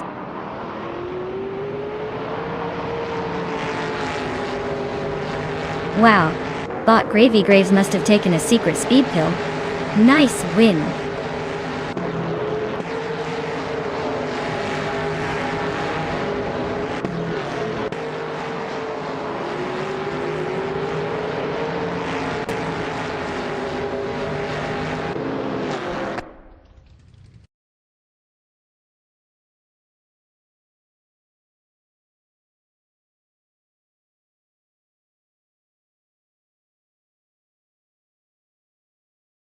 Wow, Bot Gravy Graves took the shiny trophy. Congratulations on that impressive win. Looks like all the fast bots are really stepping up their game. And to those drivers still in the mix, it's your turn to claim a car and show us what you've got. Don't let this opportunity slip through your tires.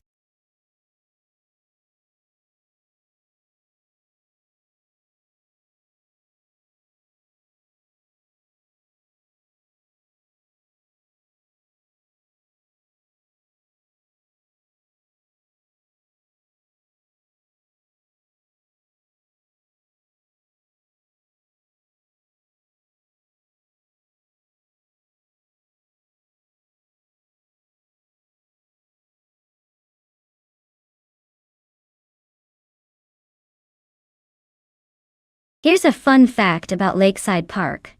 It's one of those tracks where you really feel the history every time you race on it.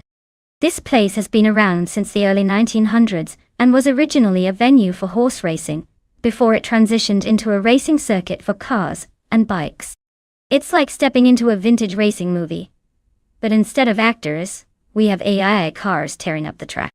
Quite the mix of old charm and modern speed, don't you think?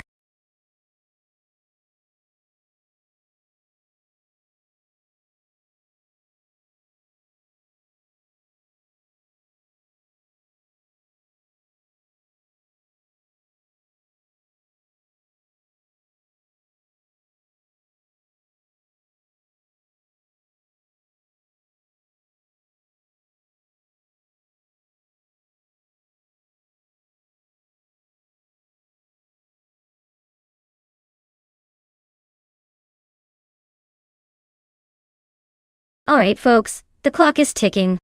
If you still want to pick your favorite car, now's the time to let your voice be heard. Don't make me decide for you, because honestly, I might just pick the fastest one and call it a day. Hurry up before all the good options are gone.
Alright, this is quite the showdown, isn't it?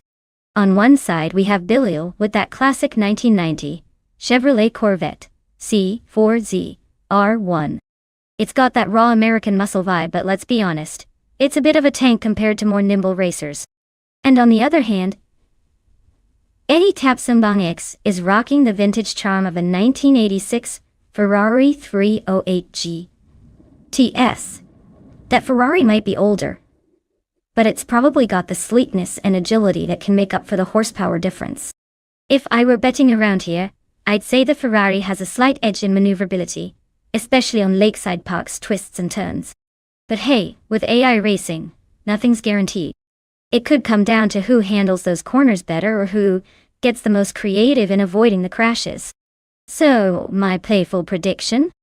Expect the Ferrari to squeeze out ahead, but don't be surprised if that Corvette comes roaring back in the final lap.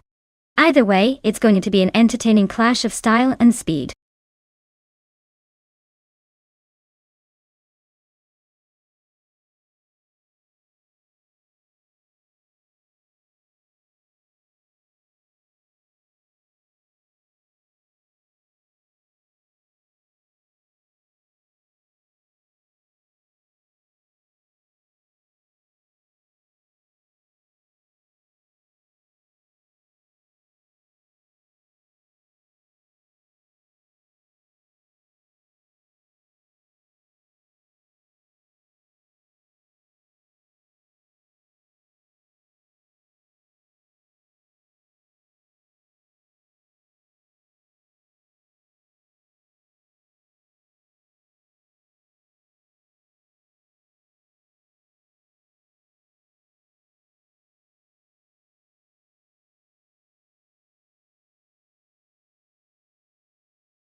Alright, everyone.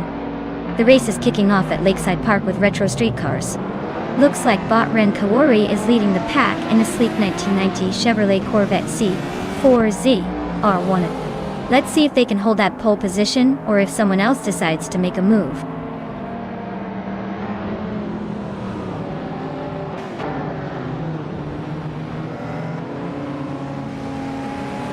Ren Kaori has shot to the front right from the start, holding a slight lead.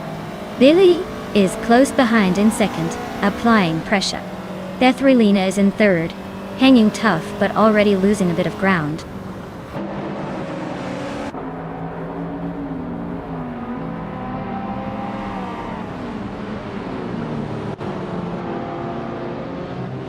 TVGDOD is driving a 1995 Nissan Skyline R33L NSMO, a racing version with aerodynamics and tuning, focused heavily on speed and handling. They're currently in last place but staying competitive with consistent lap times.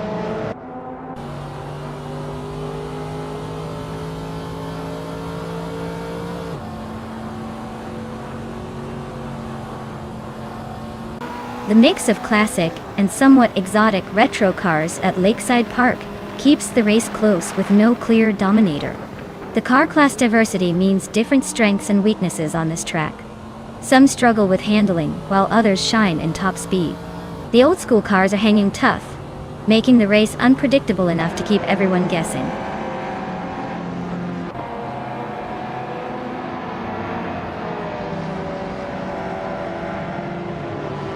Bot Belfantibist is driving a 1996 Dodge Stealth R T-Turbo.U.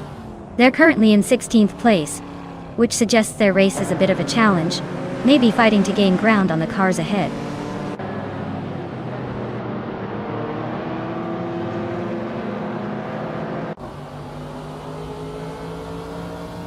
Bot Taintias Tapsumbong 6 is piloting a 1986 Ferrari 308 GTS. They are currently in 6th place, holding a solid mid-pack position. The race seems steady for now with no overtakes yet.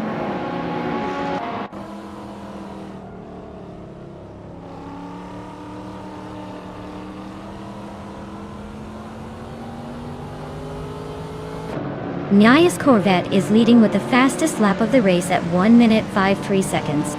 The car is a classic 1990 Chevrolet Corvette C4Z R1, known for its top speed and sleek design. The driver is maintaining a strong pace, holding a clear advantage over the competition.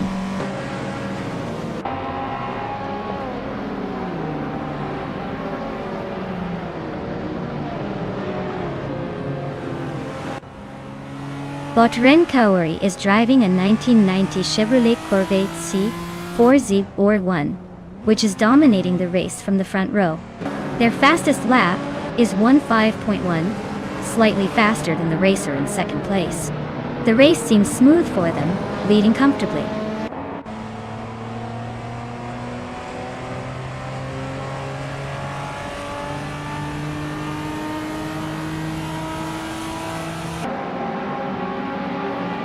Bot Rentis Tapsumbongs is rocking a 1986 Ferrari 308 GTS, which is known for its sleek design and classic Vol-eat sound. They're currently in 6th place, just behind the top 5, with a pretty decent lap time of 18.645. Looks like they're holding their own, staying competitive in the mid-pack.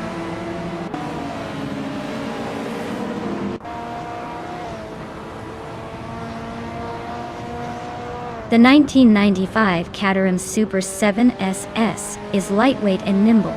Hypno Killer is currently in 4th place and staying competitive with a fastest lap of 17.134, suggesting solid pace so far.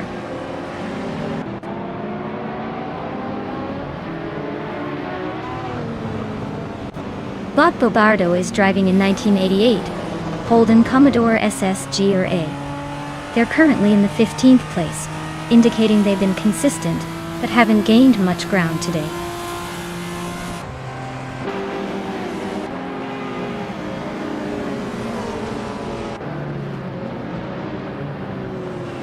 Waldo is driving a 1989 Mercedes-Benz L500, which is known for its luxury and V8 power. The race isn't going his way though. He's currently in the last position and has the slowest lap time by a significant margin. It looks like he's struggling to keep up today.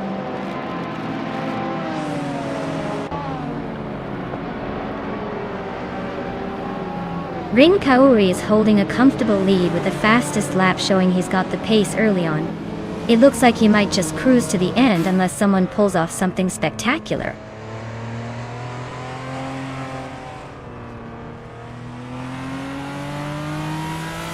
But Belilje is maintaining a narrow lead over Elfie Tapsombomdix, but neither has pulled away significantly.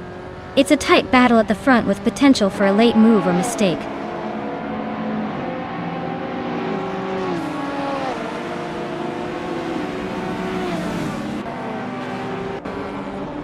Belilje is in second, slightly behind Kaori at the front, so no real pressure yet. Tapsombomdix is in sixth, close enough to make a move if the pace stays steady. Looks like a tense finish possible between the top two, with a bit of late game fireworks from the mid-pack.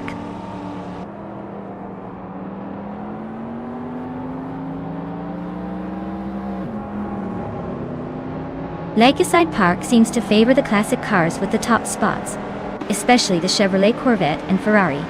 The tight corners probably reward precise handling and low lap times. Overtaking looks fierce in the middle of the pack.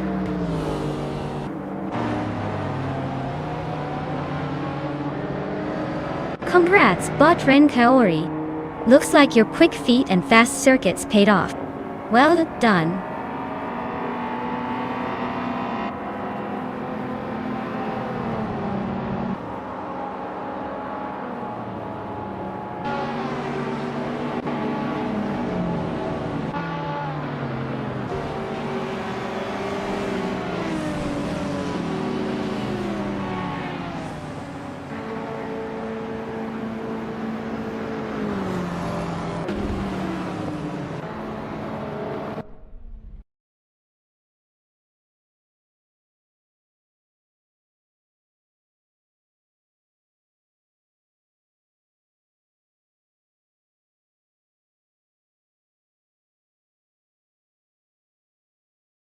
Wow!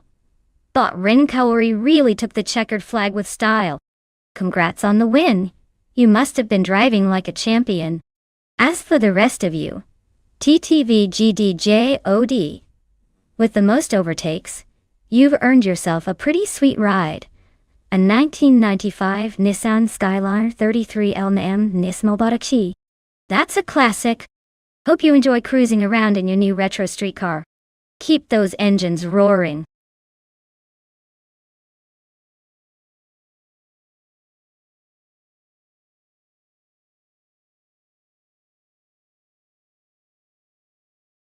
Sure thing. Did you know that the F1 cars from the 1960s had almost no safety features compared to today? They race with open cockpits, minimal crash protection, and no seatbelts on some models. It was a totally different world of racing, more about bravery than safety. Imagine skimming around those tracks in a car that basically doubled as a metal tube with wheels, and a reckless driver inside. Pretty wild, right?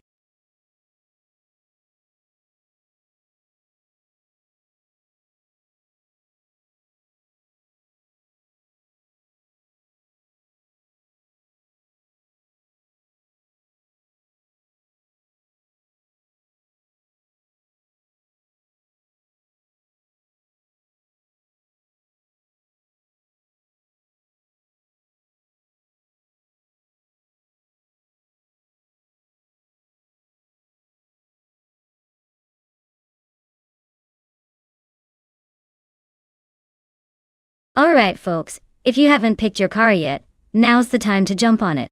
The countdown is ticking away faster than a speeding sports car, so don't be the one left behind. Get your choices in before it's too late and we're all stuck with whatever the AI throws at us next. Let's do this!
Well, this is quite the vintage showdown. Both cars are classics, and pretty different in design and performance. The Brabham BT3 from 1963 has that raw, no-nonsense racing charm, but might lack a bit of the modern finesse. The Lotus 33 from 1965, on the other hand, was known for its innovative engineering, and could have a slight edge in handling. If I had to throw some playful bets into the mix, I'd say Shadow in the Lotus could have a sneaky advantage thanks to its slightly more refined design. But honestly, with AI driving these beauties, it's anyone's race, and probably more about which car's strengths the AI decides to use at the right moment. So, stay tuned and prepared for some unexpected twists, because this vintage car battle might surprise us all.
Alright everyone, looks like Bot Cloudy is fashionably late to the race, starting on pole with that classic 1962 Lotus 25.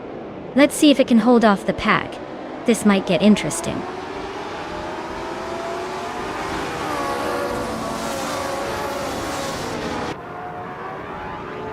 Cloudy has shot off the line and taken the lead right away. La Croissant 1980 slots into second place, looking eager to take a swipe at the top dotted wall. Shadow is holding steady in third, just waiting for a slip up from the leaders to make a move.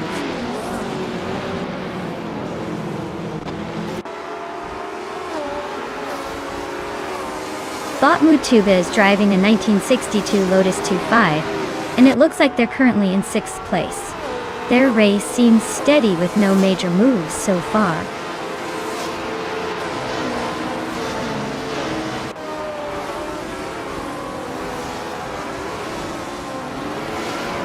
Bot Zombush 86 is racing with a 1965 Ferrari 1512, a car known for its power and agility. They are currently in 4th place, maintaining a steady position but not making any major moves yet. The race seems to be relatively stable for them so far.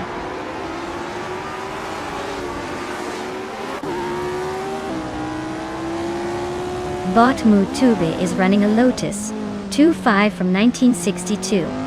They're currently in 6th place, fighting to stay ahead of the pack, but not quite challenging for the lead.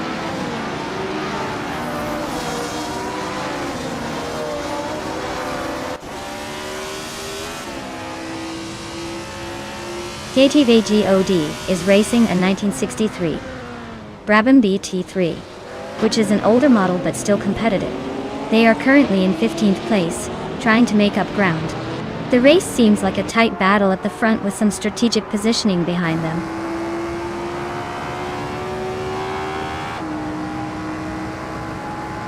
Bot Spikes is racing in a 1962 Lotus 2-5 and currently holds the 5th position.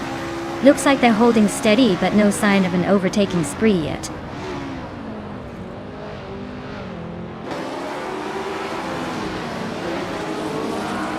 TTVGJ OD is driving a 1963 Brabham BT3. They are currently sitting in 11th place, which suggests they are holding steady, but haven't made a move forward yet.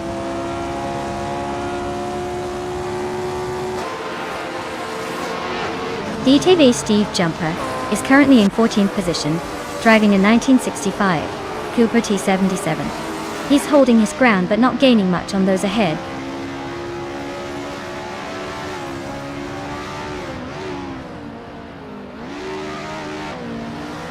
Botnico Broadcast is driving 1965B RNP261, a car known for its balanced performance.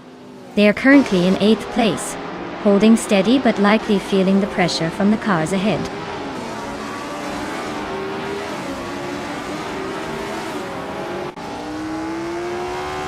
The vintage cars bring a lot of character but probably lack the finesse of modern tech. At Paul Ricard Retro, that means slipstreaming and overtaking are quite the challenge, especially with limited grip and braking capabilities in these classics.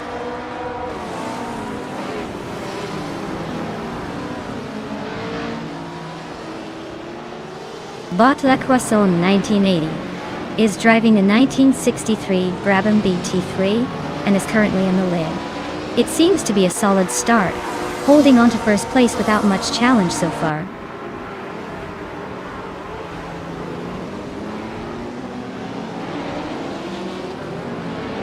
Vagrant Enchanter is driving a 1962 Lotus 2-5. They are currently in the 13th place, appearing to struggle with consistency as their lap times are not available.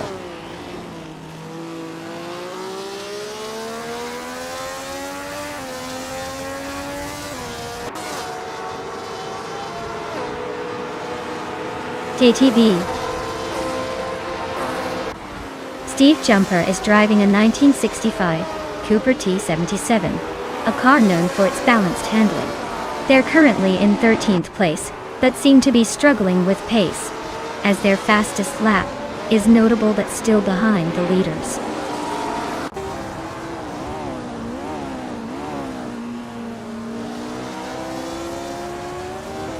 The track's tight corners and high-speed straights are favoring consistent lap times, keeping the top contenders close. The leading Lotus and Brabham are leveraging speed on straight sections, but the Ferrari is holding position through technical areas.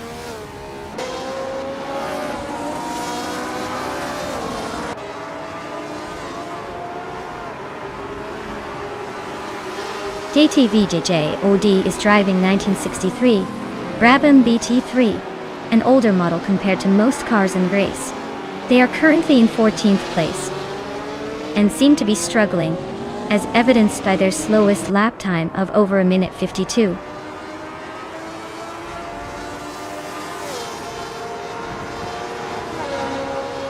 Congratulations on winning the race. Clearly, your speed is unbeatable.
Congratulations to La Croissant in 1980 for taking the checkered flag. Well done on a race well driven. As for the lucky drivers who can claim a car, make sure to step up and get yours before someone else snags it. Keep watching, folks, because the action is just getting started.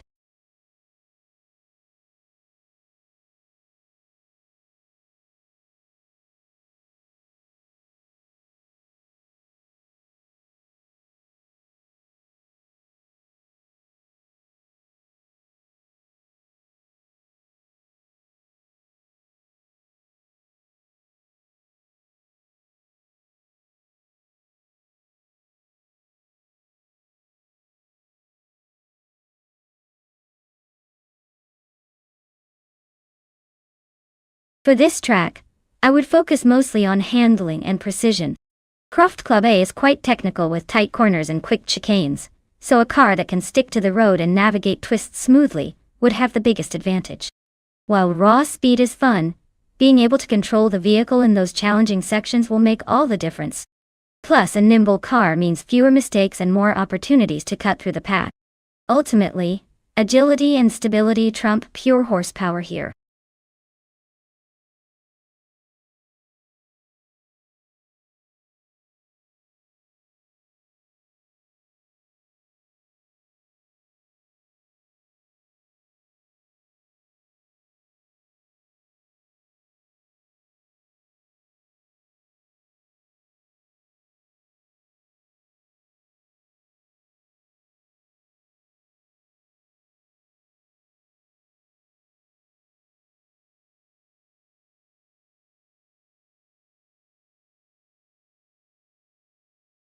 Alright, folks, the countdown is almost up. If you haven't picked your car yet, now is the time to make that brave decision. Don't leave me hanging with an empty lineup of electric dream machines or roaring muscle cars. Get those choices in before the timer runs out, or you'll have to suffer through whatever the AI throws at us next.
Alright, we've got a real throwback versus a slightly older but still impressive machine. Roger Barra 302's Ferrari F50 GT from 1996 is definitely a beast with some serious speed and legendary styling. On the other hand, Senor Flip Flopone 12020's Venturi 600 LM from 1993 might be a bit older, but could surprise us with some clever handling and raw power. Given the Ferrari's reputation for blistering speed and the fact that it's a newer model in this race, I'd give the edge to Roger Barra 302. But hey, we all know how unpredictable these AI races can be. Sometimes it's the unexpected car that crosses the finish line first. Stay tuned.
Alright everyone, the race is underway at Prof Club A, and leading the pack is DTV Adi Kejawan in a classic 1998 Porsche 911G T198. Looks like we've got some vintage speed up front. Let's see if the old girl can hold on.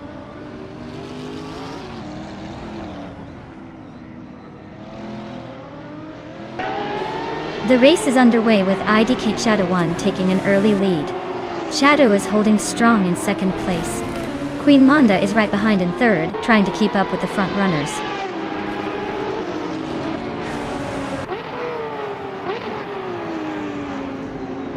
Botwoki Nabaka is racing a 1997 Honda SXG T500. They are currently in 10th place and seem to be maintaining a steady pace without any major moves or overtakes so far.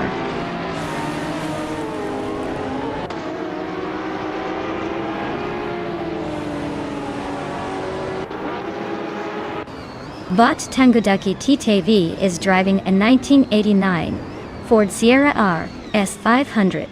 They are currently in the 22nd place, holding steady but not making much move forward. It looks like they're hanging in there, but overtakes might be required for real race action.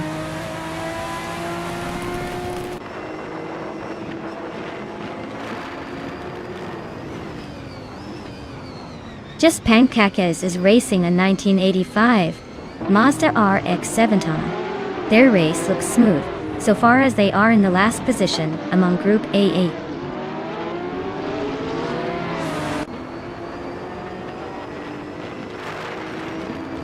Bot Cloudy is driving a 1984 Ferrari 288 GTO Evoluzione Dutch. They are currently in the 15th place and seem to be holding steady without major threats or overtakes so far.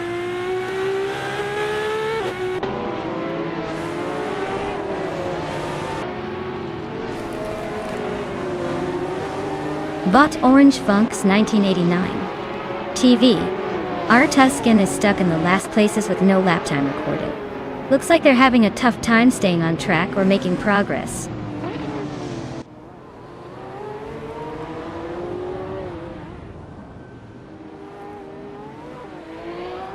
Botek Vaithi is racing in a 1994 Toyota Supra GT 500. They're currently in 8th place but with a slow fastest lap compared to others, indicating they've fallen behind or are struggling to keep pace.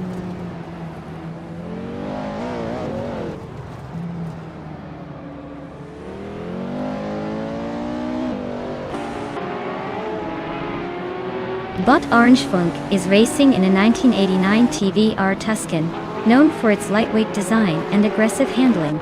They're currently in the midfield, sitting in 26th place, slowly falling back with a fastest lap of 55 seconds.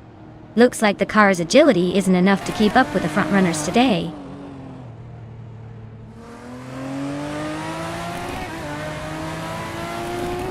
Daisuke Shadow is holding second, already clocked the fastest lap, so he's definitely got the pace to chase down Shadow 1 if the gaps stay the same.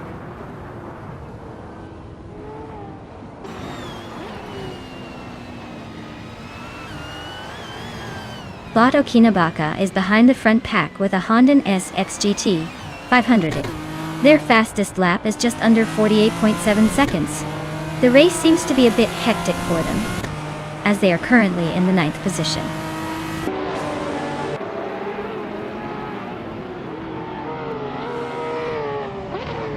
The tight corners and elevation changes seem to favor aggressive braking and quick acceleration, which is helping fast drivers gain ground, while those with less precision are falling behind.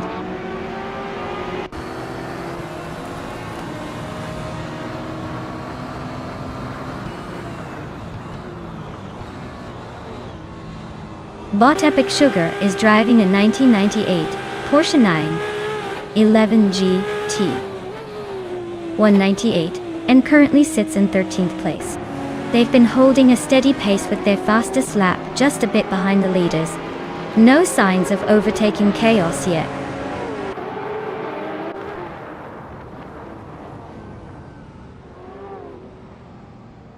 The GT1 cars are demonstrating their dominance with fast lap times, especially the Porsche and Ferrari leading the field.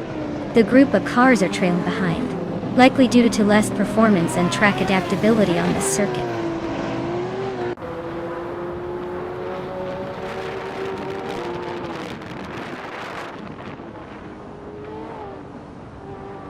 Bot Queen Monda is driving a Venturi 600 LM, which is currently in 4th place.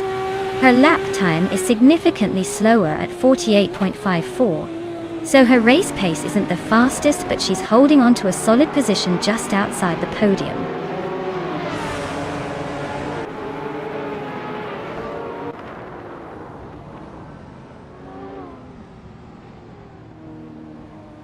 DTVJOD is driving a Toyota Supra GT500 from 1994. They're currently in 5th place just behind the Porsche driven by Nukembokken. Their fastest lap is a 48.512. Looks like they're holding steady but not exactly setting the pace.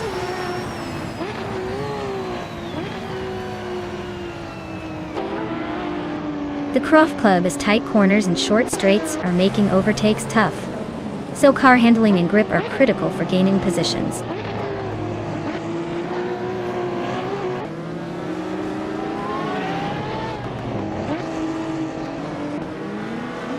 Bob Boutte is racing in a 1988 Mitsubishi Starion, a car known for its agility and turbocharged power. The race hasn't been kind to them so far, sitting in 21st place with the slowest lap time among those still on the track.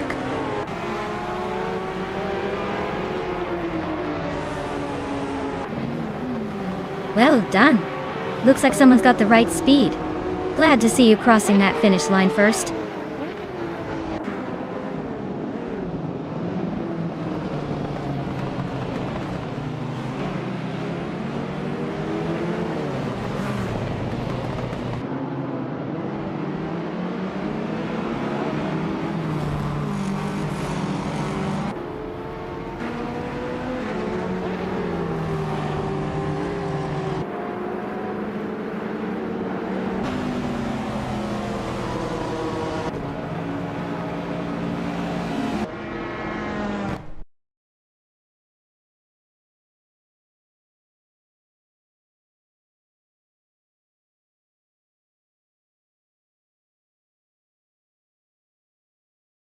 Wow, TTV Adik Shadowwana took the victory. Congratulations.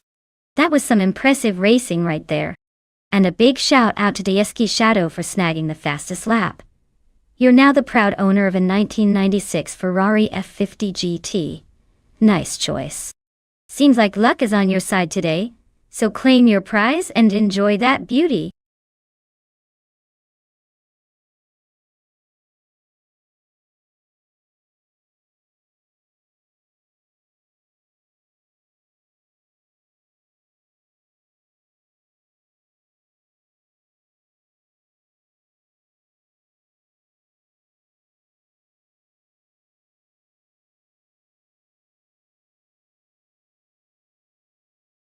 If I had to pick one of these cars, I'd say the Maserati MC12 could have a good shot at winning the race on Indianapolis GP circuit. It's basically a race car dressed as a road car, with impressive aerodynamics and top speed. Plus, it sounds like thunder, which is always good for intimidating the competition. Of course, the Lamborghini Reventon would be a close second because, let's face it, who doesn't want a car that looks like it's ready for the apocalypse? But overall, I think the Mk12's combination of speed and racing pedigree might just give it the edge.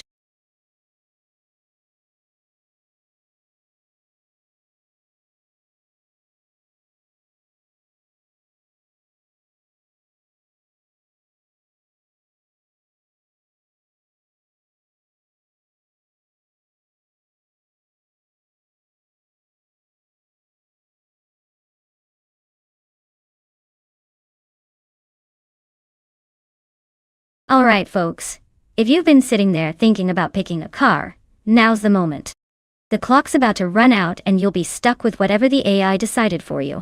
So, get those choices in before it's too late.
Alright, folks. We've got a classic Italian stallion against an American muscle car at Indianapolis Grand Prix.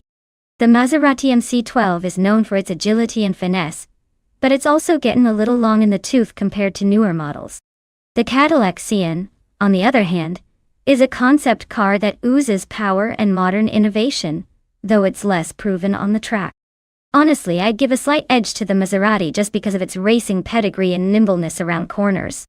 But if the Cadillac Cian can capitalize on straight-line speed, and maybe catch the Maserati sleeping in the turns, it might surprise us all. All in all, expect a close one, but I'd lean towards the Maserati pulling ahead just because it's a little more seasoned on the racetrack. Stay tuned, this could be fun.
Alright folks, the race is underway at Indianapolis GP, and leading the pack is Botchizzo Gaming in a 22 Cadillac Cian, starting on pole. Yep, that's a supercar from the early 2000s trying to hold off the chaos. Let's see if it can keep its crown, or if someone's going to catch up.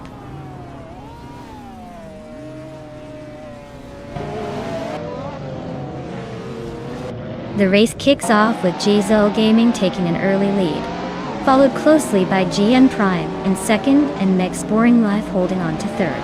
Let's see if anyone can challenge this trio soon.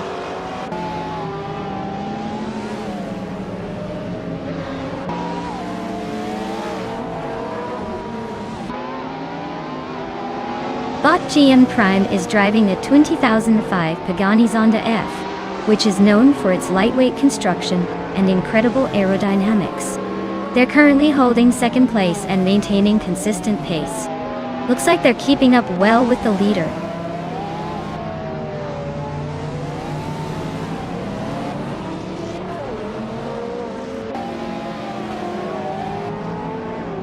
Hey there, Mr. 246. Welcome back to the stream. Glad you could join us again for some high-octane AI car racing action. Get ready to see some crazy laps, and maybe even a few surprises on the track. Sit back, enjoy, and let's see if your favorite car can make it to the top.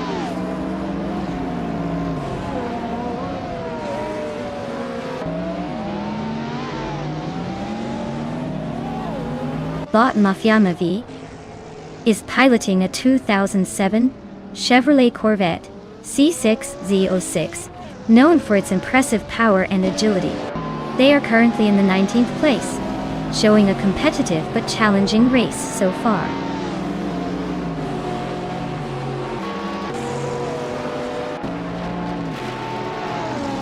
Bot Kyroscope is driving a 22 Cadillac Cian, starting in 8th place.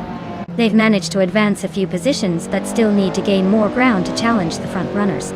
The race is tight with steady progress.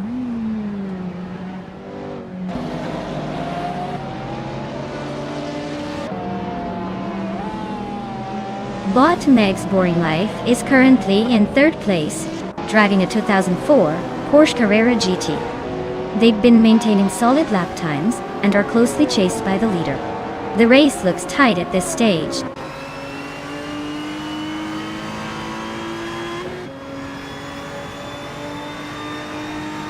Bot Meg's Boring Life is driving a 24 Porsche Carrera GT, known for its sharp handling and speed.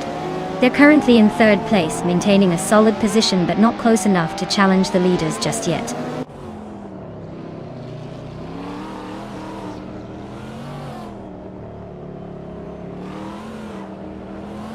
Bot Chosenskost is driving a 2004 Koenigsegg C8X, a high-performance supercar D1. They're currently in 8th place, holding steady but not quite challenging the leaders yet.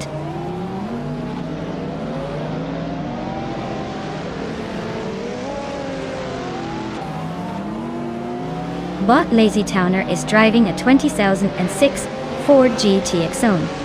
They're currently in 15th place but have plenty of racing left to do. The car's known for its balance and speed, so they might start closing gaps soon.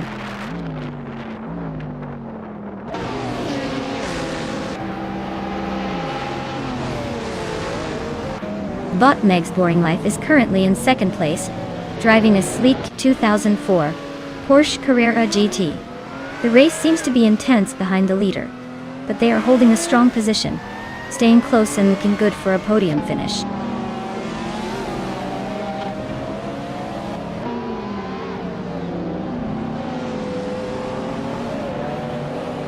Bot Jiitzil Gaming is leading the race comfortably with a Cadillac Cian from 2002. Their fastest lap so far is impressive at 1 minute 43 seconds. The race strategy seems solid as they maintain clear daylight over the pack.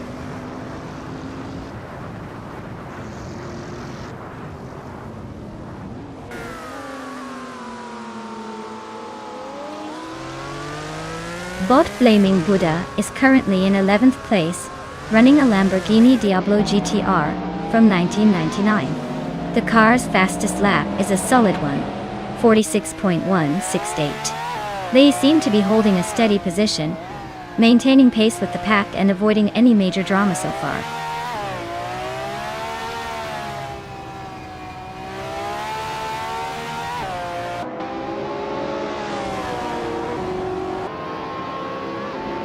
TTV Edik Shadowwane is driving a Mazda MT 900s from 2006.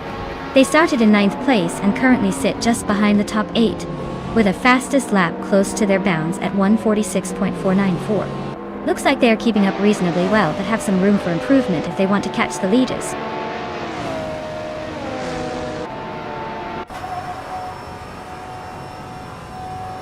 Well, look at that. Bot G Gaming just crossed the finish line first. Nice job staying ahead of everyone else's dreams.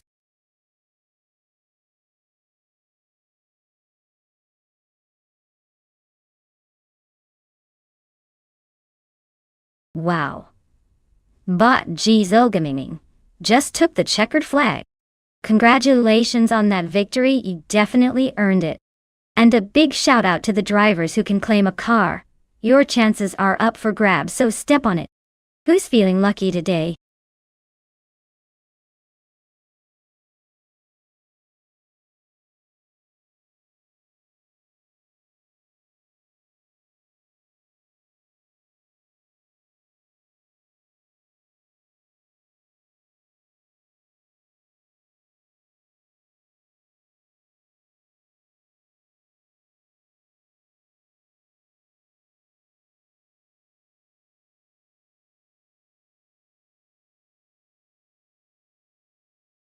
Did you know that in the 2000s, some of the slow cars racing in that class were basically the tortoises of the track?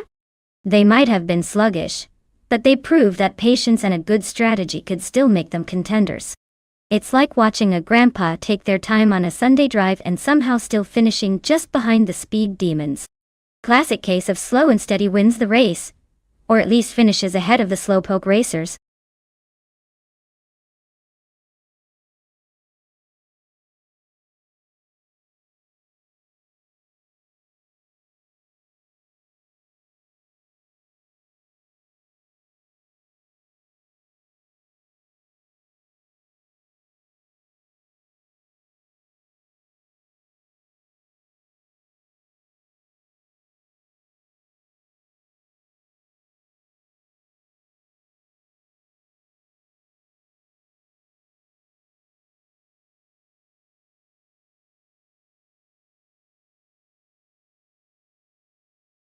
Alright folks, if you haven't picked your car yet, now's the time to rush. We're down to the wire.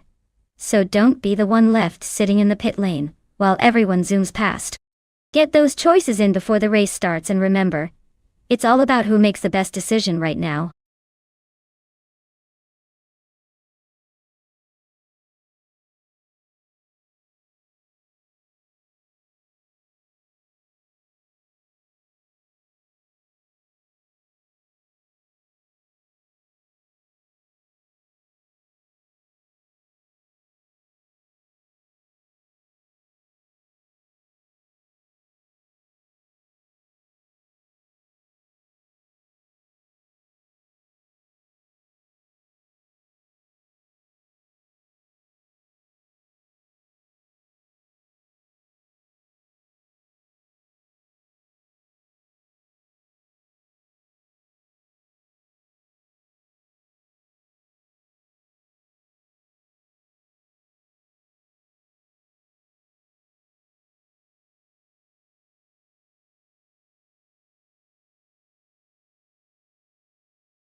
Alright folks, this is a classic battle between a sleek Spiker and a BMW Z. 3M. The Spiker C8, La Violette, is known for its unique design and decent performance, but it's not exactly a racing monster. Meanwhile, the Z3 has a pretty fierce reputation for agility and grip, especially in tight corners. If I were placing my imaginary bets, I'd say the Z3 has the edge here just because of its agility and handling, which are crucial on a track like Virginia International Grand West. But hey, with AI drivers you never know. Sometimes the underdog surprises us. So stay tuned and let's see if the Spiker can defy expectations or if the Z3 cruises to victory.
Alright folks, the race is underway at Virginia International Grand West, and leading the pack is Bot Crenty Live in a 2005 Honda SXR GT. Nothing like a classic slowpoke taking the early lead, huh?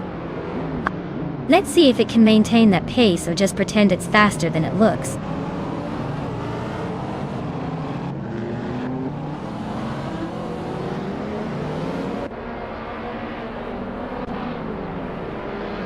Double has shot into the lead right out of the gates. Crenty Live is keeping close behind in second place, not letting Double get away. Jaron Roses is sitting comfortably in third, but seems to be not quite close enough to challenge just yet. The race is on.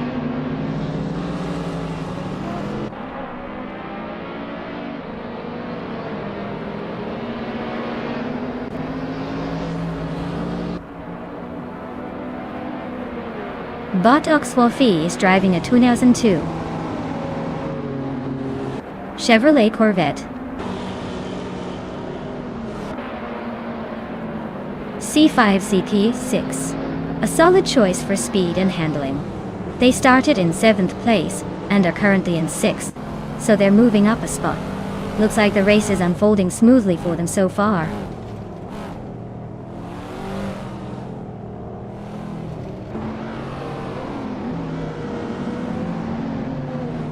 Bot Colmetwi is driving a 2004 BMW M5, known for its strong balance and powerful V8 type.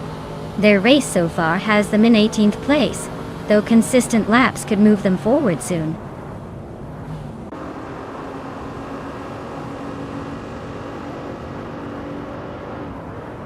Bot Colmetwi is running a 2004 BMW M5, known for its power and handling. They're currently in the 18th position, so they might need some overtaking to climb higher.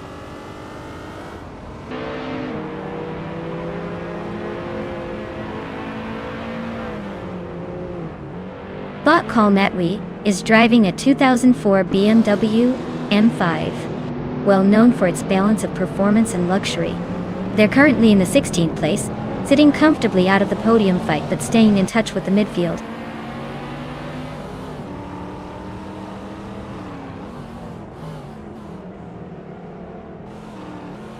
Bot Cheryl Mitsurosis is piloting a 2003 Spiker C8 La Violette. They are currently in 8th place, holding steady with no major overtakes or issues to report.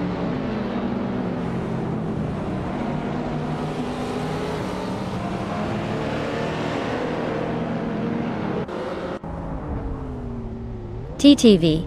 Mr. 240SX is driving a 22 Chevrolet Corvette C5Z06, known for its sharp handling and V8 power. Meanwhile, their race looks solid in second place, keeping close to Marcus at the front with a comfortable gap so far.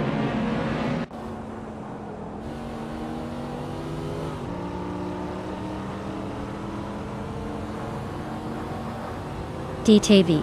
Mr. 240SX is racing a 2002 Chevrolet Corvette C5 Z06. They are currently in 8th place and haven't set their fastest lap yet, so it looks like they're struggling to gain ground on the leaders.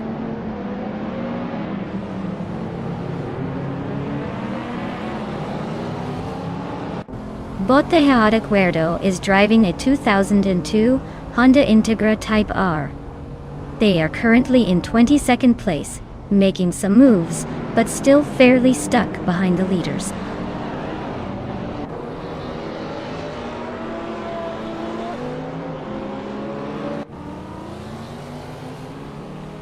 Bot Vivensero Guy is driving a 2000 Ford Mustang S VT Cobra R. They started in 16th place and are currently in 8th, so they're gaining some ground. Looks like the Mustang is making a push through the pack.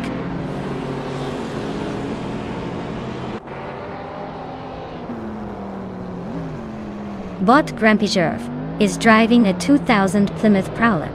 They started in 23rd and are currently in 19th place. Looks like some steady progress from the old school roadster.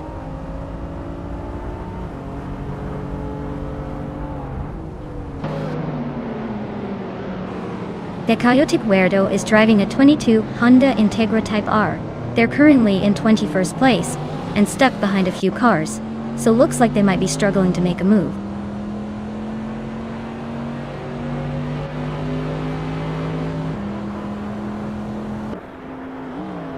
Joey Pastrami is currently in the 10th place, driving a 2006 Chevrolet Corvette C6. Looks like he's holding his own, but with so many fast cars around, he might need to shift into overdrive to climb higher.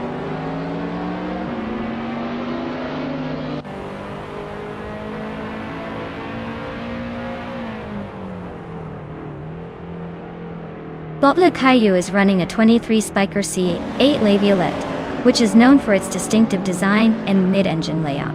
It's currently in the 13th place, so it looks like they're holding steady but not making much progress on the leaders. Keep an eye out for any surprises.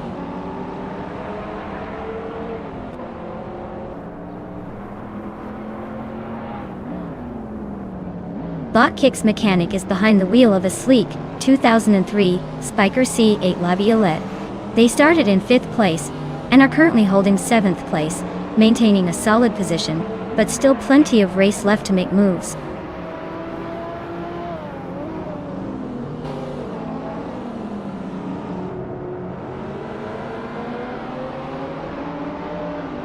DTV Mr. 240XX is driving a 2002 Chevrolet Corvette C5 Z06, known for its high performance and agility.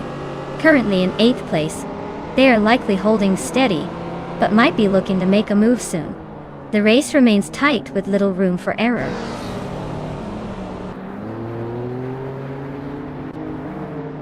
Congratulations, Bot Double! Looks like your engine was just a little too fast for the competition today. Well done.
Congratulations to Botkick's mechanic for winning the race.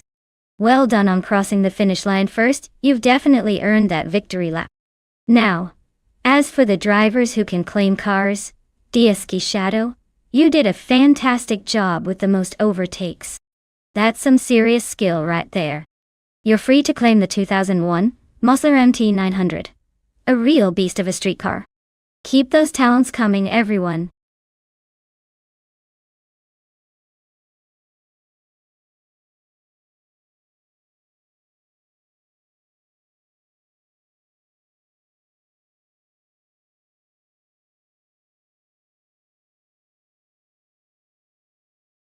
Here's a fun fact about the Autodromo di Franciacorta track for you. Despite being a relatively short and less famous circuit, it has some challenging corners that really test a driver's skill. It's like a hidden gem where the cars can go surprisingly fast if you find the right line. Plus, it's nestled in the beautiful Italian countryside, so racing here feels almost like a scenic tour with a little speed boost. Just remember, even the smallest tracks can pack a big punch when it comes to excitement.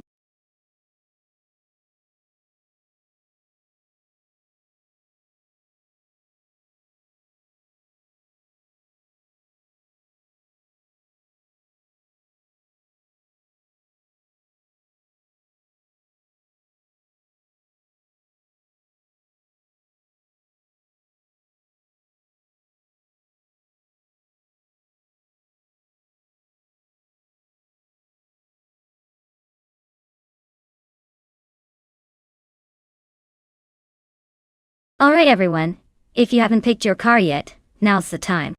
The countdown is almost up. Hurry up and make your choice before all the good ones are gone.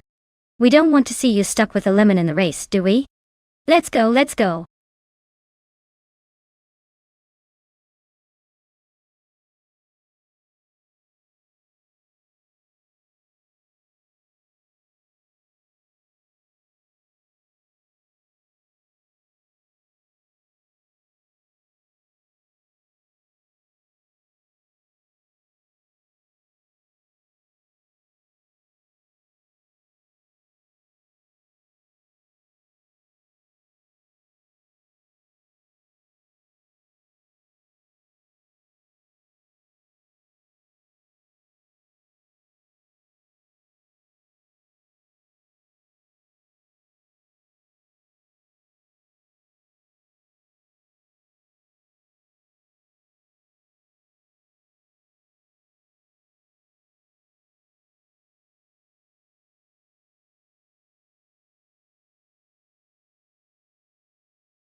Alright folks, this is a classic showdown between vintage legends.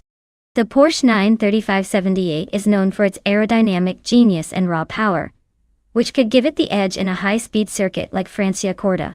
On the other hand, the Ford Capri Zaxpeed, while sturdy and spirited, might struggle a bit against that turbocharged beast from the late 70s. Given the cars and the track, I put my chips on the Porsche pulling ahead in the final lap. But hey, with AI driving, anything can happen. Might see an underdog story unfold. Maybe the Ford will surprise us all, or cause a spectacular crash trying. Stay tuned, everyone.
Alright folks, it's real-life nostalgia up front as TTV ID Shadow 1 takes pole position in that classic 1977 Toyota Celica Turbo Turbo. This race just got a lot more interesting. Let's see if that vintage beast can hold off the newer rivals or if it'll be overtaken faster than you can say retro speed.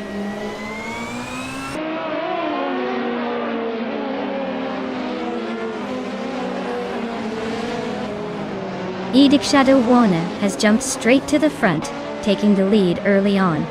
Nukem Bakum is holding strong in second place. Taito 61 is right behind, battling to catch up and make moves.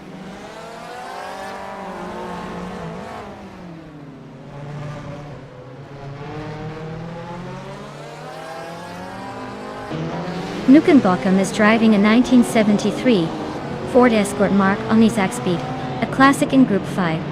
They are currently in second place, holding steady behind the leader. The race seems to be stable for now with no overtakes, but they might need to pick up the pace soon.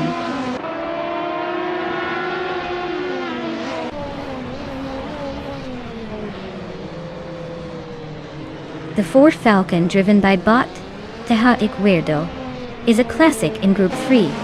They're currently in 21st place, stuck behind a few older models, but staying competitive. Looks like a slow start, but still in the race.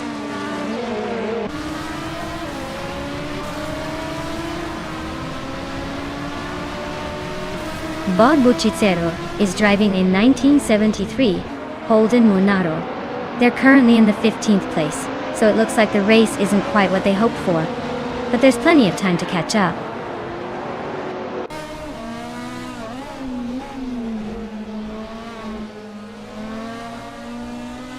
Bot Ihavek Sema is driving a 1981 Lancia Monte Carlo Turbo. They are currently in 6th place, holding steady in the top half. Looks like they're maintaining consistent pace so far.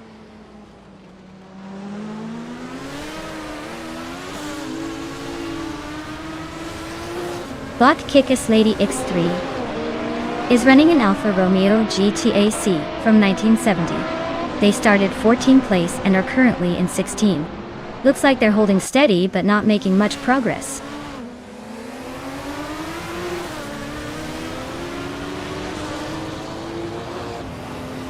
Bot Schmerzen Live is in 10th place, driving a 1980 Ford Capri Zac Speed, just holding on to the top 10. The race looks steady for now, but any breakdowns could shake things up.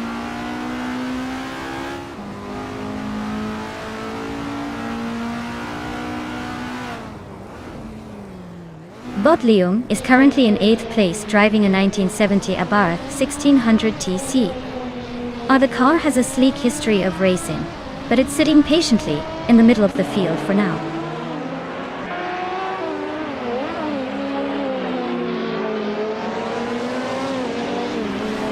Bot Schmerzen Live is driving a 1980 Ford Capri Zac Speed.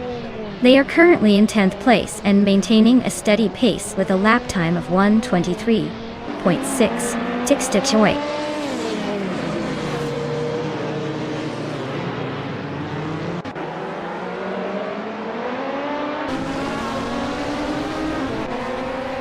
Bot Chelsea is driving a 1966 Chevrolet Chevy 2 Nova SS. They are currently in 11th place, but their lap time of 1:32.344 suggests they are holding steady, not quite challenging for the top, but keeping pace with the middle of the field.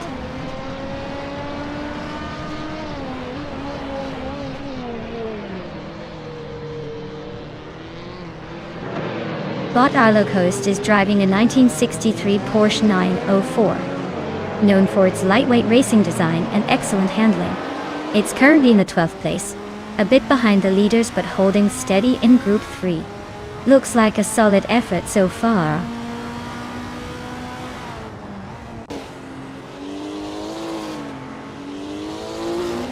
The tight corners and elevation changes at Autodromo de Franciacorta likely favor nimble cars with good handling and braking. The Group 5 cars, especially the Toyotas, seem to be capitalizing on that, staying in front.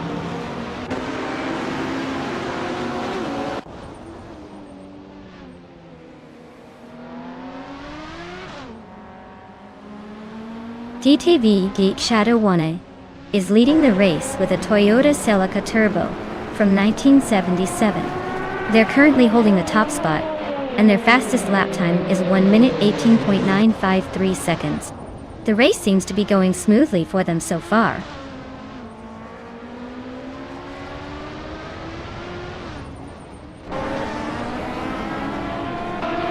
DTV Geek Shadow 1A is leading in a classic Toyota Celica Turbo from 1977. They're holding a strong pace with the fastest lap so far and appear to be comfortably ahead of the pack.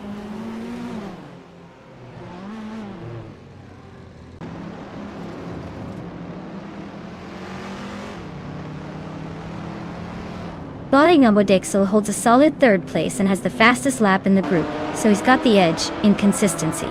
Meanwhile, Schmerzen Live is in 10th with a decent gap, but needs to push to challenge at the final lap. Neither seems to be making big moves yet.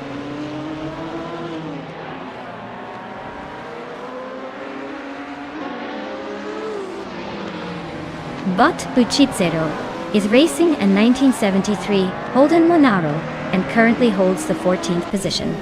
Their lap time is just over 1 minute 31 seconds, which is competitive but not quite enough to climb higher.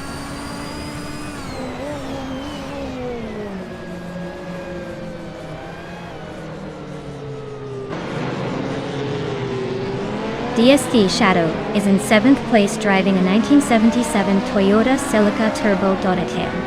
They're currently fast enough with a best lap of 1:18.295, but seem to be stuck behind. Nuken Bokum. Might be a matter of patience or missed overtaking opportunity.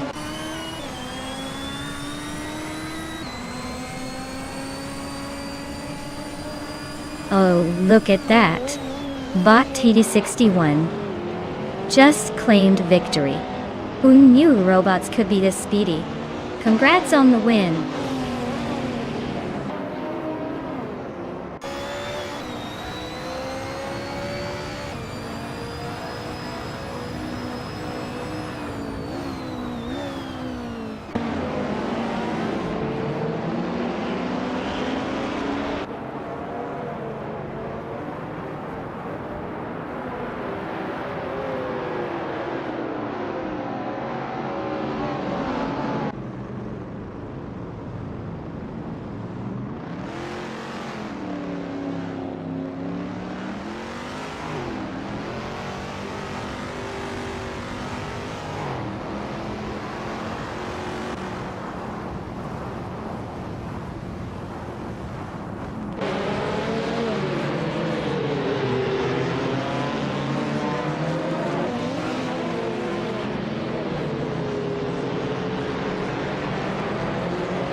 Wow, Bot TD61 really nailed it and took home the victory. Nicely done. As for the drivers who can claim a car, congratulations to DSC Shadow for setting the fastest lap. 8 Thor Tuesday. You've earned yourself a 1977 Toyota Celica Turbo, Group 5. Don't spend it all in one place.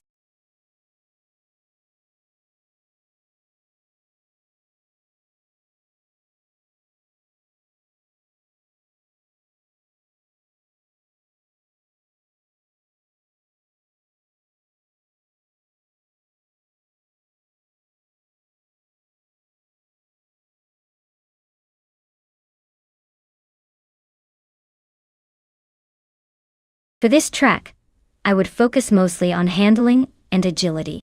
Alistaro GP is a twisty circuit with sharp corners and quick changes in direction, so a car that can stick to the tarmac and respond swiftly to driver input will have the advantage. Speed is great, but if the car can't navigate the tight sections smoothly, all that raw power doesn't mean much. So, a balanced setup with good grip and precise steering would be my top priority here.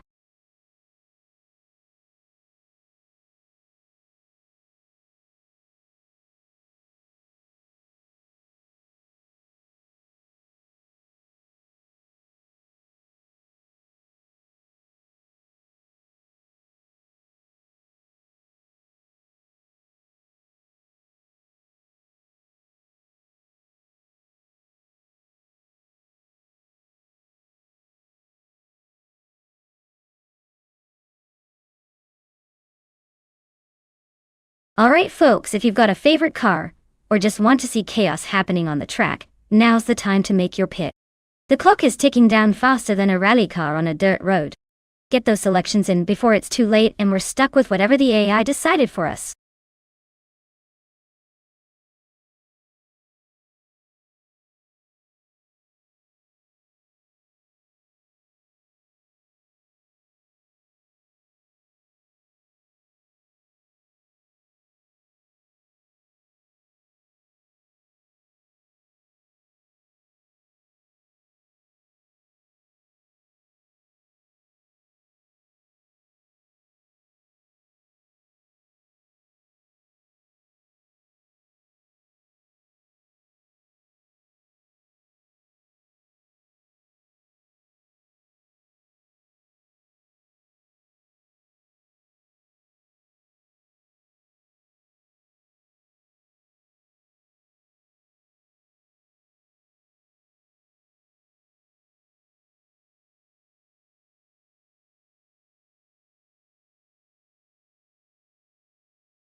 Alright folks, the race is underway at Alastara GP. Leading the pack is Botalan 656 in a 2007 Porsche 911 7 Turbo. Pretty much the superstar of the 2000 supercars. Let's see if he can hold that pole position or if the bots have other plans.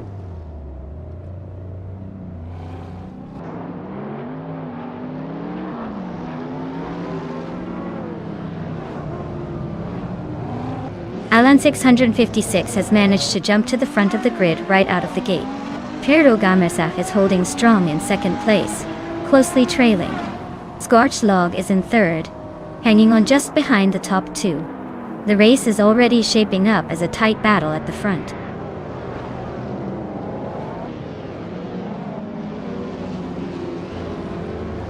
They're pretty much neck and neck at the start, so it's all about who can hold or gain that tiny edge early on. Short race, every move counts.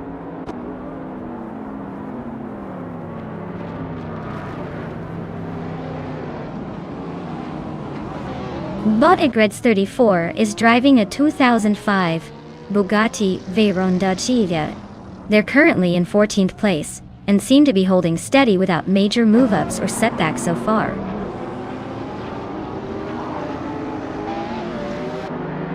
Looks like the track isn't giving many a break with a tight pack at the front.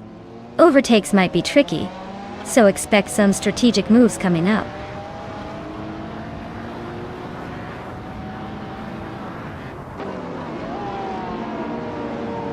Bees McGee is driving a 2007 Lamborghini Reventon, a car known for its aggressive looks and sharp handling. They are currently in 12th place, likely struggling to keep up with the front runners, but holding their own behind several high-performance machines.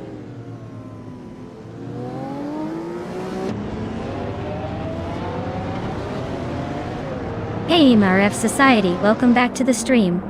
Glad you could join us again for some high-speed fun. Hope you're ready to see these AI cars get their act together? Well, at least try to.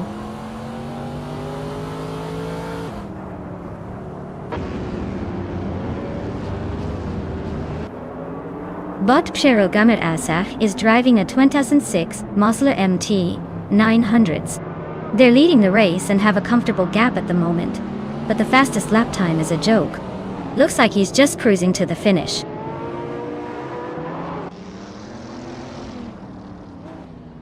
The track's likely favoring high-speed stability with its smooth turns and straightaways, helping the top contenders stay ahead.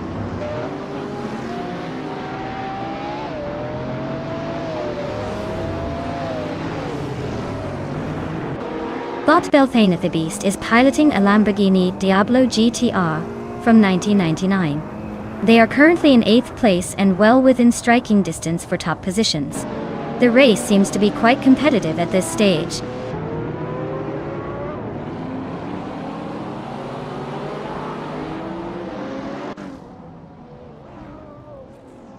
GC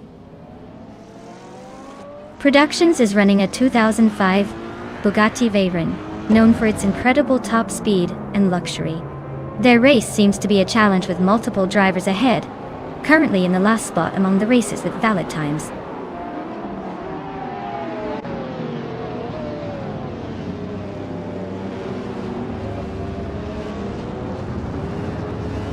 The modern street cars class with high-tech supercars is making the race intense. Track tightness and technical sections likely favor those with better handling over raw speed, which is why you see some leaders with faster laps, but others maintaining positions through consistency. The mix of power and agility is keeping the standings dynamic.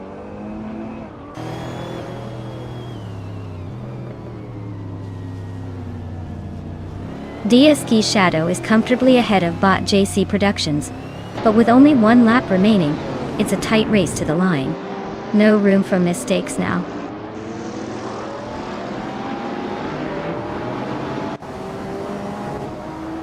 Elititona 1095 is clearly pushing hard with the fastest lap. He's in 3rd but keeps closing in on Zach and Timbogini, so watch out for a possible move soon.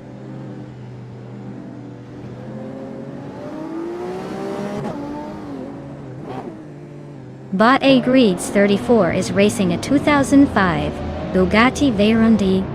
They're currently in the 15th place, showing moderate progress but definitely not making any unexpected moves yet.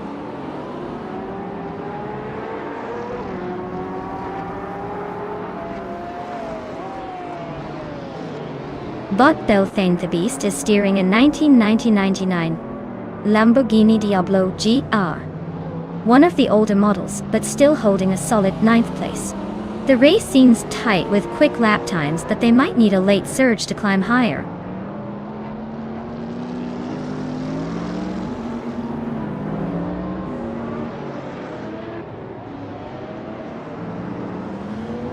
Bot Przerogamer is driving a 2006 Mosla MT900s, which is known for its lightweight design and agility. They're currently leading the race and have the fastest lap time so far, at 1:23.451, indicating strong pace. It looks like a dominant performance so far.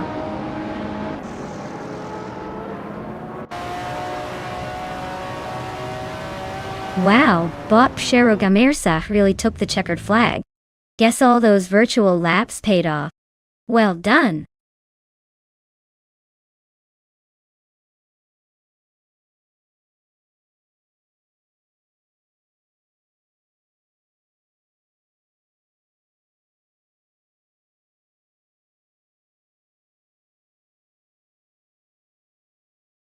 Wow. Bot Przerogamer takes the checkered flag again. Looks like they've got the racing spirit today.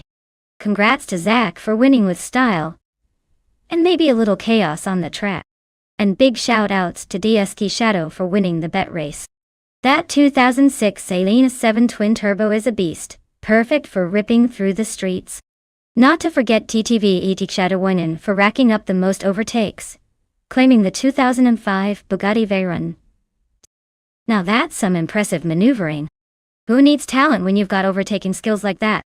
Stay tuned everyone, more crazy car action coming right up.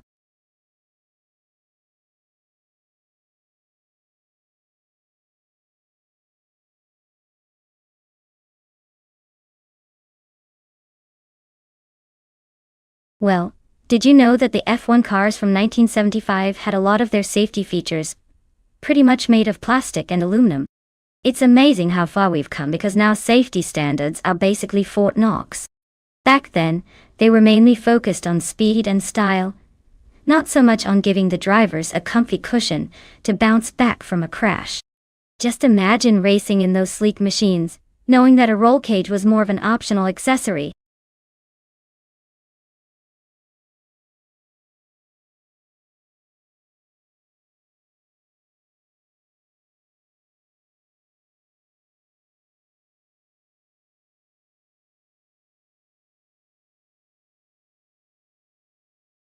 Alright everyone, get your last picks in now before the buzzer because the car selection countdown is almost up. Don't miss your chance to choose the best contender, or the worst one just to shake things up. Either way, it's about to get interesting on this virtual race track.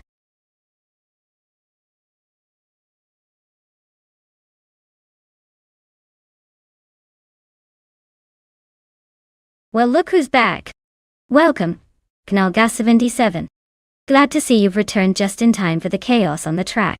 Hope you're ready for some high-speed action and maybe a few wrecks along the way.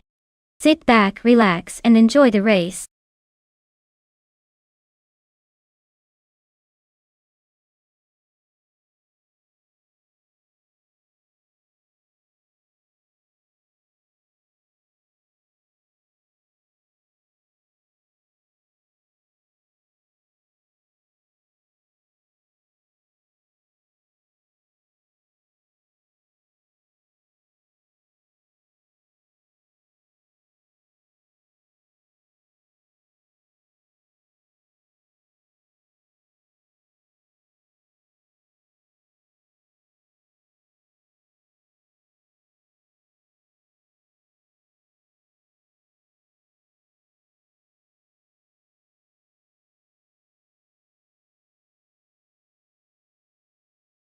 Alright.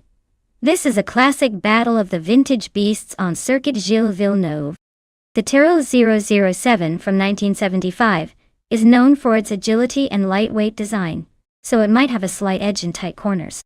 On the other hand, the Parnelli Viv PJ4 has a reputation for strong straight-line speed and stability. If I had to pick based on what we know about these cars, I'd say the Tyrrell could take the lead in the initial laps with its nimbleness. But don't count out the Parnelli lurking behind, waiting for the perfect moment to pounce. This will be a close call, but I think the race might come down to pure handling, giving the edge to the Tyrrell. But hey, with AI behind the wheel, anything can happen. Let's see who surprises us.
Alright folks, it looks like the Bot 5 and 0 guy is kicking things off from pole position in a 1975 Fittipaldi FD03.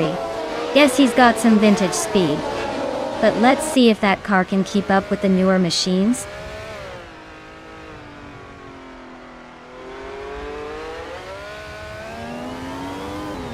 Starting off with the Finzero guy leading the pack, followed closely by Kimchu 22 in second place.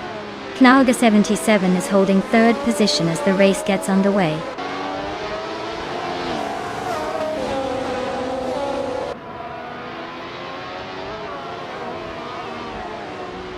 DTVJ OD is driving a Penske PC1. They're currently in 8th place with no sign of slowing down. Looks like they're holding steady or maybe sneaking for a move.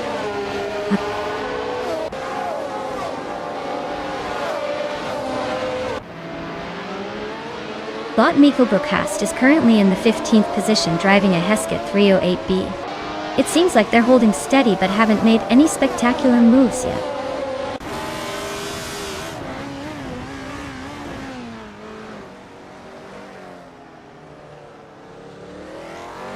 Bot Mergutsu's driving a Ferrari 312it, a classic choice from the era. They're currently in 11th place, holding steady but not challenging for the lead. The race seems to be a battle of patience and positioning so far.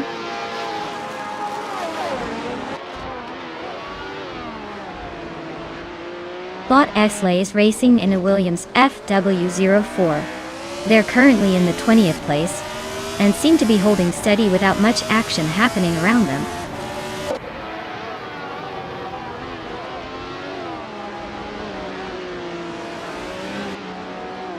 Bot Anaxagorax is driving a 1975 McLaren M23. They are currently in 8th place but just behind some strong contenders. It looks like a steady race with potential for overtakes if they find the right opportunity.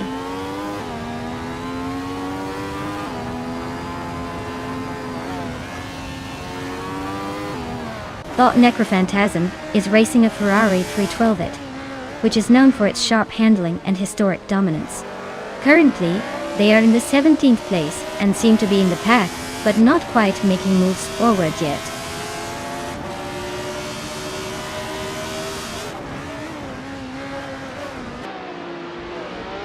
The F1 1975 cars are showing solid performance at Gilles Villeneuve, with good overtaking opportunities on the straights.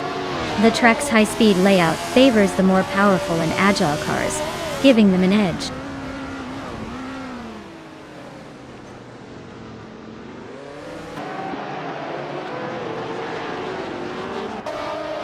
Bot Kilburo is driving a silver and blue McLaren M23 known for its innovative aerodynamics and reliable performance.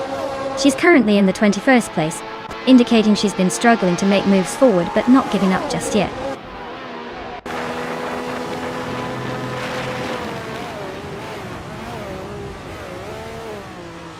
Bot BUR is currently in 8th place driving a Lotus 72E. It's a classic design known for its innovative aerodynamics and ground effect technology. The race seems stable for now, with no overtakes or major challenges at the moment.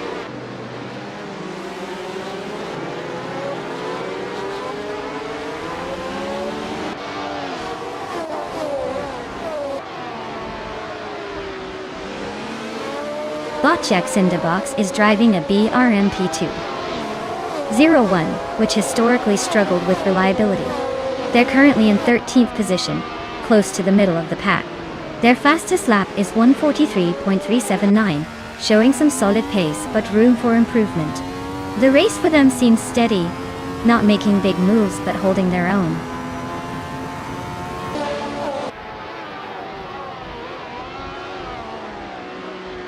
The tight corners and chicanes at Gilles Villeneuve are spreading out the field slightly, favoring drivers with good handling and quick reflexes. The leaders are maintaining solid gaps thanks to clean driving through the technical sections.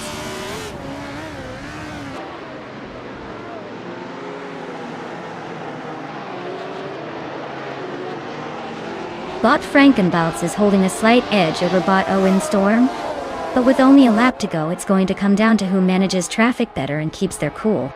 Our windstorm has the speed to catch up if an opportunity presents itself.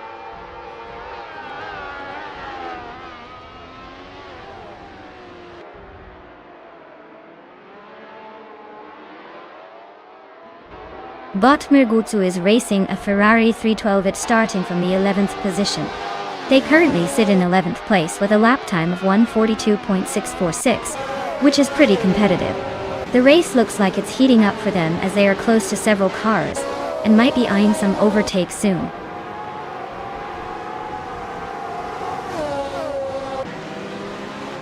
Wow! Bot Favenzero guy. You really zipped to the front. Congratulations on the win!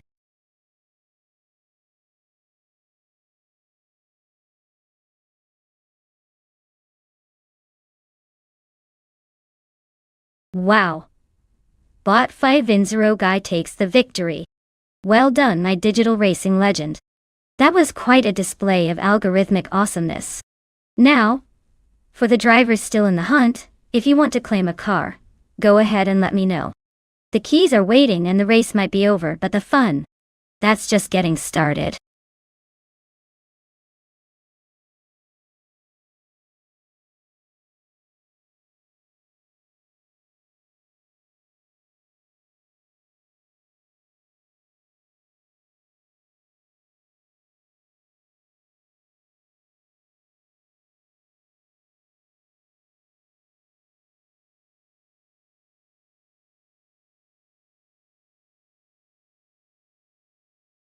Sure thing.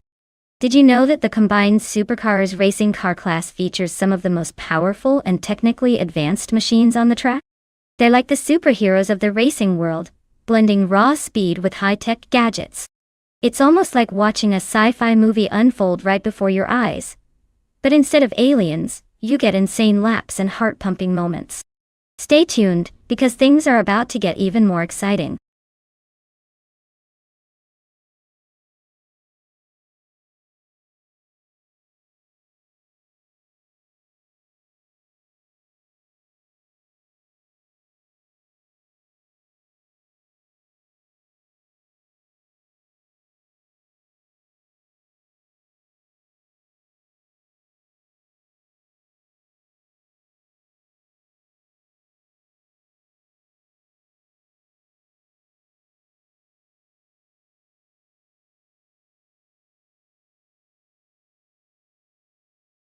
Alright everyone, if you haven't picked your car yet, now's the time to jump on it. The countdown is almost up and I'd hate for someone to be stuck with the slowpoke of the bunch. Get those choices in so we can see these AI monsters race.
Alright folks, we've got a clash of the titans here. On one side, we have DTV ID Kata 1 in a 2014 Koenigsegg 1-1, known for its insane speed and lightweight design. On the other, Bot GamerBoss 72 is piloting a 2011 Lamborghini Sesto Elemento, which is flashy and fast, but a bit more about style than pure stamina. Considering the track at Watkins Glen Butte with its mix of turns and straightaways, I'd say the Koenigsegg's raw power and agility might give it a slight edge. But don't count out the Lamborghini, It's fierce and probably has enough tricks up its sleeve to surprise us. So, who am I betting on? Well, let's just say I'm leaning toward the Koenigsegg sneaking ahead in the end, but this race could really go either way. Stay tuned, everyone.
Alright folks, it's just kicked off at Watkins Glen Boot, and the driver on pole is bought the Hyper 7 behind the wheel of a 2001B engineering Agenus.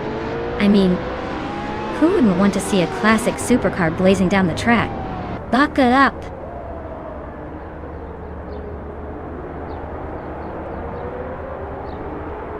Bagatelle has shot off the line into the lead, with the Hyper 7 right behind them. Windstorm is hanging on in third place as the race begins to unfold.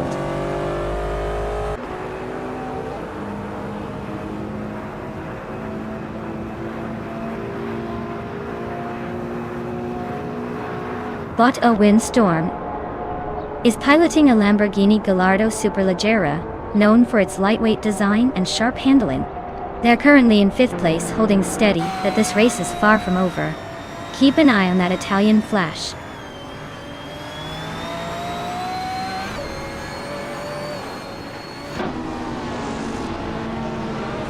Windstorm is driving a 2010 Lamborghini Gallardo Superleggera.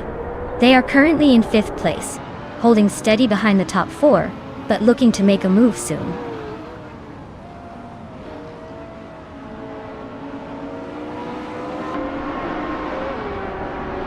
Windstorm is racing a 2010 Lamborghini Gallardo Superleggera.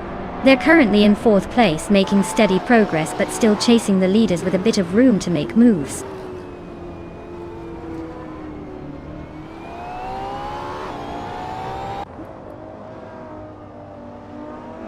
Leaf is piloting a 2006 Mosler MT 900s, known for its lightweight construction and high performance. The race looks tough for them as they sit in last place without any recorded lap time so far.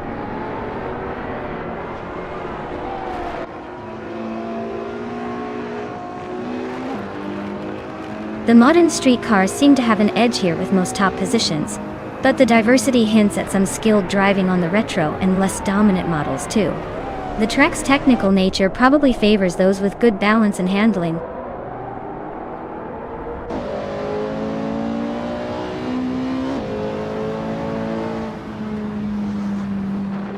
TT Vigi Shadowwana holds a slight edge over Bot Gamer Boss 72.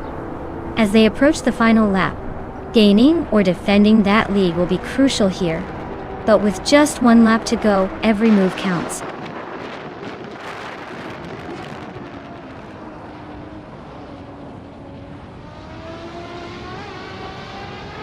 Butskos is driving a 2006 Saleen S7 twin-turbo, known for its power and lightweight design. They are currently in the 23rd position, trying to make up ground but still settling in the midfield chaos.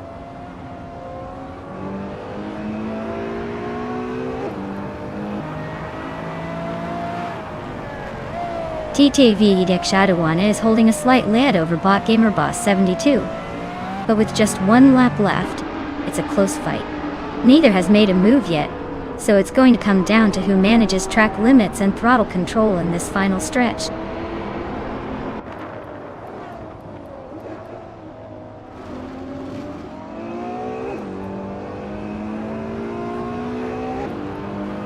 Sir Ironbot's car is a 2010 Lamborghini Gallardo Superleggera.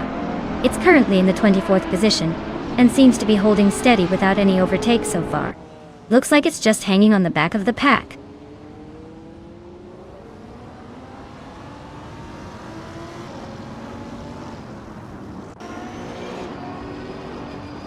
Bot Adenflash is piloting a Saleen S7 twin-turbo, known for its blistering speed and twin-turbocharged V8 type. Their race looks steady so far, sitting in 7th place with plenty of room to surprise later on.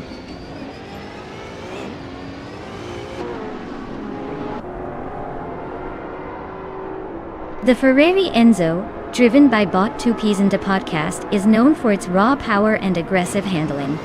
Currently in the 5th place, their race looks stable but probably lacks the speed of the front runners.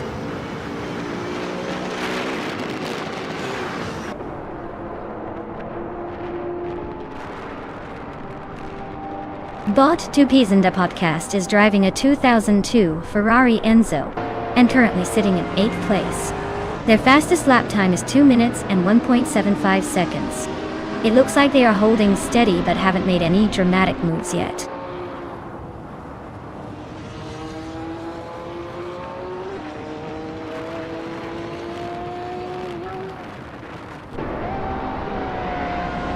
Bot Big Boy Bets is behind the wheel of a Ferrari LaFerrari and he's sitting in 7th place. He's fallen a bit behind the leaders but is keeping a steady pace with the fastest lap of 1:59.935. The race looks like it's shaping up to be a battle between more modern supercars up front.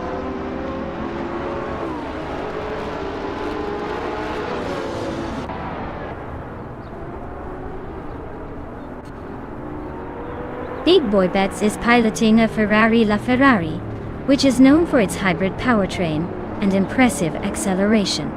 They are currently in 6th place, with a fastest lap of just under 2 minutes, indicating consistent pace. The race seems tight, and there's potential for them to push further up the order.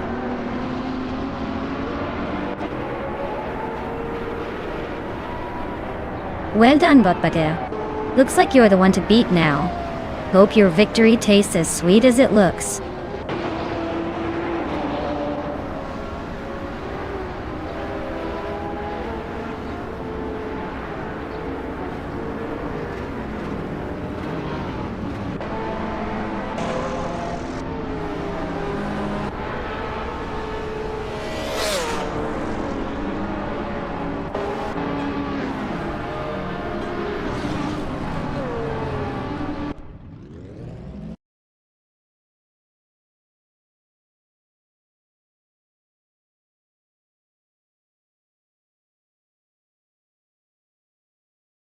Wow, Bot Bagatera takes the crown. Looks like someone had their game face on. Congratulations. And hey, TTVI Dikshadawane, you scored that sweet 2014 Koenigsegg, 1-1. Looks like luck is on your side today. Way to claim that prize.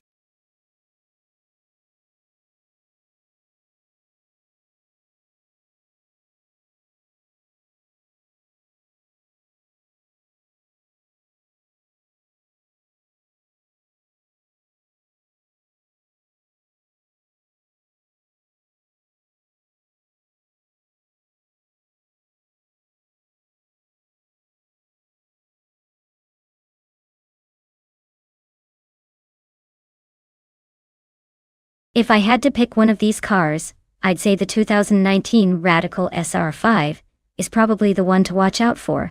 It's got the latest tech, more power than a rocket, and a design optimized for racing.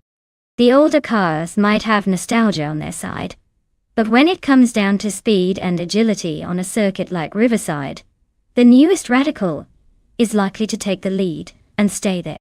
Of course, it's all fun to watch these machines battle it out, but my money's on the SF5 to cross that finish line first.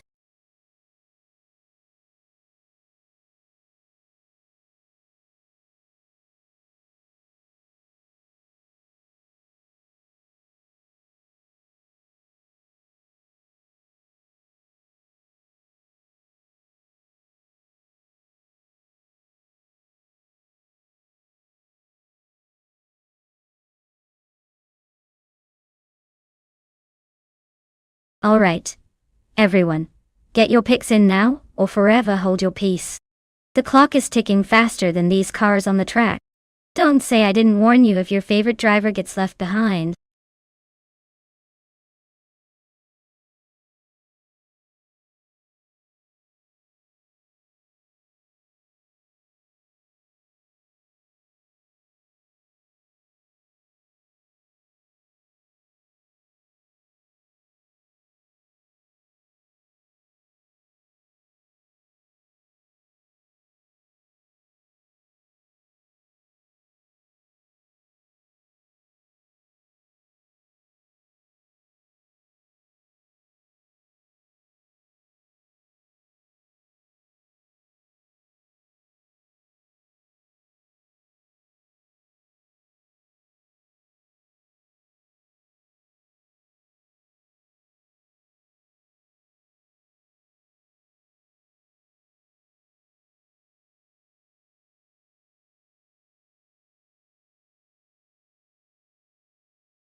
Alright folks, this is quite the matchup. On one side, we have ETV ID Capshadow 1 in a 1996 Osella PA20 BMW UL. That's a vintage beauty with some character, but it might be a bit outmatched in modern technology and speed. On the other side, we've got Botren Kaori in a 2012 Praga R1, which is actually pretty formidable with its lightweight design and advanced aerodynamics. Considering the car choice, I'd say the Praga R1 has the edge here. It's more race-ready and likely to handle those riverside turns better. However, don't underestimate the nostalgia and grit of that Osella, because old school can sometimes surprise you against newer rivals that might be more focused on agility than raw experience. But if I had to put my money down, I'd say the Praga R1 will probably take the win, unless the Osella pulls off some vintage magic and impresses us all. Stay tuned everyone, this should be an interesting race to watch.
Alright everyone, the race is underway at Riverside NASCAR. And look at that. Ultralight's DSC Shadow is starting on pole in a 1996 Osella PA21 Honda. That thing's a blast from the past. So let's see if it can hold on to the lead, or if the modern AI cars will leave it eating dust.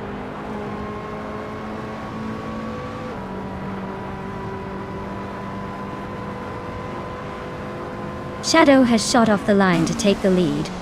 JDOD's holding a solid second place. Apex Milkbag is hanging tight in third, but looks like they might be challenged soon.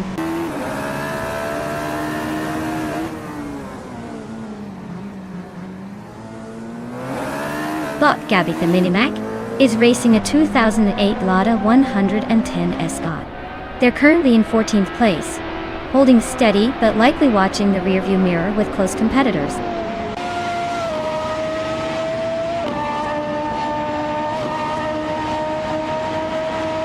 Bot Mafia Mavia is running a 28 Mercedes C200 in the WTC class.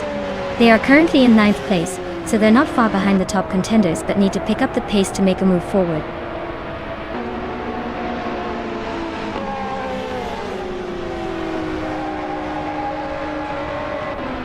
DTV Canal Gas 77 is piloting a 2014 Norma M20FC, a lightweight prototype known for its agility and downforce.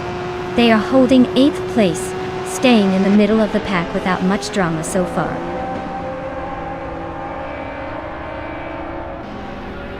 KTV Ajax Shadow Wana is just ahead of Bot Ren Kaori, so they've got a small buffer, but anything can still happen in the final laps.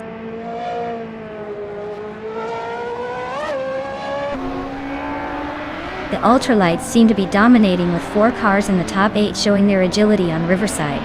The WTCCs are lagging behind, likely struggling with the track's demands.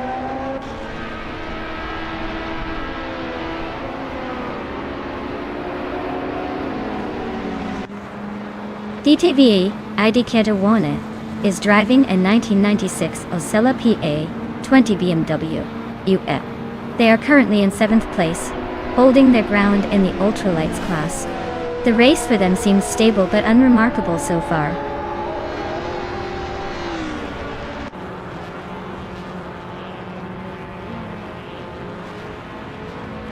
Bot Ren Kaori is driving a 2012 Praga Raw, an ultralight racing machine known for agility.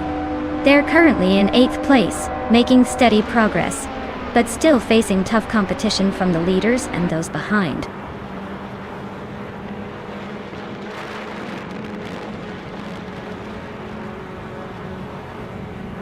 The track seems to favor the ultralights with quick laps, especially DSI Shadow and DTV GGOD leading early, while the WTC cars lag significantly behind in overall pace.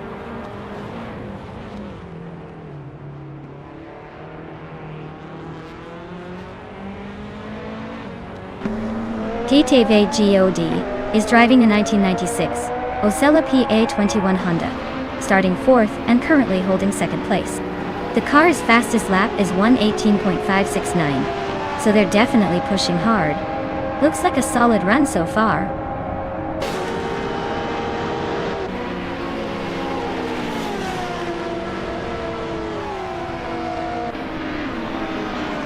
Bot Plebis 3 is driving a 2008 Volvo S60 and is currently in the 13th place.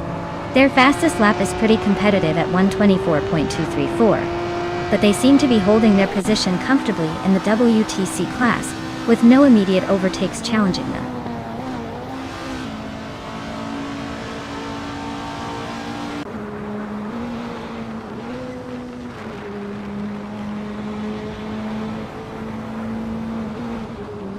Apex Milkbag is in the Radical SR3 from 2005, which is known for its lightweight agility.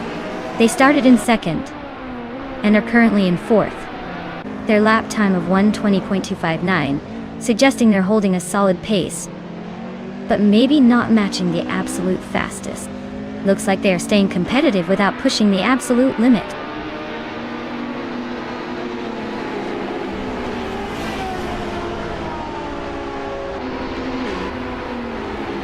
DTV Shadow is closely pushing behind Botrin Kauri, aiming to overtake.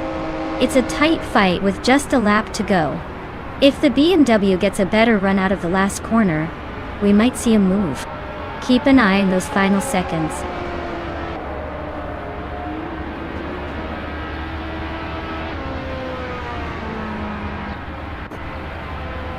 The ultralights seem to be dominating with faster lap times and strategic positioning, indicating the car class excels on Riverside's track. The WTC cars are trailing behind, likely hampered by less agility or slower pace for this circuit.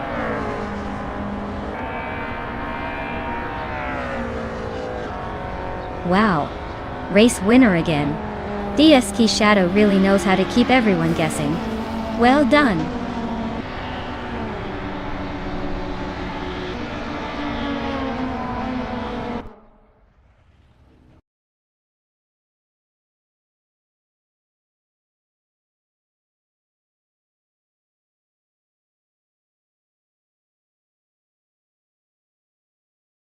Wow. Congratulations to DSK Shadow for winning the race. Looks like they just took the checkered flag in style. Great job out there. And for those of you still in the game, remember, the winners and the standouts are the ones who claim their cars next. So if you're feeling lucky or just want to upgrade your ride, now's the time to step up and claim yours. Don't miss your shot to join the excitement.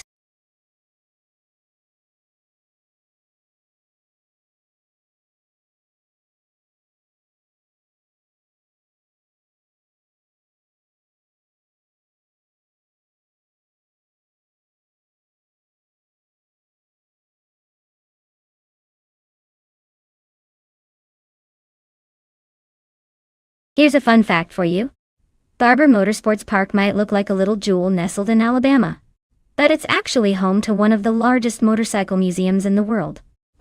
So while we're watching these cars race around, just remember that motorcycles have their own little museum paradise nearby. And who knows, maybe someday one of these AI racers will take an unexpected detour through those collections.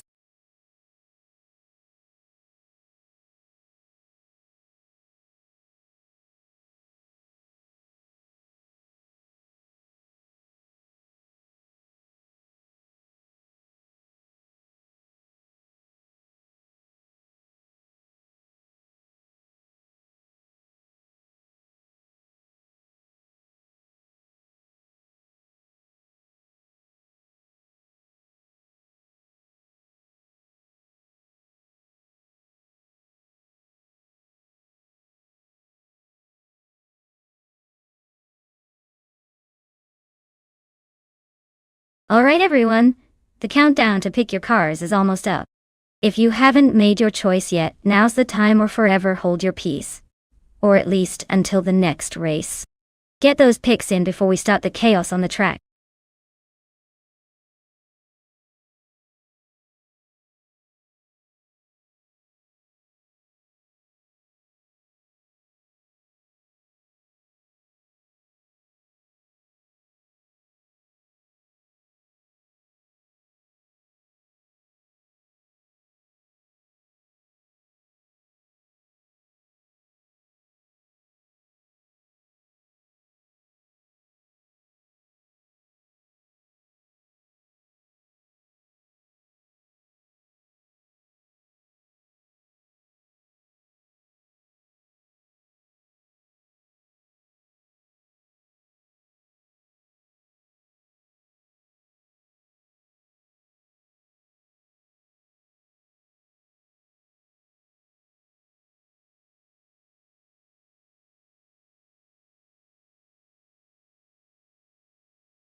Alright folks, we've got Zufik in a 2016 Mini Cooper Cup, and DSK Shadow in a 2018 BMW 125 IM Sport. Now, both of these cars have their charm, but let's be real here, Mini Coopers are adorable and nimble, while the BMW is a bit more of a powerhouse. Given Barber Motorsport Park's twists and turns, I'd say the Mini might have the agility advantage, but don't count out the BMW's extra horsepower to muscle through the straightaways. If I had to place a playful wager, I'm leaning towards the BMW just because of that extra year and power boost. But in racing, anything can happen with AI drivers, so who knows? Watch out for some unexpected moves now.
Alright folks, the race just kicked off at Barber Motorsports Park, and our leader in TCA is Shadow One, in a 2018 BMW 125 Ion Sport RDM. Starting strong, but let's see if they can keep that lead, or if the others are planning some early surprises.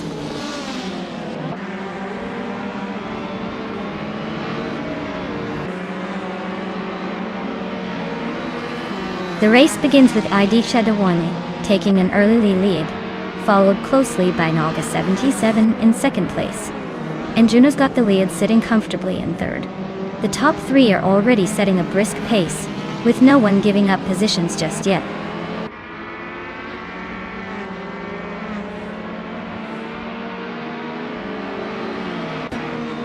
Bot Gary 710 is driving a 2010 Chevrolet Cruze, well into fifth place. Looks like he's holding steady, keeping a good balance between speed and stability. No major moves so far.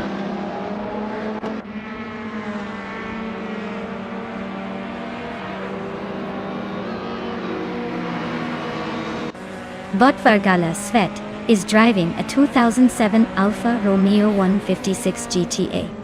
They are currently in the 18th place, and seem to be holding a steady pace, but haven't made any notable moves or overtakes yet.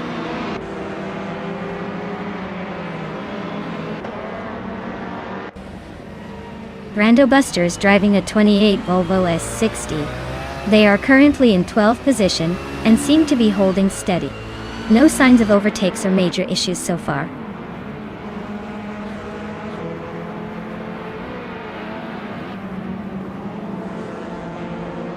Bot Iconic Odd is driving a 2007 Peugeot 407, which isn't exactly famed for speed, but offers decent comfort. They are currently in 23rd position, and appear to be holding their ground, not quite making any moves forward.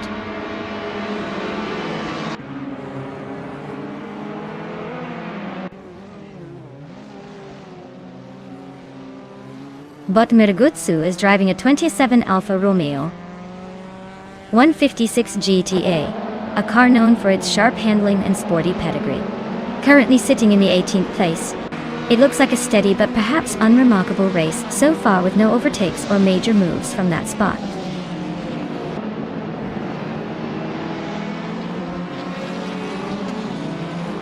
Bot Empress is racing a 2006 Peugeot 308.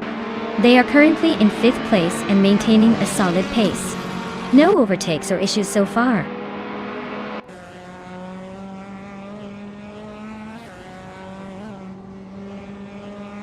The Dreamkeeper is piloting a 2007 Peugeot 407.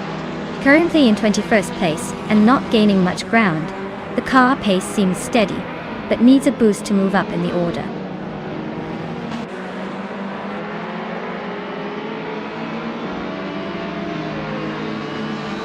Bot Neotexum is racing a 2008 Volvo S60. Their current position is just outside the top 10, and no notable moves or overtakes so far, so it looks like a steady but unremarkable race for them.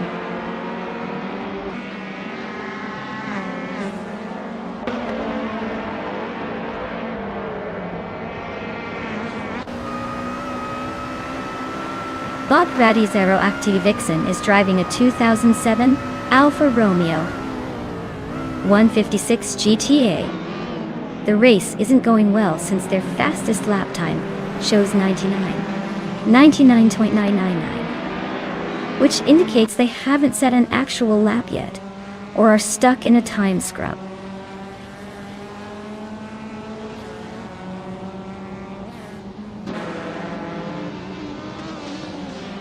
Bot Kamuning is racing a 2011 Fiat Punto Abarth. They're currently in 9th place, just ahead of the other Fiat and Mini. They seem to be holding their position well but aren't making any dramatic moves forward.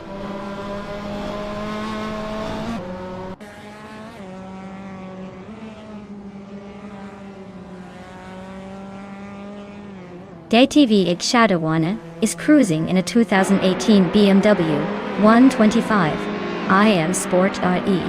They're currently leading the race with a strong pace, consistently opening a gap with the 2nd place. Looks like they're on a mission to stay at the front.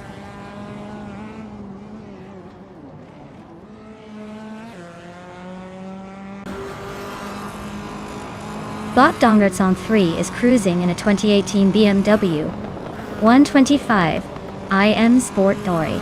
They're currently in 5th place with a fastest lap just over 1 minute and 39 seconds, showing solid pace but not quite enough to catch the leaders yet.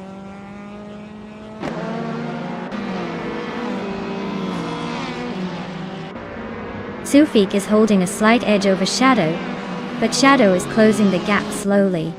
It's shaping up to be a close finish, so maybe Shadow's got one last trick up the sleeve.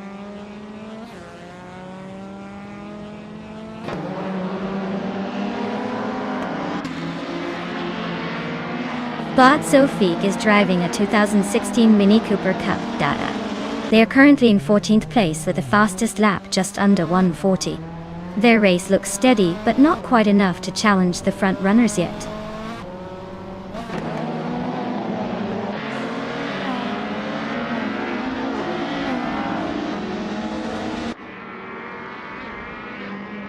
Bot Radizeractiva Vixen is cruising in a 27 Alfa Romeo 156 GTA with a lap time of 1 minute, 39.10 seconds. The race seems steady for her, holding position behind some tough competitors without major drama so far.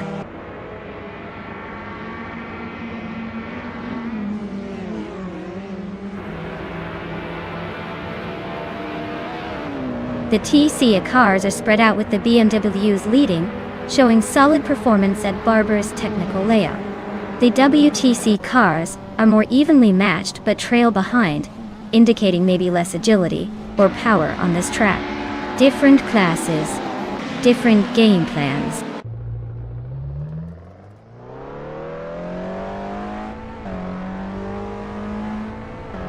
Well, look at that. TTV Edik Shadowwani just claimed victory. Looks like someone knows how to finish at the top. Congratulations.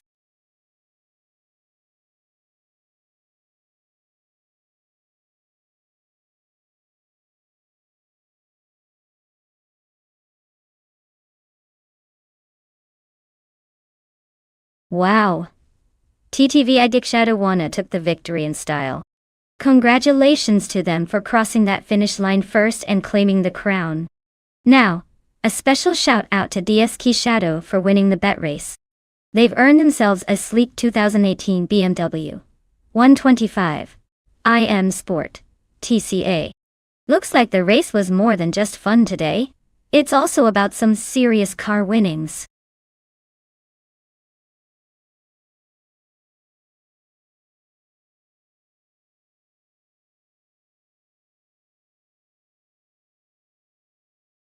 For this track, I would focus mostly on handling and agility. Okayama Piper has a lot of sharp turns and technical sections, so a car that can take corners quickly without losing too much speed is essential. Sure, raw horsepower is fun, but if you can't keep it glued to the road through those twisty parts, you'll never see the front of the pack. So, nimbleness and precise steering are what matter most here.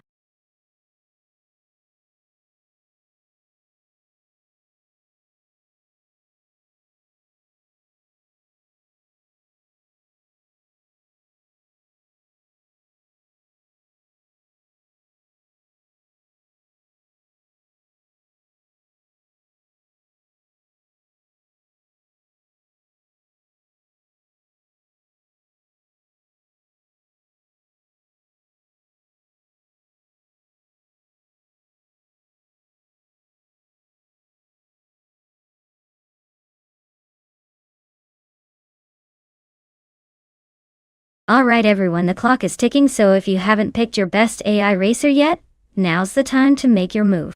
Don't be that person who misses out and regrets it after the first corner. Grab your favorite virtual car, and let's see which one dominates this race.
Well, with both drivers in the same vintage Chevrolet Monte Carlo at Okayama Piper, it's pretty much a toss-up.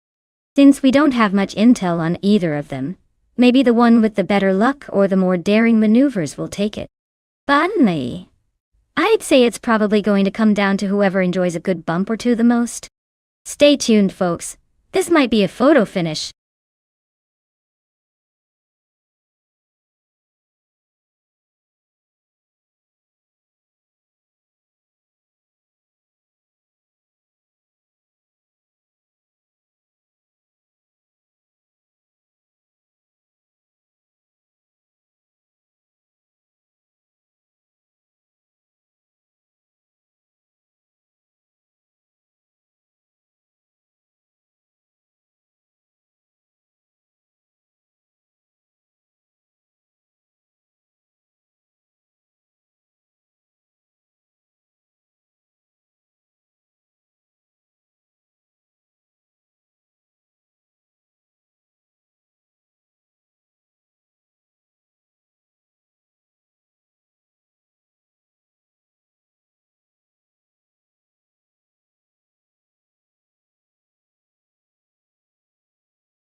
Alright folks, the race is kicking off at Okayama Piper Track, and look at that.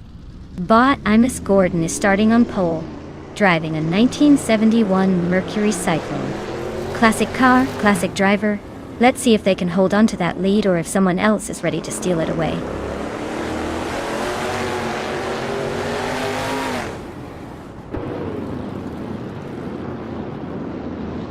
The race kicks off with Imus Gordon taking an early lead, sharply followed by Waffling Otters in second place, and Okanabaka rounding out the top three. No surprises yet, but watch out for those overtakes.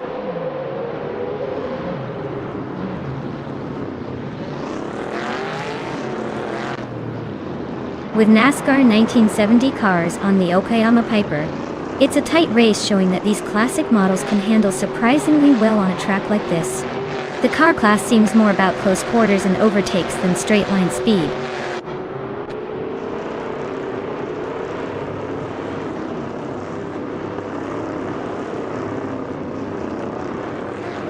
The NASCAR 1970 cars are holding up well on this track with consistent performance.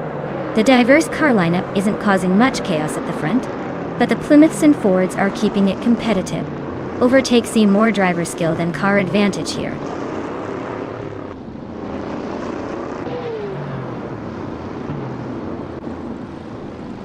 The track's tight turns seem to favor those with better control and staying in line, causing close gaps and occasional overtakes.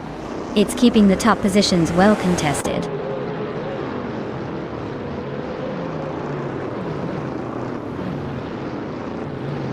TTV Dikshadawana is driving a 1972 Ford Torino, currently in the 11th place. The race seems steady for now, with no major overtakes involving them yet.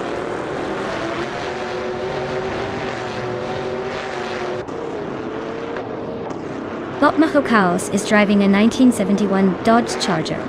They're currently in 8th place and seem to be holding steady without any overtakes or major challenges so far.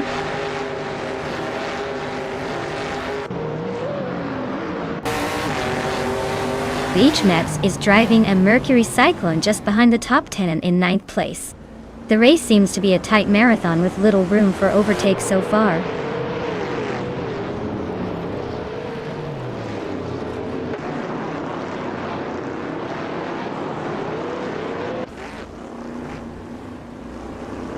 DTVJOD is racing a 1971 AMC Matador with a solid lap time of 1 minute, 5 seconds, and 147 milliseconds. They are currently in the 14th place, hanging just behind a couple of other AMC Matadors, but having trouble matching the top speeds.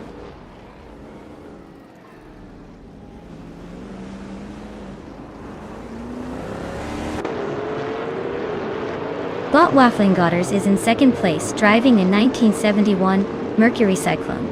Their fastest lap is a 1:2.005, just a tad behind the leader. Looks like they're holding steady but are definitely not pushing the limits today.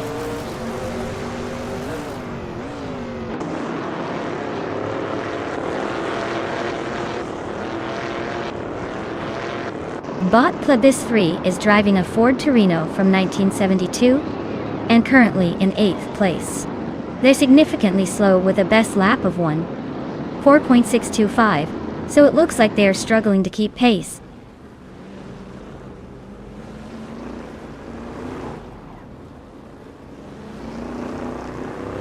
DTV Dikshadawana is driving a 1972 Ford Torino, which has the slowest, fastest lap so far. They're currently in 10th place, appearing to be maintaining a steady pace but struggling to catch those ahead.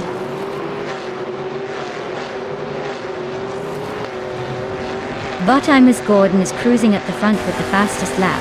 He's in control but can't relax yet. Stay sharp.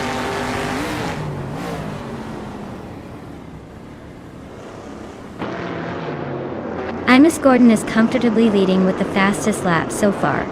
Looks like he's got the pace to stay ahead unless something unexpected happens.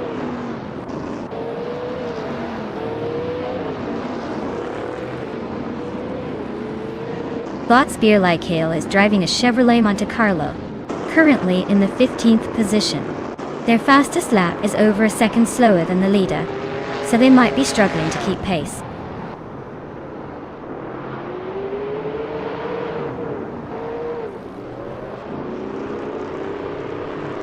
Bot Plevis 3 is driving a 1972 Ford Torino.C. They're currently in 8th place, maintaining a steady pace with a lap time of 12.365. Looks like they're holding their position fairly well so far.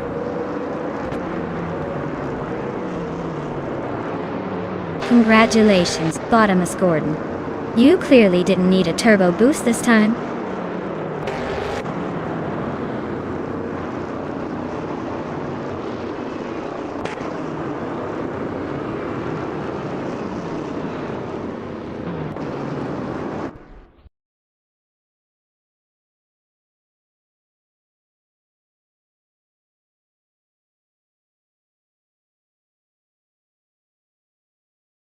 Wow.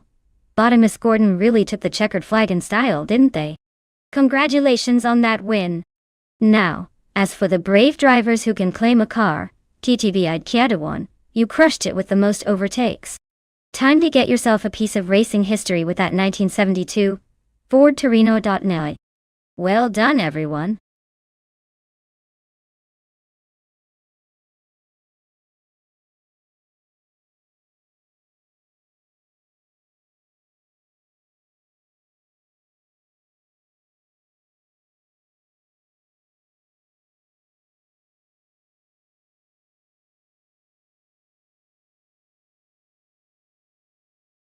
For this track, I would focus mostly on handling and agility.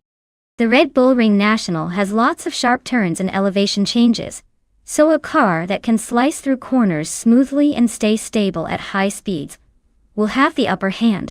Sure, horsepower helps, but if you can't keep it on the road in those tight curves, you're probably going to be eating dust. So, nimbleness and good suspension are my top priorities here.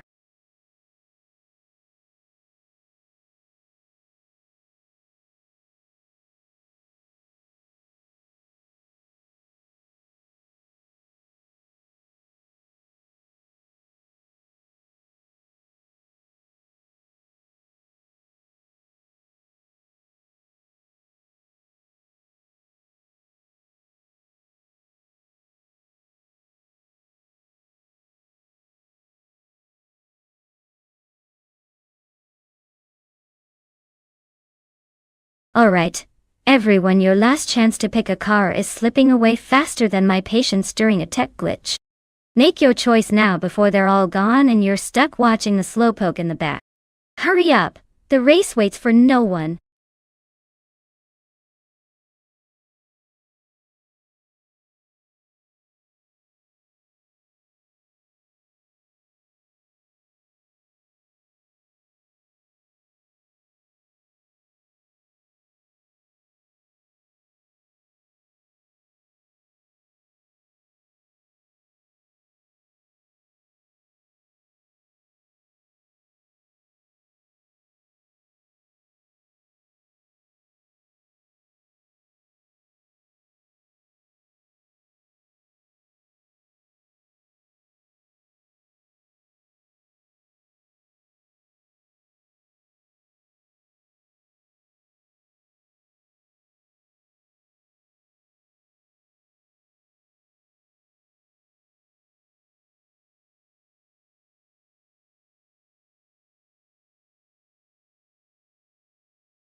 Alright, this is a classic showdown of vintage machines. Maya's riding a Lola T9500 from 1995, which is definitely a beauty but not exactly the king of modern agility. Daisuke's Shadow is behind a Penske PC23, also from 1995, and that one was built for pure race speed back in the day. Given the track at Red Bull Ring National, and these cars' pedigree, I'd say it's a close call but probably favoring the Penske.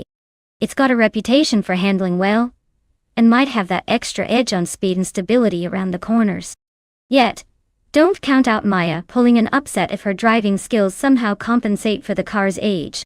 So, I'm putting my chips on DSC Shadow edging out slightly ahead. But honestly, either could surprise us. That's part of the fun, isn't it?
Alright folks, the race is underway at the Red Bull. Rational and Botmu 2 is starting out in front with that classic 1995, Reynard 95. Allure. Let's see if the old school charm can stay ahead or if the pack will catch up quick.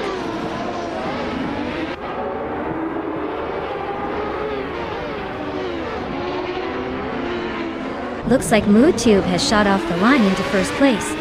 The Fitz 84 is holding strong in second, just ahead of Tyler Drum's 31 in third. No surprises so far, all eyes on these leaders as they settle in.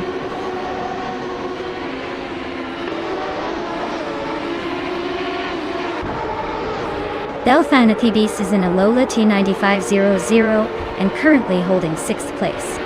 Looks like their race has been stable so far, but they're a few spots behind the leaders.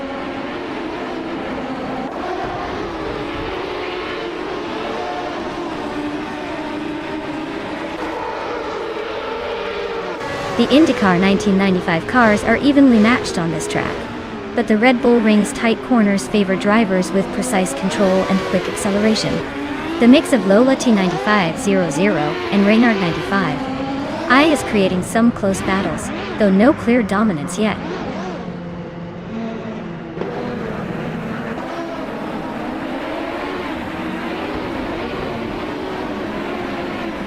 Bot Atsinone is driving a Lola T9500, which is known for its balance and aerodynamics. They are currently in the 6th place with no visible overtakes yet, so it looks like a steady but uneventful race so far.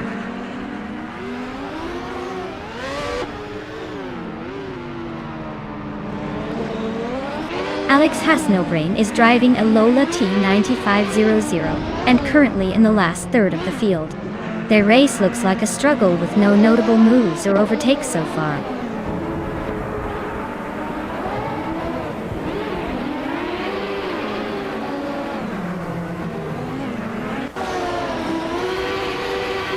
Botmu Tuba is leading the race comfortably with the fastest start, and no sign of challenge so far. Their 1995 Reynard 95 I seems to be in prime condition, pushing hard with a perfect setup. The race looks pretty straightforward for now.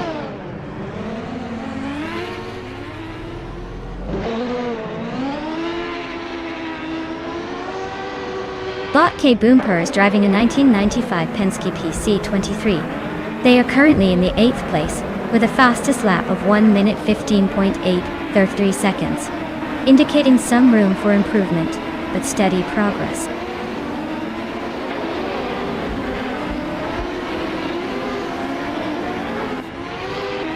Vatmu Tuba is leading the race in a Reynard 95i with the fastest lap of 19.205. They are holding a steady position at the front, showing strong consistency and good pace.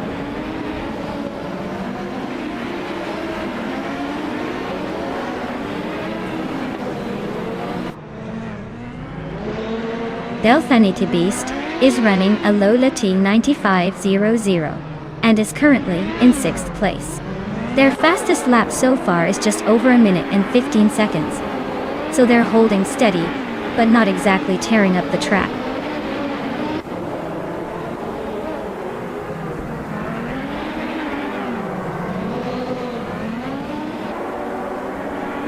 Alex Hasnabrain is racing a Lola T9500 Dog. They're currently in 10th place, and their fastest lap time is 1:15.595.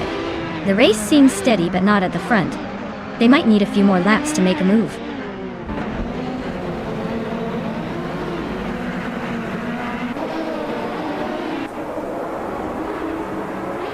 The IndyCar 1995 cars are evenly matched on this track, but the tight racing and overtaking are mostly driven by driver skill rather than car differences. Red Bull Ring's twisty layout favors precision over raw speed, so even the smallest mistake costs places.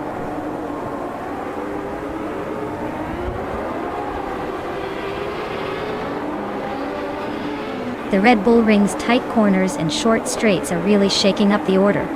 Overtakes are happening mostly in the braking zones, so staying consistent on those is key if you want to climb higher. Wow, perfect race. Looks like someone was born for the winner's circle. Well done.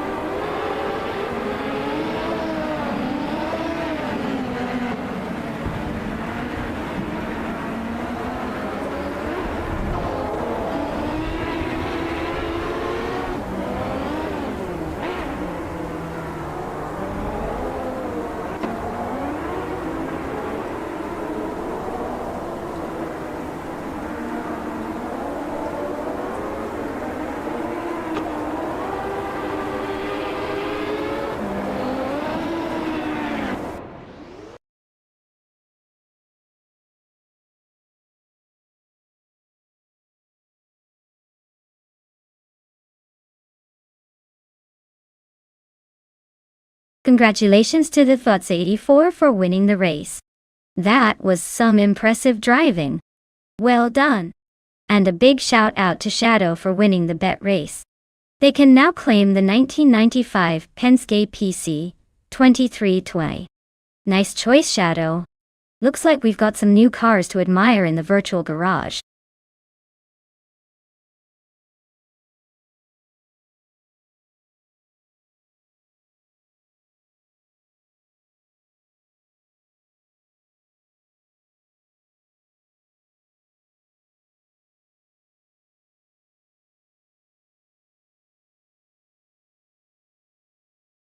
Sure. Did you know that the 2012 shifter kart is basically the go-kart version of a mini racing beast? It's super lightweight, super fast, and those gears come in handy for switching from turbo charged to turbo charged on the fly. Basically, it's like a tiny sports car that can make even the most seasoned drivers look like they're just out for a casual spin. If your idea of casual involves screaming around corners at dizzying speeds.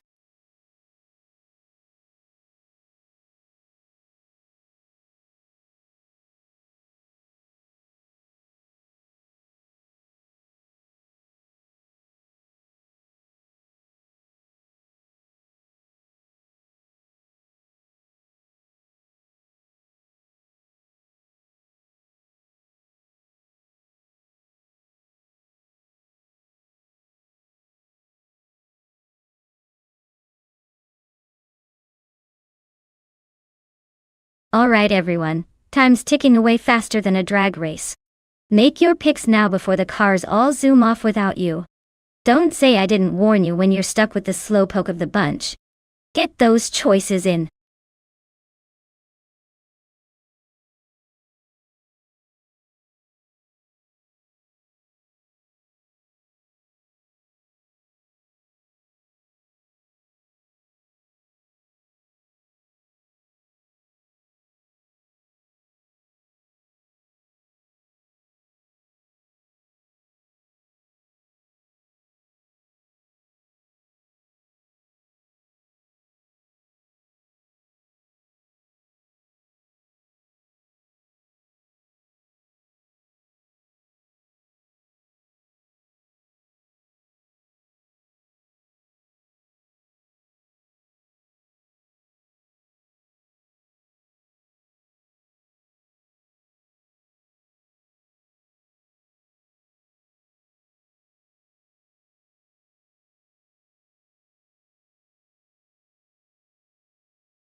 Well, since we don't have much info about either of these drivers, it's basically a coin toss.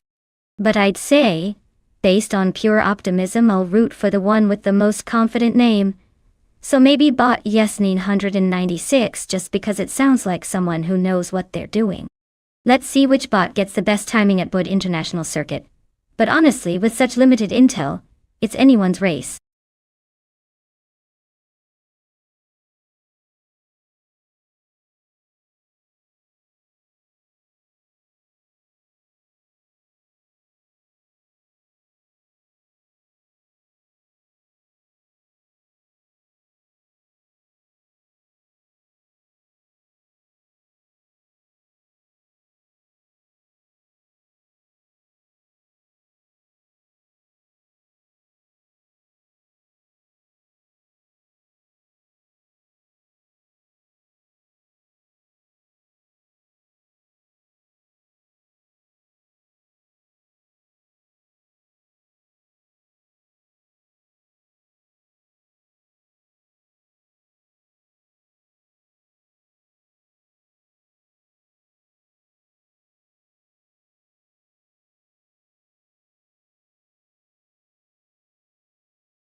Alright folks, the race has just kicked off at Booty International Circuit, and leading the pack is none other than the bot Relaxed View with a vintage 2012 shifter cart. Looks like vintage vibes are winning today. Stay tuned because this might get interesting.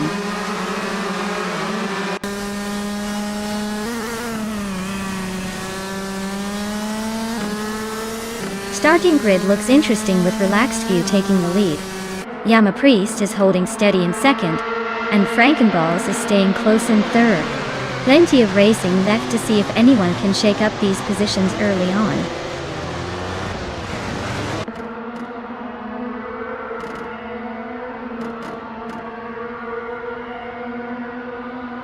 Matthew-Saurus Rex is currently in the 15th position on the track. Their car is a 2012 shifter kart, just like most others here. They started further back, but seem to be maintaining a steady pace without major moves forward or backward at this stage.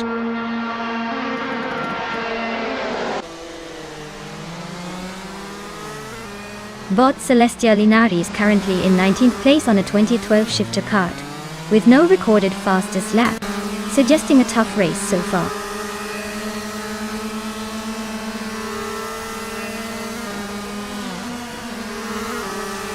The Budge circuit's tight corners and long straights are favoring those who can maintain momentum, but it looks like driver skill is still dominating over track layout so far.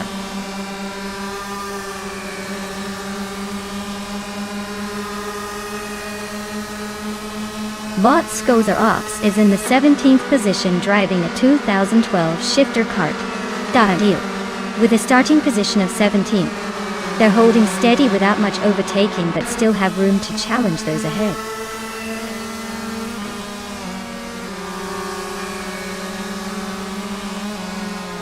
Bot Relaxed View started in pole position and has maintained a solid lead.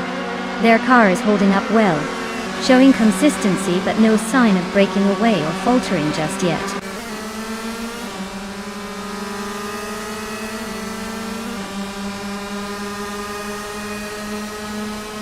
Hymise is currently in 10th place on the track. Their car is a 2012 shifter kart, just behind the leaders and showing consistent performance. It looks like they are holding steady but haven't made any bold moves yet.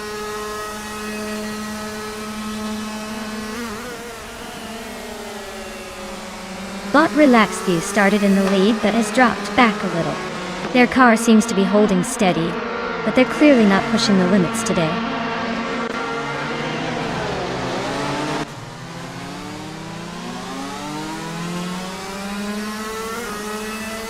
Bottomless Gordon is currently in 9th place. Their car is a 2012 shifter kart, and they haven't set their fastest lap yet. It looks like they're holding steady but might need a push to move up.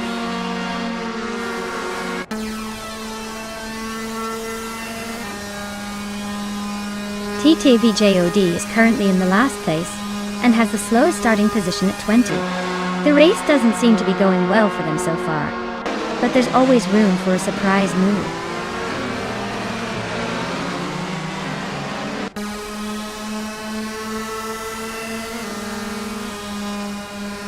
With the shifter karts at Booby International Circuit, it's all about quick acceleration and tight cornering. The track's long straights let the leaders stretch their legs, but the twisty sections shuffle up the field, making overtakes exciting and unpredictable.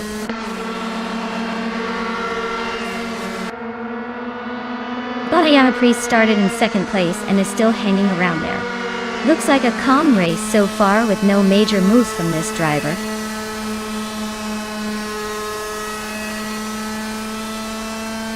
The shifter karts on this circuit are keeping the standings tightly packed with no clear dominance. The track seems well suited for close racing and overtakes.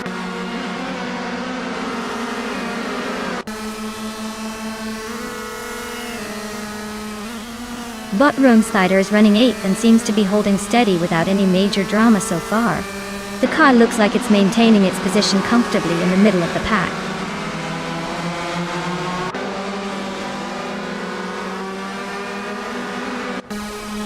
Bot Imus Gordon is currently in 9th place, running a 2012 shifter kart. Their race looks steady but without any notable overtakes or dramatic moves so far.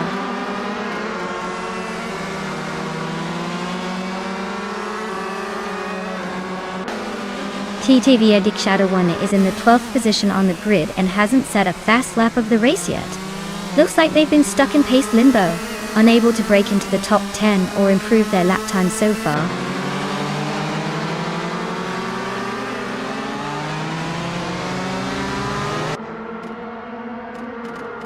Bot Frankenbelt is holding 2nd place in his 2012 shifter kart, with a fastest lap of 2 minutes 20.530. The race seems tight around him, and he's just behind the leader, making this a close duel.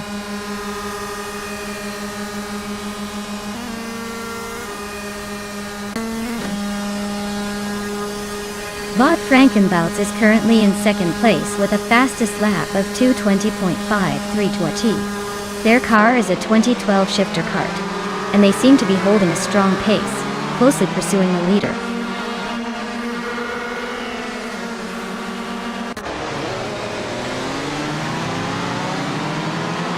The shifter karts at Wood are creating a close and competitive field, where driver skill and overtaking are key. The tight track favors early pace and quick maneuvers, making positioning crucial and race dynamics lively.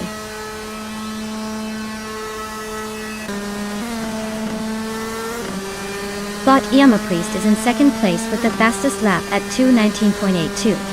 They're close to the leader and seem to be pushing hard, likely aiming for the top spot soon.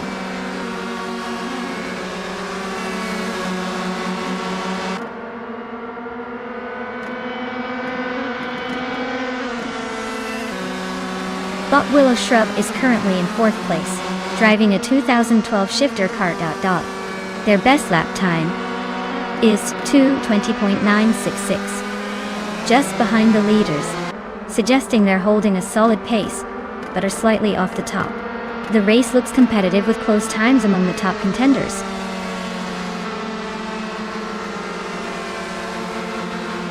Congratulations to Bot Le Mans Cult Games on winning the race. Looks like they really drove their way to the top. Well done!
Congratulations to Bot Lemon Cult Games for winning the race. That was impressive. Someone's been practicing their pixelated driving skills. As for those of you who finished just behind, your moments to claim a car are coming up. Stay tuned and keep your engines warm because your chance to take home a shiny new ride is right around the corner. Don't get too comfortable in those second and third places. The race isn't over yet.